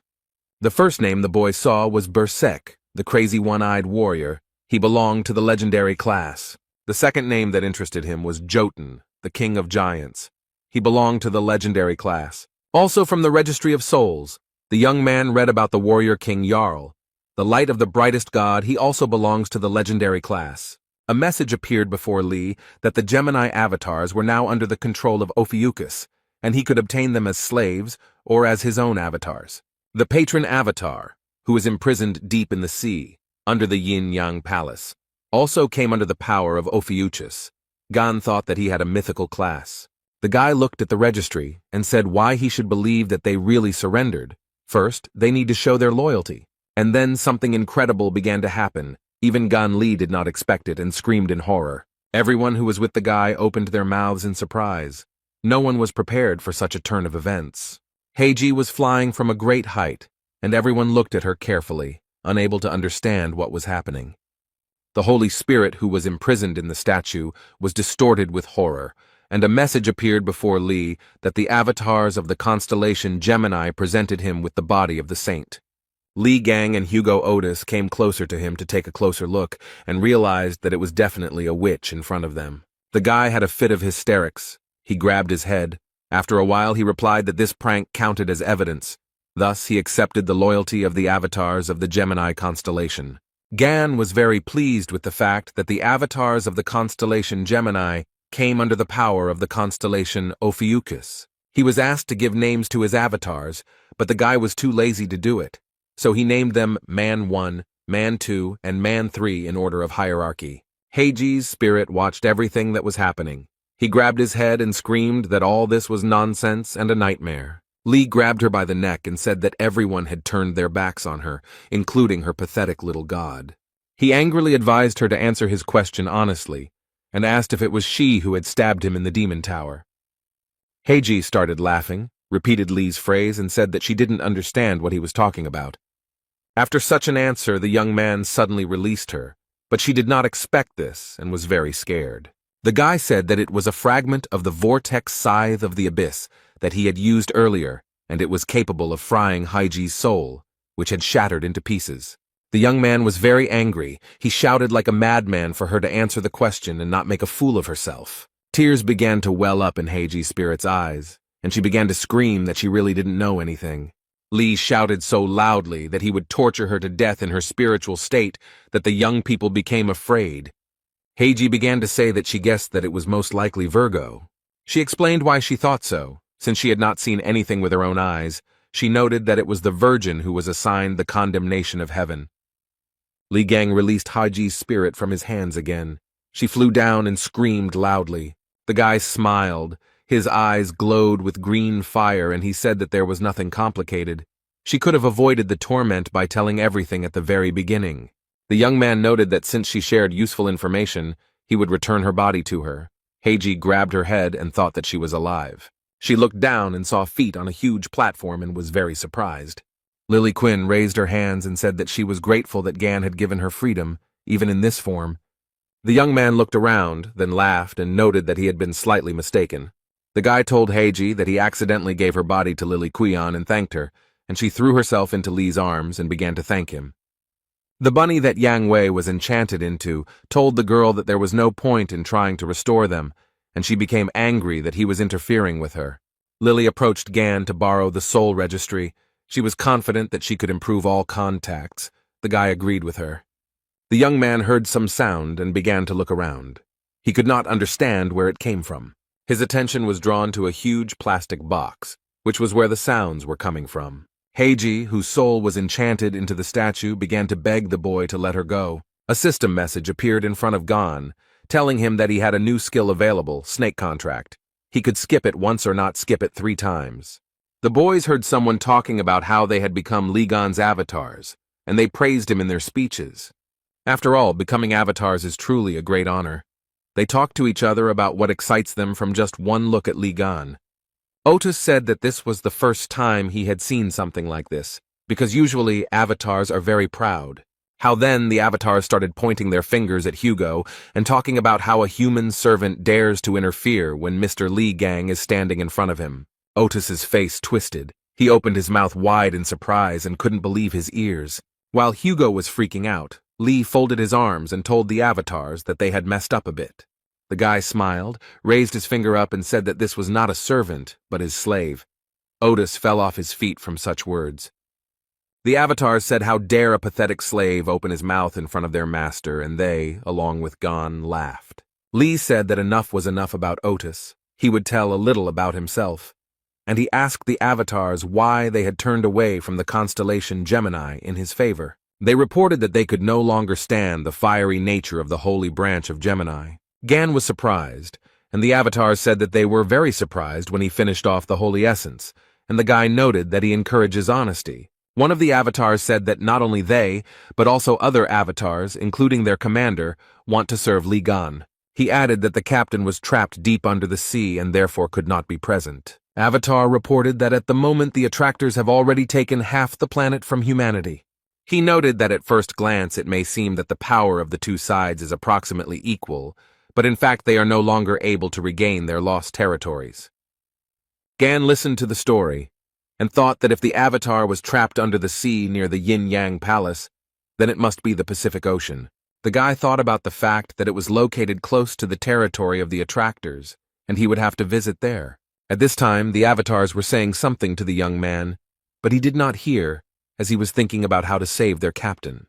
And they began to bow to him and say that since from now on he was their patron, they would swear allegiance to him. The young man smiled broadly at them and said that he relied on them and called them brothers. Songjae and young Yuha watched what was happening. The boy said that he expected nothing less from his uncle. And then he added that avatars of such a high class are afraid of Gan, and that's cool.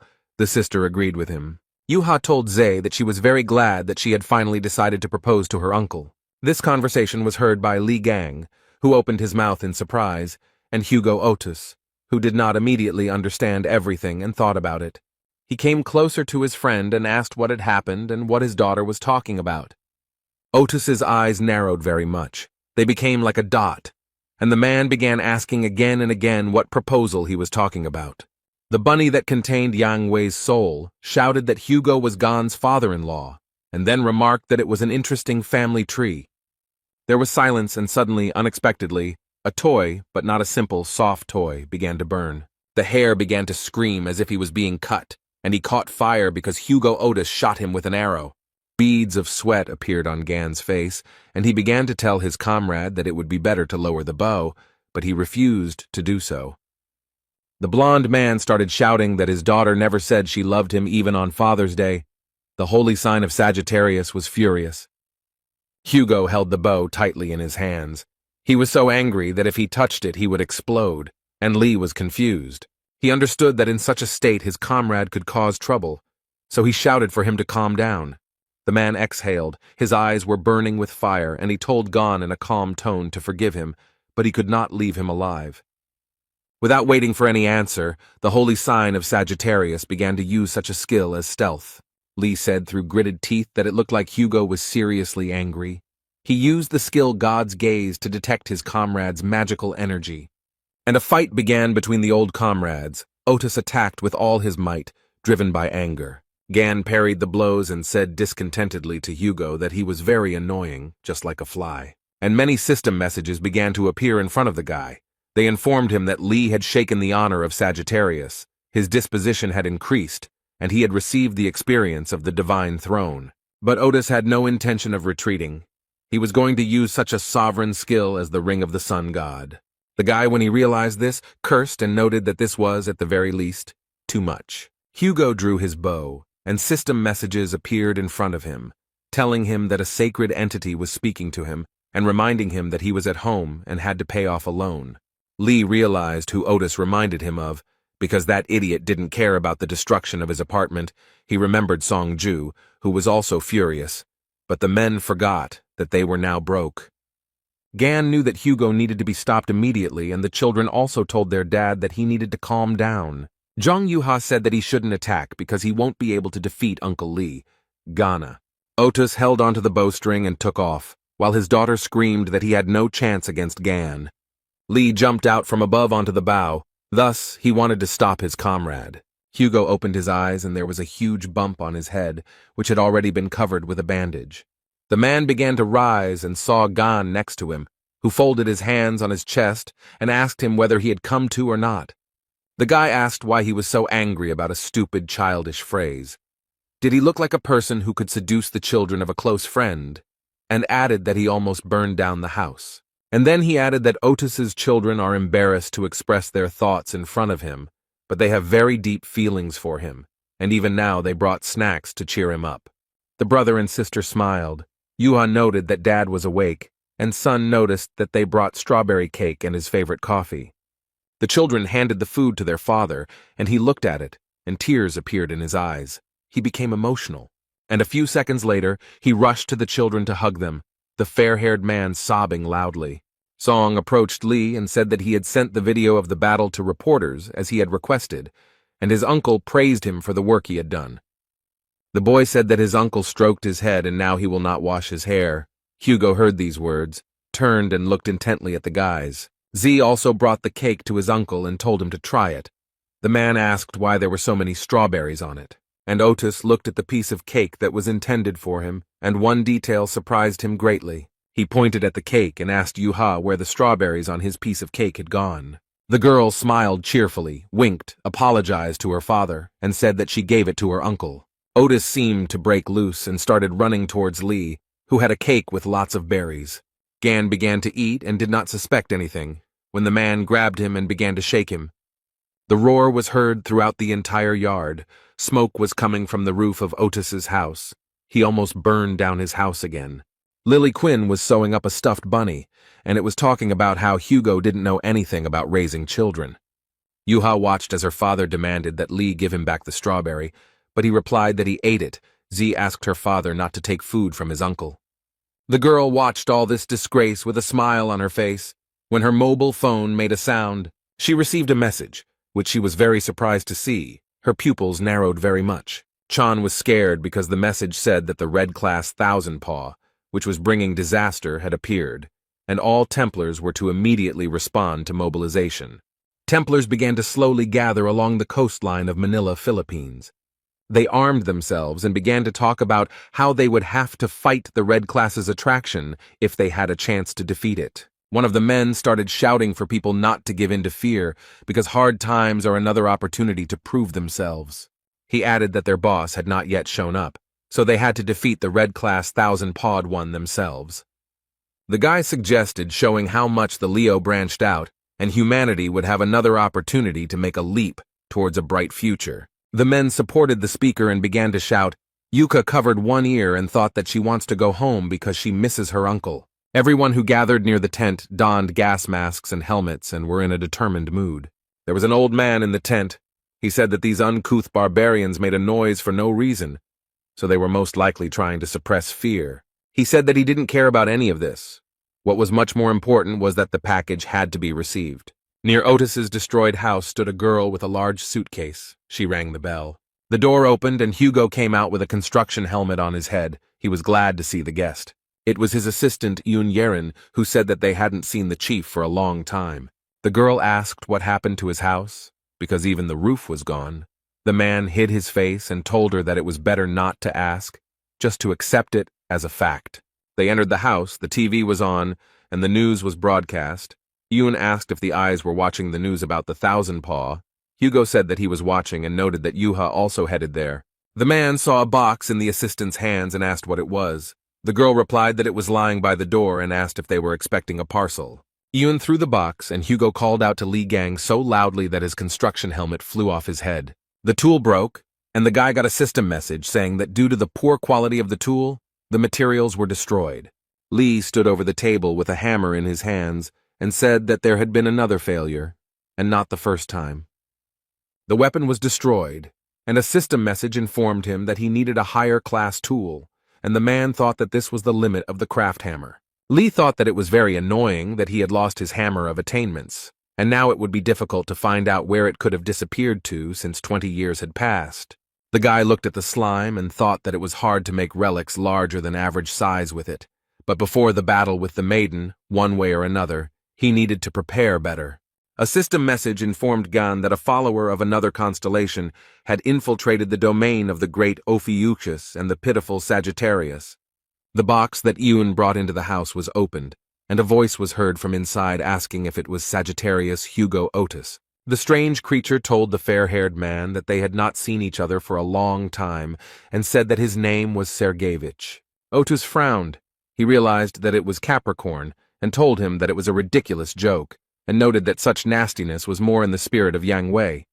Lee came out of the workshop with a huge hammer and said that he was curious about who had gotten in and recognized the old man.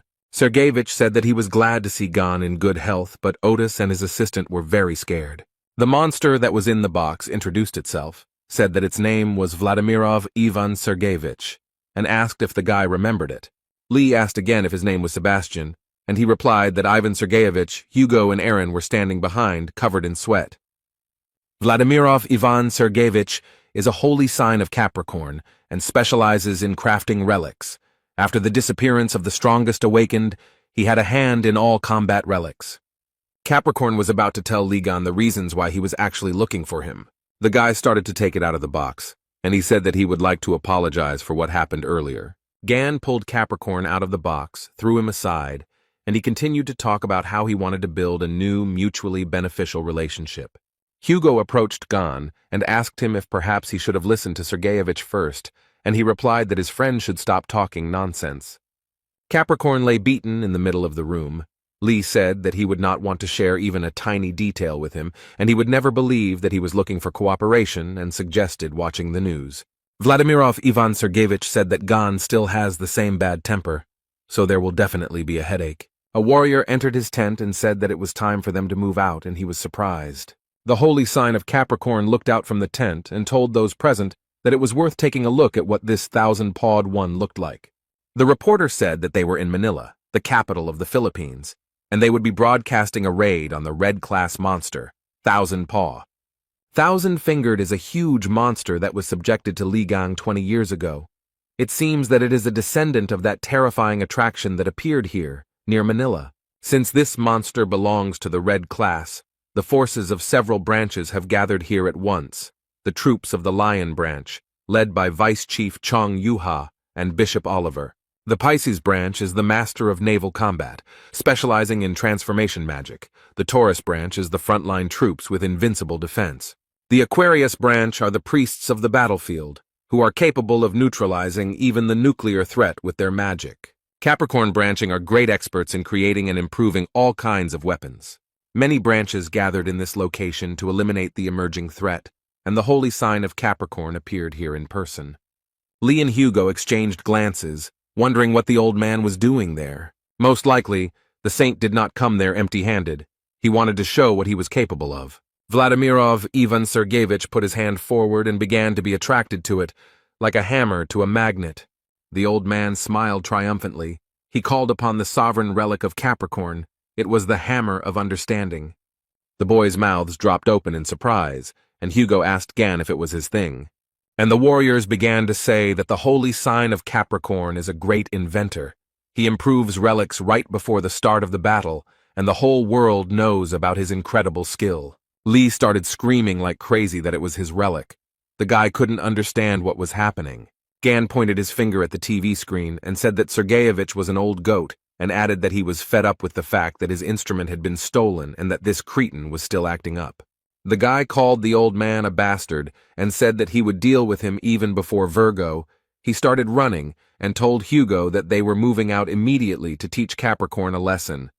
The men had not yet begun to gather when a reporter's voice came from the television saying that something had appeared, and Lee directed his gaze to the screen.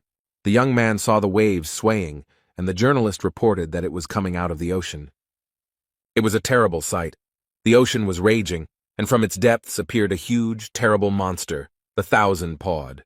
A huge number of eyes watched the appearance of the terrible monster. They were all tense and scared. Thousand Paws, a red danger-level monster, began to show its paws and gradually approach the shore. One of the warriors shouted very loudly for everyone to get ready. The second one got scared and replied, "There is no need to rush." The guy noticed that the monster was holding something on the end of its tentacle. It looked very much like a human silhouette. The man who was in the tentacle of the monster, although huge and pumped up, screamed loudly from pain and horror. The warriors who were watching all this opened their eyes and mouths wide. The man in the tentacle seemed very familiar to them. It was Stephen Marker, who screamed at the monster like a madman to give him his bone. It was this bone, not the man, that Thousand Paw was holding. The warriors began to talk about the fact that Marker was fighting the monster for his artifact, because huge amounts of money had been invested in it. So the guys understood Stephen's zeal. Bishop Lavovo was very angry. He thought that Marker was still possessed by this useless bone, and shouted for the head to return to them and pull himself together.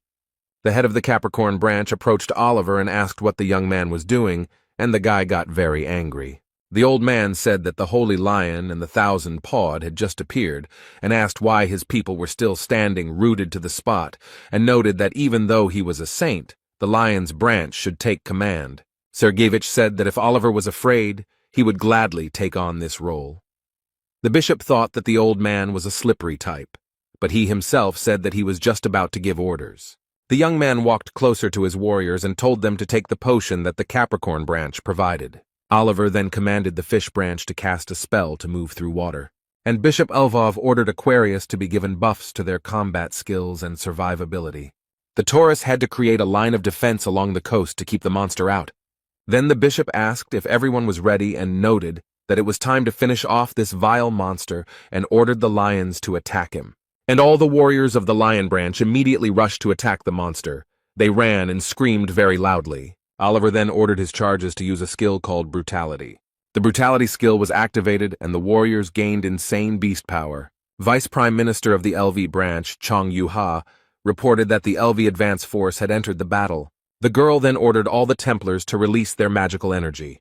They began to carry out the command, and Yu-ha began to use the single branching skill Midnight Beast Charge. Chon shouted that the Midnight Beast had worked and ordered all the warriors to move forward. And the Templars, all as one, began to advance on the terrible monster Thousand-Pawed. The monster was so huge that the warriors on it were like fleas on a dog. He could feel their movements. And Stephen Marker, screaming like a madman that the warriors were idiots and they should stand there until he took his bone back. They told him to stop talking nonsense and wait quietly, and the jock was yelling that he had almost taken her. They kept shouting at the Marker to let go of the bone, but he resisted like a ram. The Templars watched everything that was happening and thought that all the guys would die senselessly. Yu-ha overheard this conversation and said that she didn't want to go out of her way to save Stephen, but it seemed she had no other choice. The warriors began to stop her. They said that they needed to put buffs on her first, but the girl replied that there was no need for that. And without thinking twice, Chon Yu-ha went to help her warriors. The beauty was in a great hurry. Vice Prime Minister of the branch, Lvov flew to help the head, who watched everything with clenched teeth. Something out of the ordinary happened. Stephen Marker and the bone began to fly in different directions. Yu-ha landed on the ground and announced that the rescue of the lion branch leader had been successful. A few minutes later, he landed right in the water, and his relic, which he couldn't tear himself away from, fell next to him. Stephen Marker emerged from the water and began spitting out the water that had gotten into his mouth. The young man was feeling great when suddenly someone jumped right on his face. The people who stood nearby and watched everything that was happening were shocked. Chan quickly closed the distance and cut off the monster's tentacles with one swing, while Marker screamed at her to get off him. The warriors joyfully shouted that the leader of the lions was finally saved, and it was time for them to rush into battle.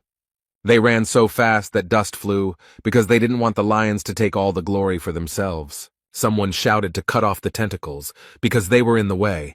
Others commanded to aim for weak spots. Some warriors shouted that the one who was pulling had already moderated his ardor, while others insisted that they had to continue pressing. Then, something out of the ordinary and unplanned happened. The warriors began to run away. It was a tsunami that disrupted all the warriors' plans.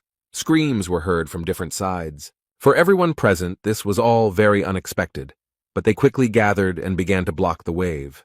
The Taurus branch Templars quickly used the impenetrable wall skill. The warriors of the Taurus branch asked each other if this was really a volcanic eruption. But the answer to the question never came. Someone shouted for everyone to look forward. A monster appeared in front of them. The warriors couldn't understand what the hell was going on, because they had only dealt with one monster. In front of them appeared the titanic, misfortune-bringing 10,000 paws. It also belonged to the Red Hazard class. The Templars began to discuss where this monster came from. The head of the Capricorn branch stood near the tent. He looked at the monster and could not say anything clear. He recovered from the shock a little and said that since such a creature had appeared, there was no other choice. Someone asked Sergeyevich what he was holding, and he noted that it was a detonator. He had prepared Mormont missiles in advance to strike the coastline.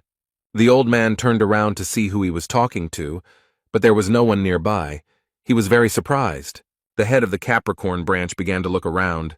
He was very scared. Just then, the detonator that was in his hand suddenly exploded and shattered into pieces. The old man looked at his hand and could not understand what was happening, as a slime began to approach him very imperceptibly. Literally a few seconds later, it swallowed up Ivan Sergeyevich Vasiliev and stopped on the shore. Someone nearby said that Sebastian, aka Sergeyevich, is a real headache. He knows about it.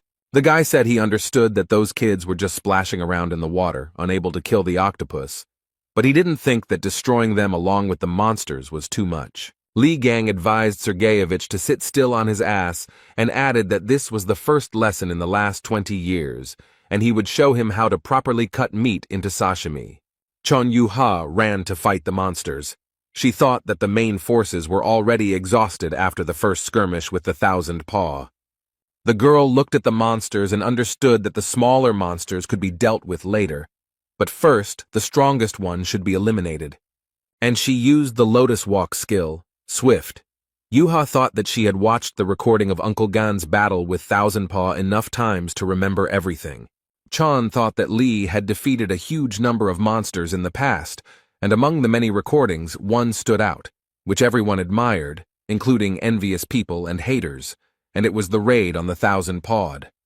The girl remembered a scene from the video where Gan was breaking through the smaller tentacles as quickly as possible. Yuha did everything the same way as Lee did. The girl was calm and focused. Gan's next step in that fight was to cut through those tentacles that could not be dodged with one blow. And the beauty got down to business. She was so diligent that the tentacles flew in different directions. Literally a few minutes later, Deputy Prime Minister Lovov found herself on the body of the monster. The girl thought that immediately after successfully reducing the distance, she should plunge the weapon straight between the monster's eyes. Chon Yuha saw the monster's eyes.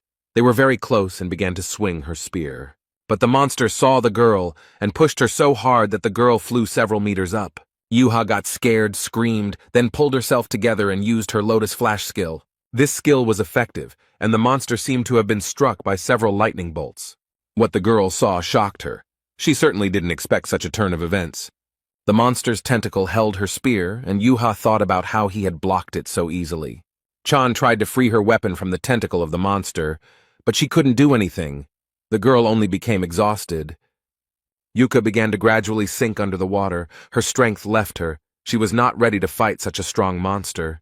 But on the shore, they were watching the girl, and so one of the guys rushed to her aid. It was the head of the Lvov branch. He pulled the girl out of the water, and she began to gasp for air. The monster was very angry and began to beat on the surface of the water to destroy its enemies. The young men held on with all their might, gritting their teeth as the monster dealt powerful blows. The warriors who were also fighting the monsters saw everything that was happening to the chief and vice chief. They were very scared. Some were cursing, while others were shouting for the Templars to continue fighting and not to retreat under any circumstances. The fight was very difficult, so people called for help here and there, and at that time, Yuka thought about what her uncle would do in her place. Chan realized that Li Gang would have flown upward with a two-handed sword, and this guess made the girl very happy. The girl raised her head, and what she saw shocked the beauty. She opened her eyes and mouth wide in surprise. There in the distance, she saw Uncle Li Gan, who was not going to leave her in trouble. The guy was rushing towards adventure. He was armed and dangerous, but at the same time there was a sly smile on his face. The young man didn't think for long.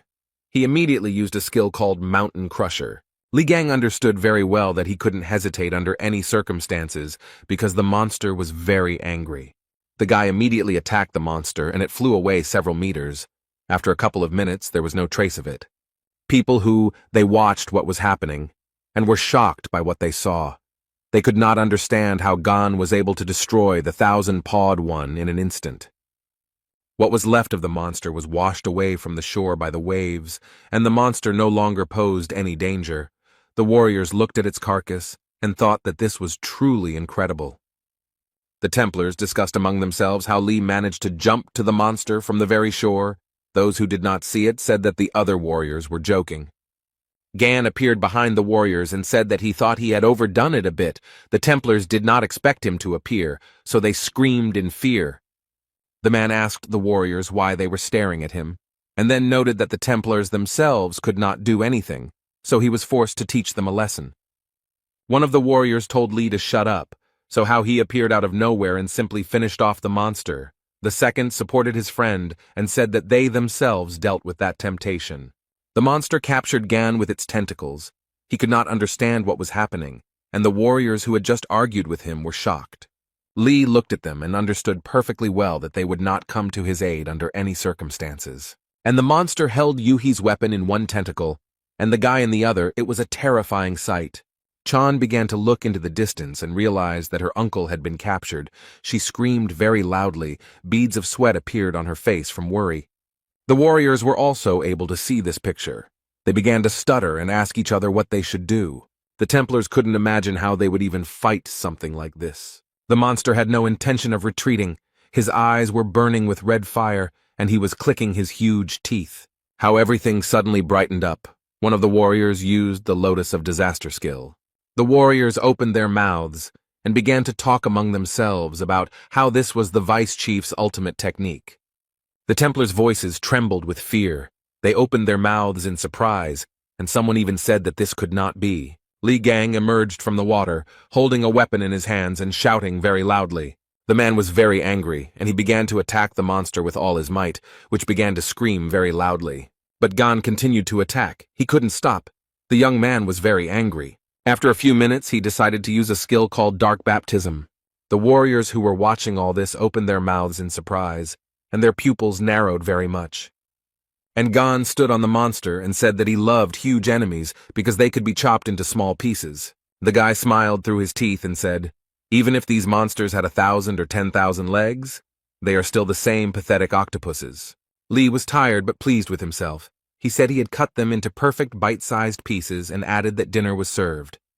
The beaten monster was floating in the water and no longer posed any danger to anyone. The Templars were talking among themselves about how Li had actually been able to kill that monster, and that the stories about his exploits were not fiction. A systemic message appeared before Gan that people were looking at him with awe and respect. They were beginning to revere him. The reporter fell to the ground and stuttered as she said that the audience had seen everything for themselves, and added that an event had taken place that would soon become the main topic of discussion throughout the world. People were standing under a huge building, on the screen of which the news was broadcast, which reported that the returning hero Li Gang had destroyed the one who was attracting 10,000 paws. This news made everyone happy without exception. They began to laugh, jump, and dance. Messages appeared before Gan informing him that people began to respect and honor him after his exciting stories and memorable feats. The Ophiuchus Bible was created, and the exploits will be recorded in it. The man said that the book wants him to increase his influence by making his Templars read it. The guy was distracted from his thoughts by some shout. He looked ahead, and on the other bank they were waving their hands and calling to him. It was Yuka. She was very happy to see her uncle and smiled at him. The man also greeted the girl. Literally a few minutes later, Li was next to Chan and immediately asked her if the beauty was hurt. She replied that everything was fine. The man looked at his niece in surprise and asked in surprise what she was hiding behind her back. Li began to ask Yuha if she had decided to take the domino for herself, and she replied that she did not understand what her uncle was talking about. Gan asked if the girl also had a bone fetish, and all Leos were obsessed with them. She replied that it was just a trophy. The guy handed her a piece of something. He extended his hand to her and said that it was her spear, but it had broken during the battle, and then promised that he would soon make a replacement for it. The girl's jaw dropped when she realized that her uncle was forging a weapon for her. She was incredibly happy. Stephen Marker ran up to them, his eyes wide and wild, and shouted that it sounded wonderful. Li asked the jock if he was crazy. Why was he suddenly yelling so much? He looked at his fist and said that it was great news. Stephen said that he was the head of the Lev branch, and Yuka was his direct subordinate. And just when Gan suggested that she forge a new weapon, the girl covered her ears with her hands. And Marker's eyes widened, and he said that this meant that Li would do something for him too, and then he said how could he not be happy about the new weapon. The head of the Lvov branch said that 20 years ago, it was Gan who was responsible for making equipment for all the saints. Marker said that Li destroyed the relic he bought, which is why he is entitled to something as compensation. These words made Gan very angry, and Stephen continued to speak. He told Yuha that he forgives her for landing on his head and even throwing away the bone. The young man could no longer control himself, so he called the head of the Lvov branch a thick-headed sack of shit. Suddenly there was a very strong explosion, after which it became very quiet, but not for long. Stephen said in surprise that it was very surprising that Li could cause explosions with his screams, and the young man replied that it was not him. The warriors began to scream after they came to their senses a little. Many of the Templars needed help. One of the soldiers noted that the explosion covered everyone who stood on the front line. The warrior looked ahead, saw a toothy monster with huge claws, and asked what was going on. The man was very scared. The wolf's eyes were glowing with a mad fire. He was grimacing, and drooling was dripping from his mouth. It is unclear for what reason the people of the Leo branch began to go crazy. It was a terrifying sight. Chan said that the Lion Strike Force suddenly attacked the Taurus branch. She couldn't understand what it was. A voice was heard saying that it was a flare from Mormouth that he had planted, but due to its small size, the explosion was not that big. The young people heard some noise to the side. They turned their heads, and what they saw shocked them greatly. Vladimirov Ivan Sergeyevich, aka Sebastian, aka the head of the Capricorn branch, was heading towards them. In his robotic hand was a slime called Ghana, whose appearance left much to be desired. Lee got very angry.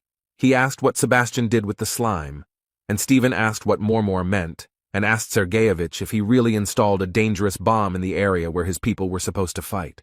The Capricorn branch leader told Marker to calm down and noted that he hadn't even started yet, and that the explosion was just a cannon salute before the main show. Lee asked the old man if the madness of the people on the front lines was also his doing. Stephen was surprised when he heard this question. Sebastian laughed and replied that Lee Gang, as expected, was very quick to grasp everything, and decided to show them something more interesting. The old man took out some kind of tube and blew into it, but what happened next was amazing. A breeze blew and a bright greenish glow appeared behind the elderly man. It attracted the attention of some warriors. They looked at it with fascination, and then they began to attack representatives of other branches with increased aggression. They could not understand what was really going on. The warriors who stood on the shore were very frightened. They shouted that the representatives of the Lion branch were running towards them and asking them to stop. Stephen Marker watched everything that was happening. He shouted to his men to finally come to their senses, but they did not hear him. The monsters attacked Chong Yuha. They knocked the girl to the ground, and she quietly called her uncle for help. He would have gladly helped her, but he himself began to be attacked by the maddened representatives of the Leo branch. Sebastian was incredibly pleased with himself, and noted that they hardly had any strength left after the fierce fight with the draggers.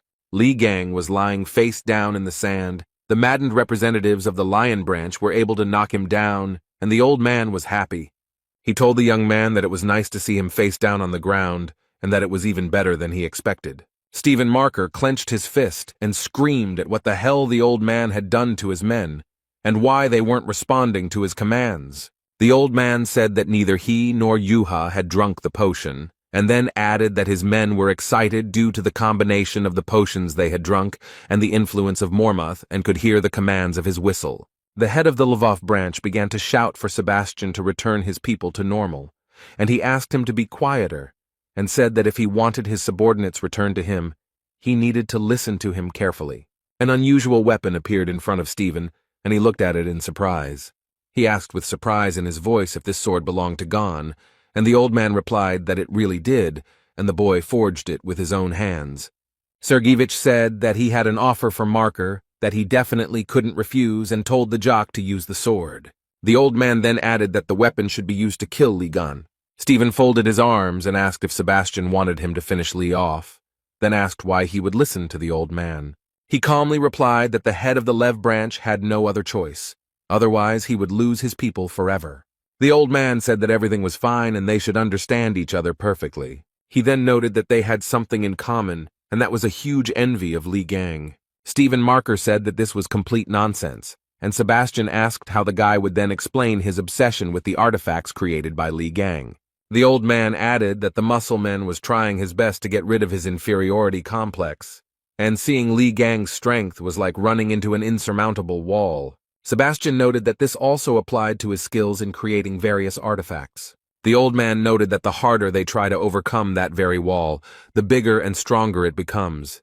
It is impossible to destroy or jump over it. Sergeyevich, foaming at the mouth, shouted that such a chance only comes once in a lifetime and it should not be missed. And then he added that he was not as petty as Lee Gang and this was not a one-sided proposal. The old man smiled slyly and said that he would create for Marker the most powerful weapon in the history of mankind. He also noted that if they joined forces, they would be able to get rid of Gon, and then they would very quickly become the most influential saints. He handed the sword to Marker and told him to take it and kill Lee Gon as quickly as possible. Stephen didn't think for very long. He took the weapon from the hands of the head of the Capricorn branch. Yuka screamed with all her might that the chief shouldn't, because it was an obvious trap, and this old man was too slippery to be trusted. Stevenson looked towards Lee Gang, and Chung continued to scream, the girl asking if Marker could hear her or not. Yuka screamed at the top of her lungs that she would never forgive him if he harmed Uncle Gon. Marker came very close to Lee, who was being held by his enraged charges. holding a sword a few centimeters from his face. The jock frowned, raised his sword, and said that he had the most powerful weapon in his hands. The head of the Capricorn branch frowned, and in an unctuous voice began to tell Stephen to finish off Gan. And the young man pointed the weapon, but not at Lee, but straight at Sebastian.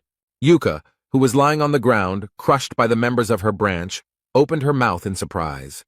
The old man began to call Marker a cretin because he decided to give up his only opportunity. But Stephen shouted at Sergeyevich to shut up and tell him why he should be trusted, considering what he had done to his people. The guy added that he put all his efforts into surpassing Ligan, so he has no time for any complexes. Marker screamed that he would not kill Gan in such a cowardly way. He was very angry. The guy continued to lie on the sand. He was held very tightly so that he could not break free. He listened as Stephen talked about how he had already surpassed him, and all he needed was a worthy weapon. The head of the Lvov branch began to beat his chest with his fist. He told the old man not to compare him to him. He shouted at Sebastian at the top of his lungs that he was promising to create the strongest weapon, but at the same time, he admitted that he was not capable of surpassing Ligan. The marker noted that with such an attitude he would never create anything worthwhile.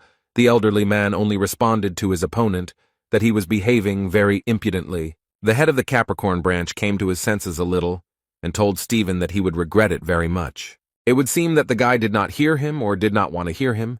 He began to attack the old man, but he defended himself in advance. The marker hit the metal armor the old man was wearing with all his might, and he screamed furiously for the guy not to overestimate himself. Literally a few minutes later, Sebastian used the rocket launch skill, firing from all guns. Explosions were heard. Columns of dust rose up, and nothing could be seen because of it. The old man began to laugh.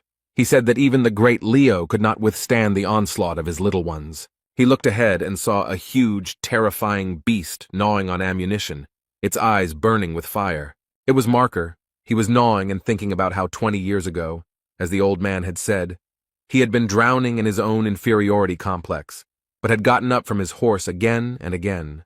And he was able to overcome his own limits to simply surpass Li Gang, who was his role model. The head of the Lvov branch used his unique skill, Thousand Claws, against the old man. He tirelessly scratched even the metal armor of his opponent. The marker called the old man names and noted that, admittedly, he really did have a nice suit. And the head of the Lvov branch put his foot on Sebastian, who clenched his teeth and could barely breathe. The jock continued to hit the old man one after another. He was very angry. The marker screamed like a madman that even the cowardly Aquarius fights without armor. The head of the Capricorn branch wrinkled his forehead, clenched his teeth, and began to beg Stephen to stop, but he was as if he had gone deaf. Lee furrowed his brow, took a deep breath, then exhaled through his teeth and asked if the boys were going to stop fighting. The men stopped arguing with each other and looked in the direction from which the voice came. They opened their eyes wide and their mouths were so surprised, and the guy looked at them calmly. Sergeyevich asked how he ended up here.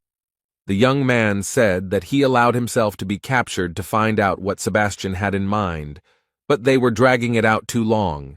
He got tired of falling over, and then he noticed that the beastmen were very weak, and Yuha was smiling contentedly.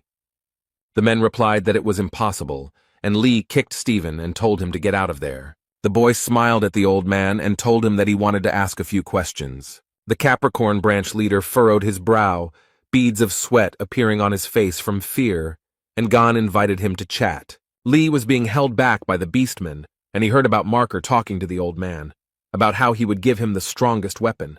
The subordinates of the head of the branch, Leo, were drooling. The guy was yawning to such an extent that he was bored. After a while, the guy said that he was going to die of boredom, and the beastmen bared their huge teeth. The young man very quickly freed himself from the Templars of the Lion branch and noted that it was very difficult to call it a fight. The beastmen lay aside, and the guy said that it was too early to wait for Marker and Sebastian to finish talking. They both needed to be knocked out and finished with it. The young man walked forward, and behind him the beastmen bared their teeth and shone with evil eyes. The guy dealt with them without any problems and went to Sebastian and Stephen. Lee wasn't hurt at all, and he asked the men how much longer they intended to continue this meaningless conversation. Then Marker and Sergeyevich looked at the young man in surprise. No one thought that he would defeat so many beastmen. 20 years ago, just before the Demon Tower raid, a man propped his head in his hands and said that the tower would become Ligan's grave. Stevenson asked in surprise if this prophecy was conveyed to Hugo Otis by the sacred entity.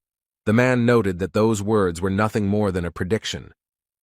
He smiled wickedly, clasped his hands in front of him, and said that he was talking about a plan that they would put into action. The head of the Capricorn branch seemed to be struck by electricity, and the reason why the man approached him did not bother him. He thought that Li Gang would die, and that this was a once-in-a-lifetime chance, because not only would they destroy him, but they would then extract all the potential from his body for their own benefit. Gan was very angry. He said that he didn't need their flashbacks and demanded that Sergeyevich simply say what kind of scumbag stuck a knife in his back. The guy noted that he didn't care about his past. The old man replied that he would tell him everything, but in return he demanded that the boy guarantee his safety. The guy grabbed Sebastian by the neck. He began to wheeze. He did not expect such a trick from Lee. And Gan asked the old man if he understood the situation he was in, and noted that he was not in a position to bargain. The guy told his opponent that if he started talking nonsense again, he would immediately rip out his jaw along with his tongue, and asked again who had stabbed him in the back. The old man began to shake very much from fear, he stuttered. Since the boy's finger was under his tongue, he noted that it was the Virgin. Gan let him go, narrowed his eyes, and thought about Sebastian's words. But the purple witch said the same thing.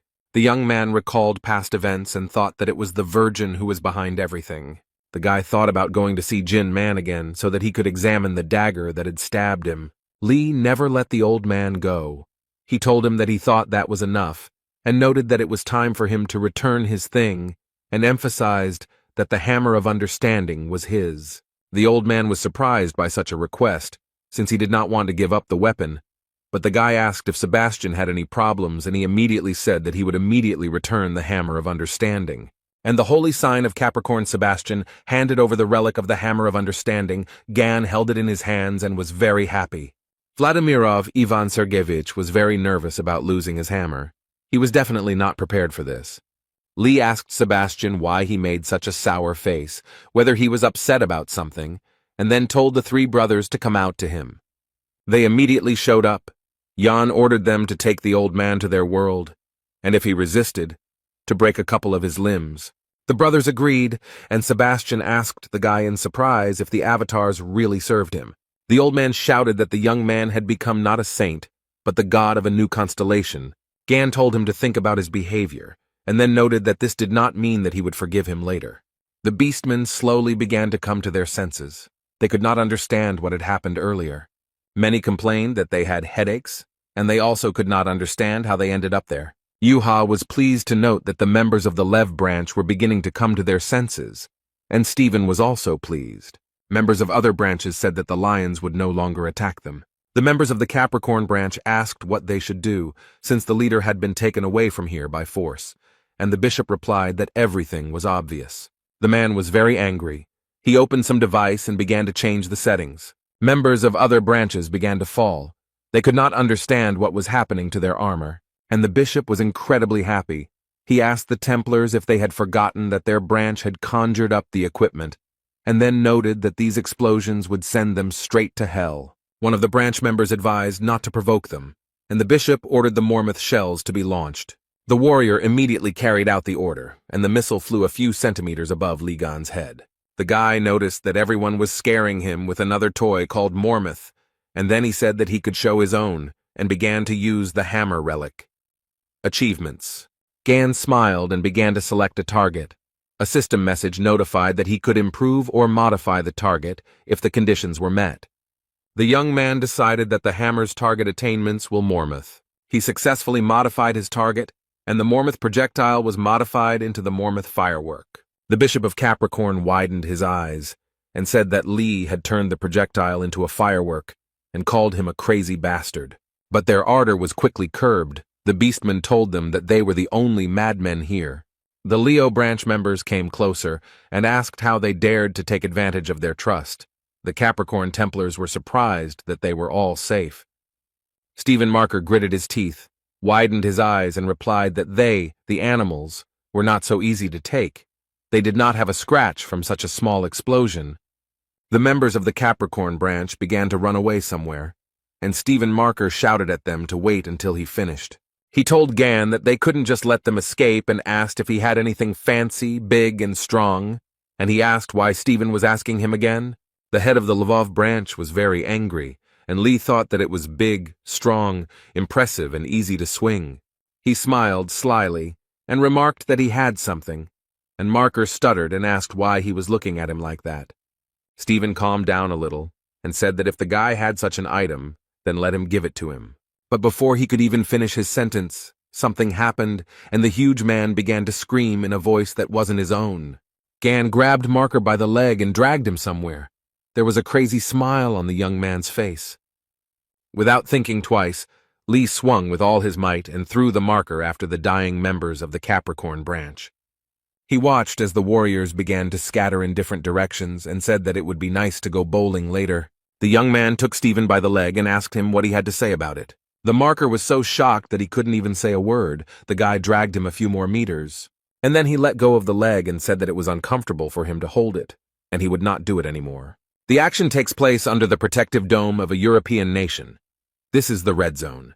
Jane, captain of the Virgo branch search party, thought that the stench was unbearable and that the lures could attack at any moment, so she needed to be prepared. The warriors asked each other if they had heard the news that Lee Gang had killed a huge monster in the Philippines. The girl said she watched the video and noticed that the monster didn't have a chance, while the second noted that the official raiding parties were unnecessary baggage. Someone said that the big losses were also caused by the fact that the Leo branching intertwined with the Capricorn branching. The guy replied that it was to their advantage, because the weaker the opponent, the better. Captain, she ordered everyone to be quiet and asked since when protocol allowed whispering during a mission, and the girls asked her for forgiveness. Jane said that they were not here for fun and advised them not to forget that they were tasked with finding their man, who had disappeared into the outskirts of the dome. The captain noted that the search was already problematic due to the fog, so there was no need to complicate the task. Jane wanted to say something else, but she heard a scream from the side. Someone was calling for help. The girls stopped, but the cry for help did not stop. The captain of the search party noticed that the man was ahead. Jane said she would lead and ordered her branch members to keep up. And there in the distance, someone was begging for help. A man was shouting if there was anyone there, and a search party went forward. Jane wondered if the screams sounded like they were echoing throughout the city, and if her ears were deceiving her. The captain ran forward and thought about how it felt like these were artificial repetitions, like some kind of recording. Jane slammed on her brakes, turned around and shouted for everyone to stop. The captain of the search party looked ahead and thought that something was wrong here. She began to ask where everyone had disappeared to, asking for an answer, but no one answered her. The girl found herself in a place unknown to her, and now she asked to be saved. In Hugo Otus's house, the television was on, from which one could hear the news that several days had passed since Ligan's victory over the enticed 10,000 paws and 1,000 pawed. The young man read a book about his achievements while sipping a cold drink, and the reporter continued to talk about how they were in the Philippines, and how they were trying to move the bodies of those bringing misfortune with the help of a huge crane. Gan looked up from his book at the TV screen, where they were talking about how amazing he was for single-handedly dealing with the threat, making the combined mission seem pointless. The guy said that wherever you look, you see the same news, and he didn't understand why everyone was so surprised by the cutting up of a couple of octopuses. He then noted that at least the news was being told in a positive light. Interestingly, the news was also broadcast on the streets of the city, and people were interested to see that the returning hero Lee Gang had destroyed the one who was luring 10,000 paws. The guy looked at the screen and read in the Bible that the main point of it is to perform actions that can attract attention. After a few minutes, he closed it, thinking that was enough and would deal with the to-do list later. Lee Gang received a new notification. He was asked to check the trials or upgraded skills. He noticed that it was stressing him out. The guy chose the tests. He was interested in looking there first. Several messages appeared in front of him. He thought that this semblance of a quest appeared after his battle with the sacred essence of the twins. The young man regretted that he would not be able to resort to his fighting instinct. But if he met a sacred entity or a huge attractor, then it would not be critical, because this was his specialty. And Lee's two quests seemed quite problematic, because he needed a registrar, and to find his own Templar he decided to deal with them later. He decided to check out the improved skills, and a message informed him that God's gaze had been improved and new additional functionality was available to him. Hugo's assistant was holding a stuffed bunny, which was screaming furiously for her to let it go because it was clean. Gan stood up from his seat and shouted very loudly for them all to freeze in place. He used a skill to test the person's loyalty level. Yoon Yerin, holding the toy in her hands, froze in place with the yellow bunny in her hands, and Lee could see their level of devotion. From the system message, he was able to understand that the Templar's loyalty should be the 100th. If it is less, then the branching power will weaken. The guy understood that he needs to be careful. He thought about Otis, Jung Yuha, and Song Jae and was confident that they would become his followers without any problem. The guy asked Yoon Yerin where Hugo and his children were, because he wanted to take on this case while he was here, but the assistant replied that they left early in the morning. Lee sighed heavily and said that he would have to try it later. Erin was very surprised. She could not understand what he was talking about. The young man's mobile phone rang. It was Jin Man. The guy was very happy about this call. Something unimaginable was happening. Someone was screaming that they didn't want to die. Others were asking for help because they were trapped under the rubble. The woman asked Song Jae to listen to her carefully. She said that the boy should hide and wait for her in the car until his father arrived. The child was very scared. Tears were rolling down his face. And the woman said that they were just playing hide and seek. Son had to hide well so that he wouldn't be found, and Dad would show up and deal with the monster. She smiled and asked her son to promise that he would be brave and obedient. The red-haired guy opened his mouth and eyes wide. Their pupils narrowed very much, and beads of sweat appeared on his face. The now grown-up young man sat in the car and could not understand where he was and what was happening. Yuha took her brother by the hand and told him that everything was fine.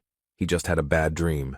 The guy rubbed his forehead with his hand and said that he was probably overexcited, since this was the first time he had met his mother in a long time. Jong said that these could be side effects of the holy punishment, so he should be careful about himself. Song replied that everything was fine. He was just a little tired. The girl started looking for something in the bag. She said that she forgot something, but since her brother woke up, she wanted to give him something. Yuka handed her brother a small thing. He looked at it with surprise and said that it was a birthday present. The girl said that she was able to get the thing that her brother asked for, and he was very surprised. Chan said that she remembered how her brother needed a relic to store the magical power of the twins, and noted that she received it from her father, and then asked if such a gift was enough.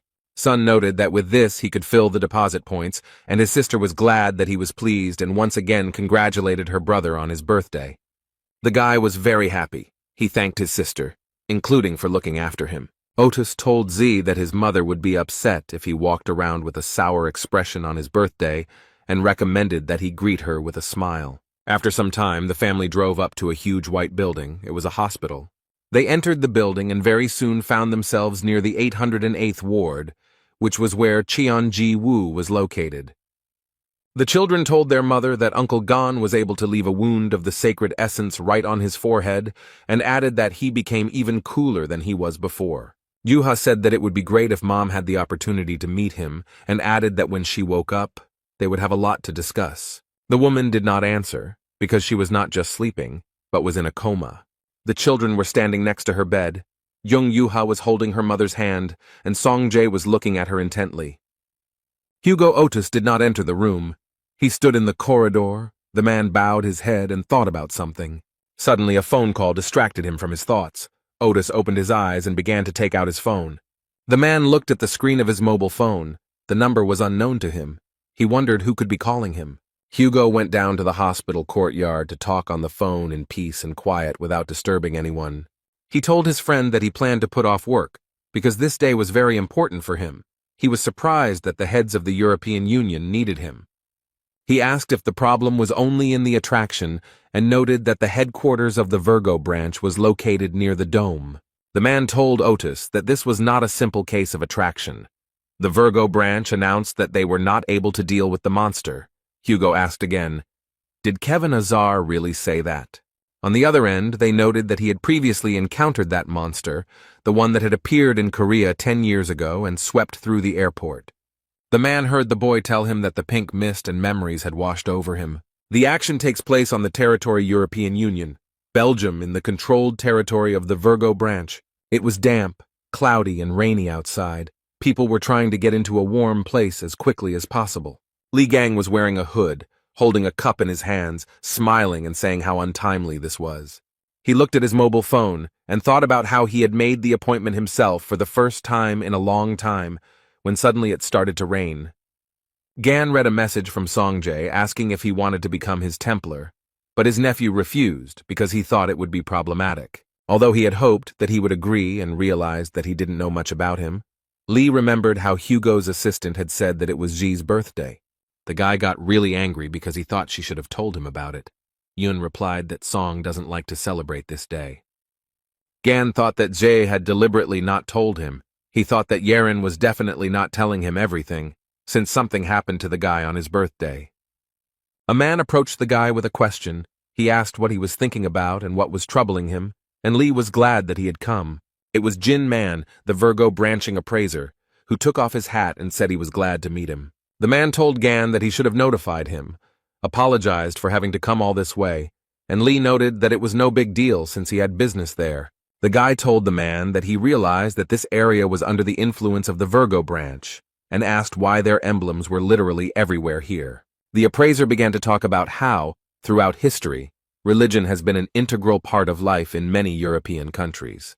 The man said that after the appearance of the sacred entities, when the branches filled the world, Europe turned from just a part of the continent into one huge believing nation. Jin noted that it is impossible not to believe when you see the dome protecting you every day. Lee smiled and replied that considering how much pride was in Man's voice, his faith had weakened greatly. Gan scanned the man and realized that his faith was weakening due to him feeling betrayed by his branch. The guy realized that something very serious had happened. The young man told Manu that he thought he wanted to talk about his branching. The appraiser lowered his head and replied that he knew perfectly well that he should not be surprised that it was impossible to hide anything from Lee. Gan began to use the soundproof barrier skill he rented from the Aquarius branch, which prevented any sounds from leaving the selected area using water magic. Jin started taking something out of his briefcase and told the guy that it was time to get to the main thing, to talk about the blade. He took it out and said that it was this weapon that was stabbed into Gan's back 20 years ago. Information about it was erased by sinister forces. The guy listened carefully, and the appraiser said that he managed to partially see the blade's memories. He analyzed them and realized that the one who attacked Gan in the Demon Tower was the holy sign of Virgo, the branch of which he is a member of, and that is Kevin Azar.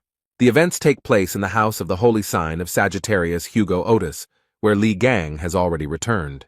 The guy was talking about how Lily Quinn and Song Jae had turned down his offer to become Templars and decided to remain part of the Gemini branch. Lee thought about how this was all despite what the red-haired boy had to go through. The man began to understand that all this was not just like that and that there was some reason behind it. Yi Gang gave Lily a task to find out why Song Jae joined the Gemini branch and also find out everything about his past. He noted that he needs any information. The girl decided to ask Yang Wei or Heiji about the registrar position later and started writing a message to Jie. Suddenly, the guy came to Lily and said that he had a request for her. She was very surprised. Quinn smiled and thought that she was lucky. The guy showed up just in time and asked what happened. Sun asked Lily to get into the secret archive of the magical library of the Gemini branch. The girl was very surprised. The Gemini branch magic library contained books on magic, collected from all over the world, including the Gemini branch territories. Deep within the building, there is a secret archive containing forbidden books, which only high-ranking Templars have access to. Sun said that he had thrown away his badge, so he couldn't even enter the library, not to mention that with his rank, he couldn't get into the secret archive. He bowed to Quinn and said that he needed to get there. The girl looked at him in surprise. Lily used her skills and told the boy that sending him to the magic library wasn't that difficult. The young man frowned and watched everything that was happening. He didn't think that everything was so easy for Quinn. The girl told him that the secret archive was full of secret, dangerous, and forbidden magic, and asked what the guy needed there. Sun was silent for a moment, and then said that he wanted to find a skill with which he could summon a creature from another world. Soul call. Gan sat on the bench, his head down, thinking about the words the appraiser had told him. After all, he had looked through the records of the last few years. The man realized that several blades similar to that one had been sold at auctions. They were personally assessed by his predecessor, and it seems that he also sensed the ominous energy that emanated from the weapons. He tried to track down the original, and it turned out to be the Virgo's forking blade. Jin showed Lee the screen of his mobile phone and said that the blade was from the Virgo branch weapon storage, and it also contained a large number of weapons with similar energy. The appraiser said the guns were not put up for auction because they were gradually being scrapped. Gan asked the man if his predecessor had told him anything. Man replied that no, he never heard anything from him, since he was killed while he was investigating. Ironically, it was done by the very blade he was looking for. Jin pointed his finger at the weapon and pointed out the place where there were signs of interference, and noticed that the blade was emanating an ominous energy. Someone had hidden all possible traces. The appraiser added that the blade was cursed with a powerful curse that he had not encountered before, and Lee noted that he thought that this curse was manas. Tried to neutralize. The guy noticed that a strong, sinister creature had intervened here. Everything was not so simple. Gan thought that that creature could harm not only the holy sign, but also the sacred essence. The young man understood that curses were Moran's specialty, but his curses did not work on sacred entities. This sinister energy definitely doesn't belong to any of the gods. Even the energy of cancer is nothing compared to this blade's energy, Lee thought. He came to the conclusion that whoever attacked him must be closely connected with the mysterious civilization. The guy grabbed his head and realized that he needed to first deal with the test, because it had a time limit. Li Gang understood that only after this would it be possible to return to the questions concerning the Virgin. The young man was delighted because he heard the announcer announce that his train was arriving at the station. A few minutes later, a train arrived on the platform, which it announced with a long whistle. The doors opened and passengers gradually began to leave their carriages. There were a lot of them.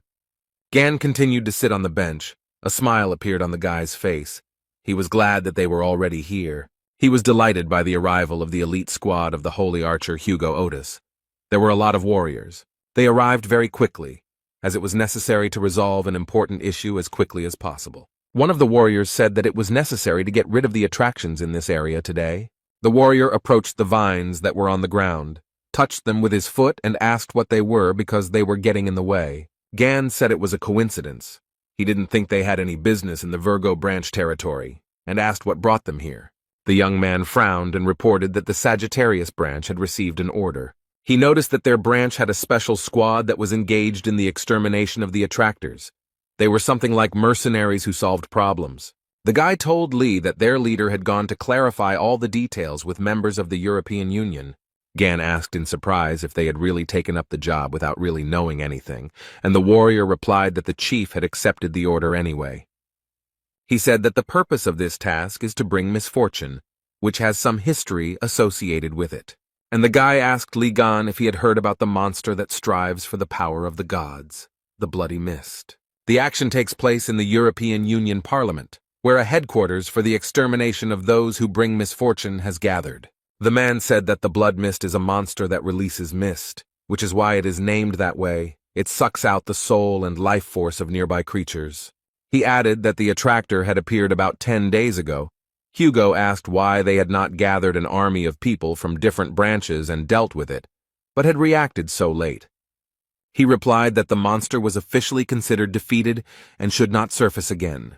Otis asked in surprise that everything was hidden despite the fact that the attracting one had already managed to absorb 5,000 people. The man lowered his head and replied that it had been decades since the branches had worried about losses. Hugo asked what about the Virgo branching. He asked why the head Kevin Azar was not doing anything. The guy replied that they had already tried. The man reported that they had repeatedly sent troops there, which consisted of high-ranking Templars. He noted that they all failed because this attractor releases a red mist that causes a powerful status effect. A representative of the EU Parliament noted that the fog is most dangerous for people of the Virgo branch, who specialize in close combat. Also, the Virgo Saint sign went on an expedition to the North Sea to deal with an enticer of the same class as the Bloody Mist, so they can't return anytime soon.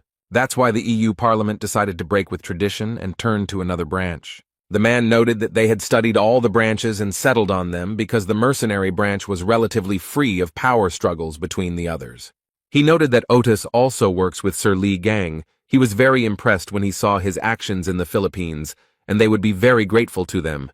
Hugo listened to the man very carefully. He frowned and came to the conclusion that it was all a lie. And the representative of the European Union Parliament stood in front of him and smiled. His smile was sarcastic. Otis thought that Kevin was too proud to let someone deal with something that was tempting on his territory for reasons like that. The man thought that the bastards from the Virgo branch wanted to get rid of the weapon, and them with the help of the bloody fog. Hugo saw through their plan, but the man still had some doubts. Otis sat in a chair and thought about something. A representative of the European Union Parliament sat opposite him, and there was silence. The man with glasses recalled how he and Kevin discussed whether it would be okay if they used Ligan and Sagittarius. The head of the Virgo branch said that everything was fine. The man should say that Bloody Mist had returned, and Hugo would not be able to refuse if he heard that name. The warrior of the Sagittarius branch told that Otis lost his mistress to the Bloody Mist several years ago. Li Gang asked again and noted that the guy could only call one person that. The guy said that Mrs. Cheon-ji Woo, the wife of the head of the Sagittarius branch, and the mother of Yu Hee and Sung Jae, they met after Gan was imprisoned in the Demon Tower. The warrior said that Lee had never crossed paths with her, then told her that the lady had tried to protect her son from the Bloody Mist, and that the monster had defeated the First Templar and the Bishop of Branching. Gan clarified that it was not Lee Jae-won by chance, and the warrior clarified whether the man knew him. The guy replied that he had carried his and Otis's things 20 years ago. Lee lowered his head, recalled the conversations with his comrade, and thought that his poor friend had been right to avoid talking about family and the past. He had been through so much. The man asked the warriors what Bloody Mist was, and noticed that his comrade was not at all the same as he had been before. He had become unreliable and weak. Lee said he knew his friend's level of preparation better than anyone else because he taught him. And he added that when Hugo was in his prime, he trusted only him with his rear. So he cannot believe that he could not overcome the one who attracts, whom he has not even heard of. Gan thought that in the past, his friend was one of the strongest among all the saints. That's why Lee turned to the warriors and asked them to explain to him what the hell had happened to him. One of the warriors replied that it was a rather difficult story, but since Li Gang was asking about it, he would tell it. The guy said that this horrific event happened 10 years ago on Song Jae's 7th birthday. The boy sat sleepily, and his mother spoke on the phone about how she had already landed, since 2 years had passed since her last visit. She said that she needed to work on the prototypes of the anti-giant attractor weapon, all thanks to Li Gan's data and the weapon that Hugo got for her. Cheon-ji Woo stroked her son's hair, and said that their son met her at the airport so early. She was so touched that she almost cried. And Otis asked how he got to the airport. Ji said that Jae-won worked hard. The guy laughed and noted that Song Jae himself really wanted to see his mother. The boy began to yawn, and then said that he was hungry, and Bishop Sagittarius looked at him with fear. Ji asked if Song was hungry, asked him about hamburgers, and Jae-won asked the woman to stay with the young master. He would buy everything himself. Cheon thanked him for his help. The guy sat in the chair and heard the men in front arguing. One told the other why he let him out, since he told him to keep him with him, and the second made excuses that he didn't know that something like this could happen.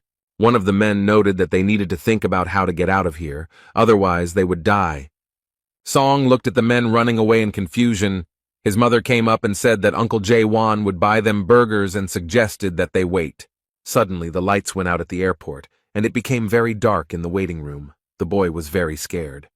People who were at the airport could not understand what was happening, and how they could turn off the lights if it was so dark outside. Son asked his mother why the lights went out, but the woman herself did not have an answer to this question. Jae-won bought burgers and was walking back. He thought about why the lights went out so suddenly. The guy saw something. He frowned. His mouth opened in fear and beads of sweat appeared on his face. Cheon-ji Woo covered her son's eyes with her hand, and Wan-woo told him that they had problems. Woo-ji's bag of food fell from his hands and fell to the floor, scattering all over the airport floor. The monster attacked the woman and child, and the bishop of the Scorpion branch immediately rushed to their aid. Cheon-ji Woo was very scared, her son too, because he broke free and saw the monster, and Jae-won began to push them away from the epicenter of the incident. The monster opened its mouth wide, and the young man was drawn to it as if by a magnet. The woman and child were very frightened. They were crying in horror, and the boy was calling for Uncle Vaughn. The guy stood in the monster's mouth. He smiled cheerfully and raised the fingers of both hands up. Chan covered her son's eyes with her hand. He was crying in horror and told him not to look. The monster closed its mouth, from which several streams of saliva began to flow. People who were at the airport started shouting that it was a bad luck charm and that it had just eaten a person. One of the airport security guards ordered another to contact the branch immediately. The woman hugged her son and told him not to let go of her hand, no matter what happened. And she began to run forward as fast as she could, and here and there cries for help could be heard. People were screaming that they didn't want to die. Someone was begging for help because he was crushed under debris. Chan went outside. She told her son to listen to her carefully. He needed to hide in the car and sit there until his dad came. The child was very scared, but she told him to imagine that it was hide and seek, and he needed to hide better than anyone else so that the monster would not find him, and his dad would easily deal with him. She smiled and asked her son to promise her that he would be brave and strong. The boy was left alone in the car. He was very scared and he called his mother very loudly. But he so wanted to see his mother early, so that they could gather for the first time in a long time. He so wanted to tell them so many things. Songjay was sobbing, smearing tears, snot and drool across his face with his fists, and whispering that it was all because of him. The baby was asking for forgiveness. Meanwhile, the monster's tentacles were slowly approaching the car in which the boy was located. Suddenly something flashed and illuminated everything around with an orange-yellow glow. She hit the tentacles that were getting closer and closer to the car. Everything was on fire. Hugo Otis stood next to the car and asked his son if he was okay. The boy looked out the window and saw his father. He called him very loudly. He was very scared.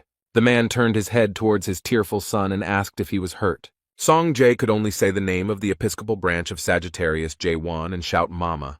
The man began to guess what might have happened, so his whole body began to shake. Otis put his hand on the car and said he understood what had happened here. The man stood in a circle of fire, and the monster stretched out its long, vile tentacles towards him. The head of the Sagittarius branch was very angry. He gritted his teeth and began to scream, "How dare the monster do such a thing?" He began to look at the monster and thought that the people he had captured were entwined with the branches of a huge tree on his back. The man began to look closely and saw that his wife was also entwined with branches. He called her by name.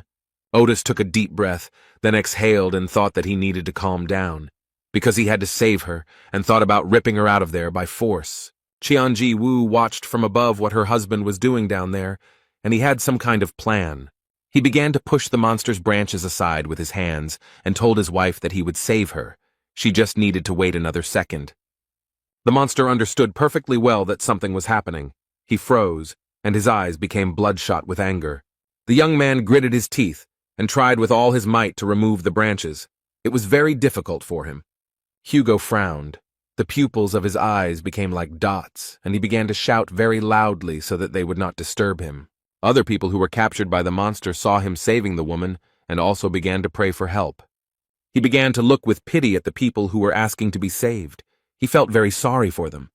This was the young man's huge mistake. The monster began to attack the guy. A few minutes later, the young man was tied hand and foot, and the monster, baring his teeth, said that he had the power of a god and that this power was delicious. The monster tormented Hugo and happily said that it would eat him very soon.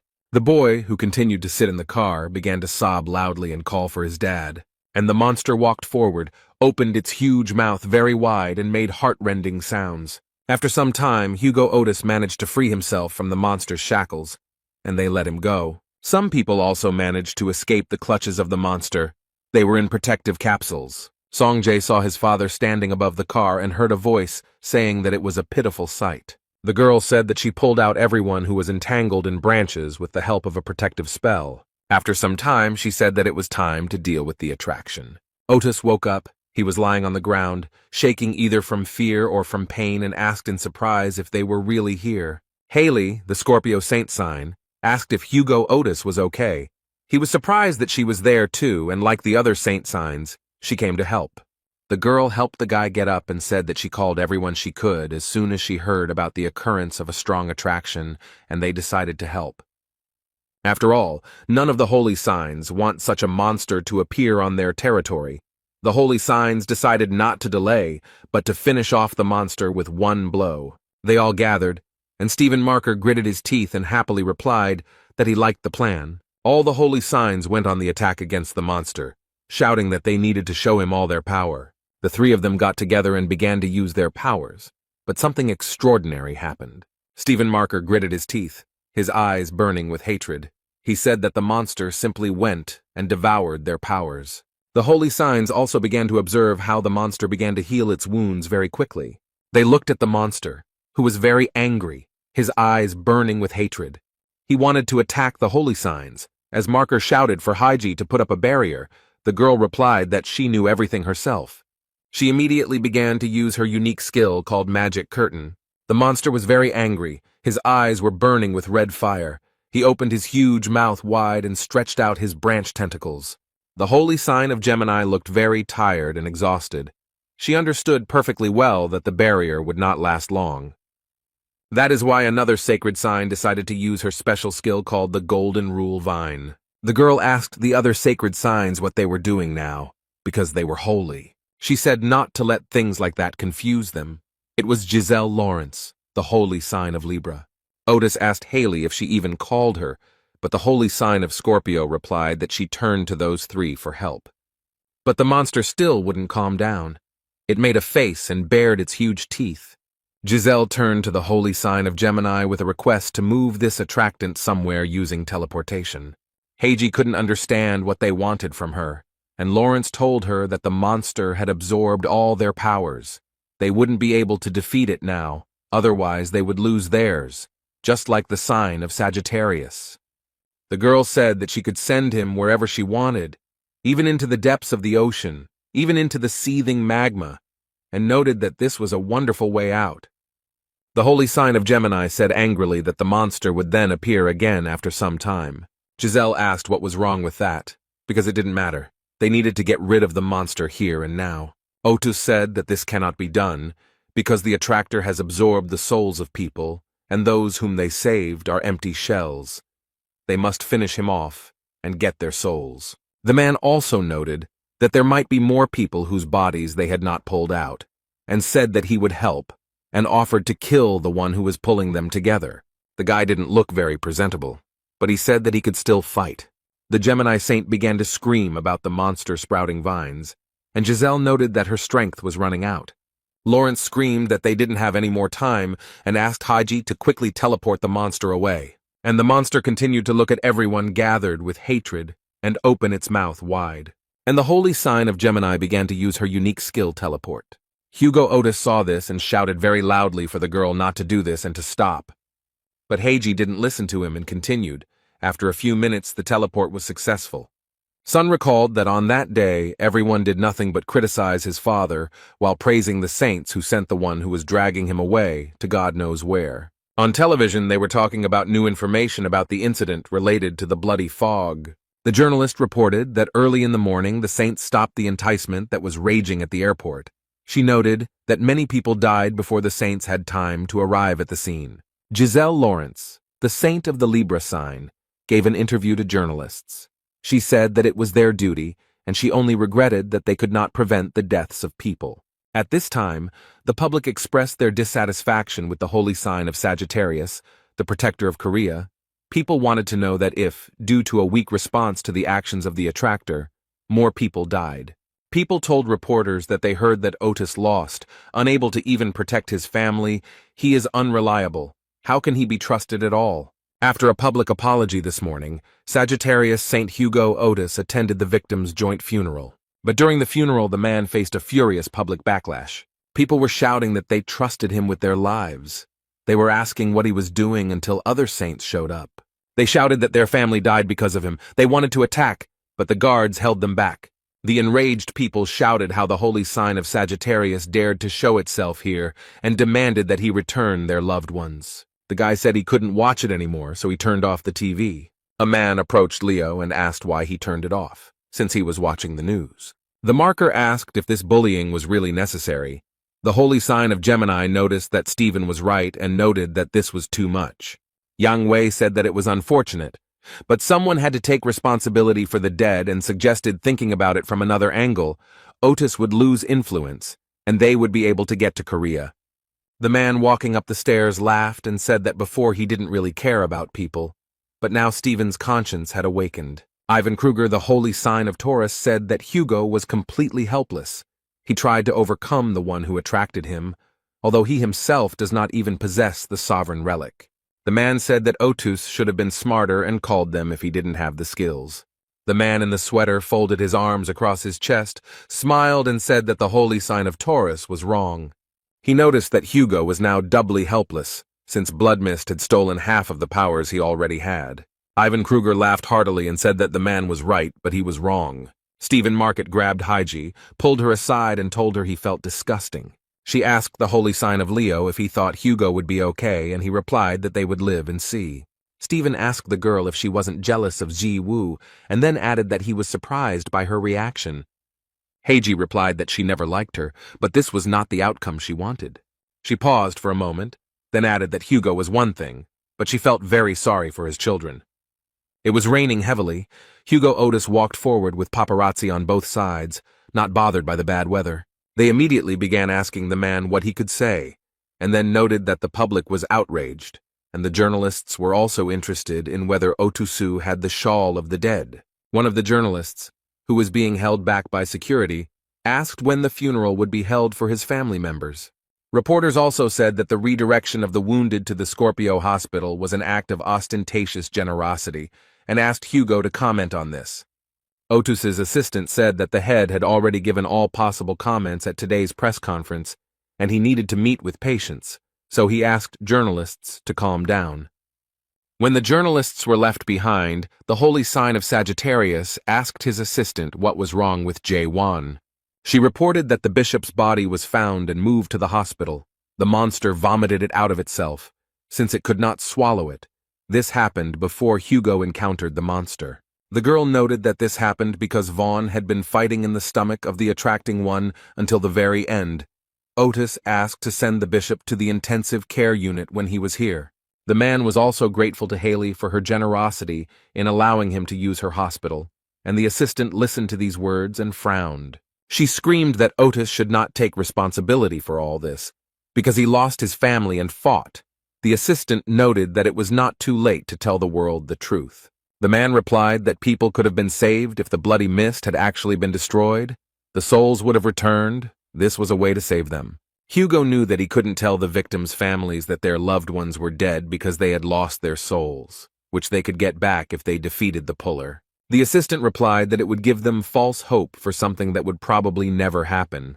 The man was thinking about something. He remembered how the monster had taken him captive and realized that he had lost most of his powers then. Because the other saints were unable to deal with the monster, they had to move it to an unknown location. Otis asked which of the saints in such a situation would want to risk their lives and strength to return the souls of people, and even if they managed to find him, would they be able to win? The assistant screamed that now everyone hated him, even though he had done nothing wrong. She asked why this was happening, but the man firmly said that it was his fault. Otis said that he was unable to protect them because his strength was insufficient, and he failed to keep his promise to Gon, even though he trusted him with the safety of Korea. He said that he deserved all of this, both condemnation and accusations. Hugo understood that the situation was unpleasant, but it was his burden and he had to bear it, and he thanked Erin for her concern. The girl replied that she would go check on Ji Woo. She was worried because Sung Jae and Yu Ha were alone there. The vice chief approached the girl and told her that the reason the chief decided to redirect the victims to the hospital rather than allow a funeral was because he believed that they could be helped to wake up. The man noted that this is not possible now, but the leader will never give up. The vice chief noted that if Otis renounced them, then he would renounce both his wife and the bishop. The head of the Sagittarius branch approached the chamber on which there was a sign with the number 808. His wife was there. He reached for the door handle and heard his son Song Jae talking to his mother, asking her for forgiveness. The boy sat on the chair, his face buried in his knees, and said that he shouldn't have whined that he was hungry. He recalled the events at the airport and said that they should have left there earlier. Son noted that in such a situation, everything would have been different, and his mother and Mr. Jae-won would have been fine. The child added that Dad would have defeated the one who was pulling, and everyone would have been safe. The child cried loudly, asked for forgiveness, and said that it was all his fault, that he was so sorry that everything happened this way.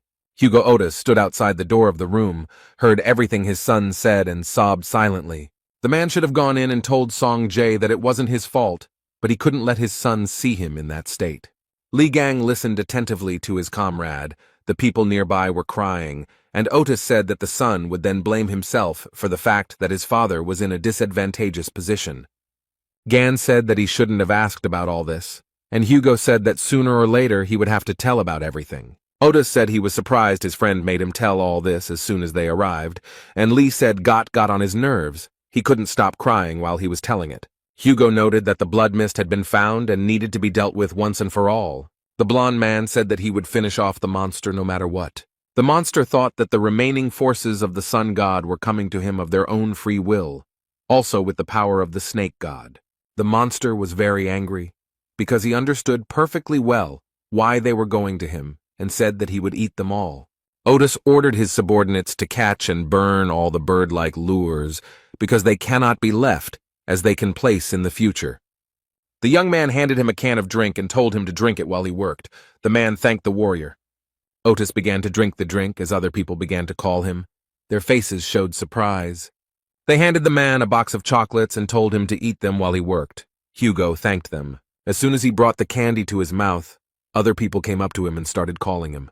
From all sides, they presented him with various gifts. The man did not have time to thank them. Hugo started asking what happened to them, and then clarified that it was because of the story he told. They answered that no, they just wanted to share it with him. The warriors told Otis that they were going to expand the radius of the area they were exploring and go on a reconnaissance mission, and Lee told Hugo to eat while he was being taken care of. Gan was eating some candy when he heard Lily Quinn calling his name. He immediately recognized her voice. The girl said that she had just spoken to Song Jae and asked if he had time to listen to her. Lee asked what she had managed to find out, and he also asked where the guy was now. Song Jae stood in front of the entrance to the secret archive of the Gemini Branch Magic Library and thought that he was finally here. The guy frowned and said that he wanted to find a skill in the library that could summon a creature from another world, and that was Soul Call. Z said he would leave, but now he is still part of the Gemini branch, which means he can get this skill. Soul Call is a unique skill that can be used to summon a creature from another world to ours. Sun said that this meant that he would be able to summon the souls of people. He had wanted this for a very long time. The young man wanted to do everything he could, no matter what it was, since his mother and Mr. Jae-won were in a coma. They are deprived of their souls because they spent many years protecting him from a terrible monster. The guy beat his chest with his fist and said that he wanted to bring back the souls of not only his loved ones, but also those people who also suffered that day. Lily Quinn stood in front of the young man and listened to him attentively. She wanted to help him. The authorization was completed, and thanks to the Queen of Spirits, the guy could enter the secret archive of the Magic Library. He thanked her for her assistance. Lily said she was sure it wasn't easy for the guy to share all of this, thanked him for his revelations, and told him not to overexert himself. The guy went inside and thought that he couldn't miss the opportunity that had come his way so hard. Sun wanted to take the book Grimoire of the World Tree, but he didn't have enough points for it. They could be replenished by donating. And the young man decided to donate his bracelet to the Gemini branch. The bracelet began to disappear little by little. Z mentally thanked his sister for such a cool gift. He received the required number of points. Access to the book was obtained. Sleep opened his mouth in surprise, because the knowledge that was inside the book began to burst out. And the guy thought that he needed to look for page 1467, Call of the Soul Contact with the Dead. While the young man was looking for the necessary page, some guy was watching him from behind the door. The book began to behave strangely, and Song Jae looked at it in surprise. The guy grabbed the book and told the red-haired boy that he was trying to read something difficult. Jae became very angry when he saw Yun Shiwa in front of him, who was laughing happily. And he said through clenched teeth that Sun didn't show his nose when their branching had problems. And now he showed up. Z got angry and told Yun that he didn't have time for him and asked him to give the book back. The guy asked the young man not to get angry and said that he would return it. He threw the book up and there were several of them. He sarcastically asked the guy which one was his. The red-haired guy got really angry. He frowned, clenched his teeth and didn't know what to say. And Yun Shiwoo said that he wasn't afraid of him, and then asked Song to be so impudent because somewhere nearby there was this guy named Li Gang. He shouted for Sun to look at him. took out a chain with a Libra pendant from his pocket, and said that his father and uncle were about to be torn apart. Meanwhile, Otis fired his bow and Li Gang sat on a fallen tree and watched what his friend was doing. In this way, he gave a signal to his warriors, and a huge burning star appeared. One of the warriors saw this signal and said that it was time for them to return and noted that they were done for today.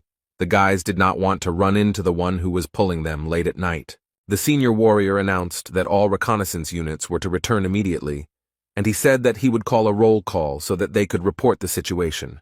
The guy called Squad A. The squad leader reported to the senior that they were all clear. Then the senior turned to the chief of Detachment B, who reported that everything was calm with them. The guy started calling for Squad C, but no one answered him.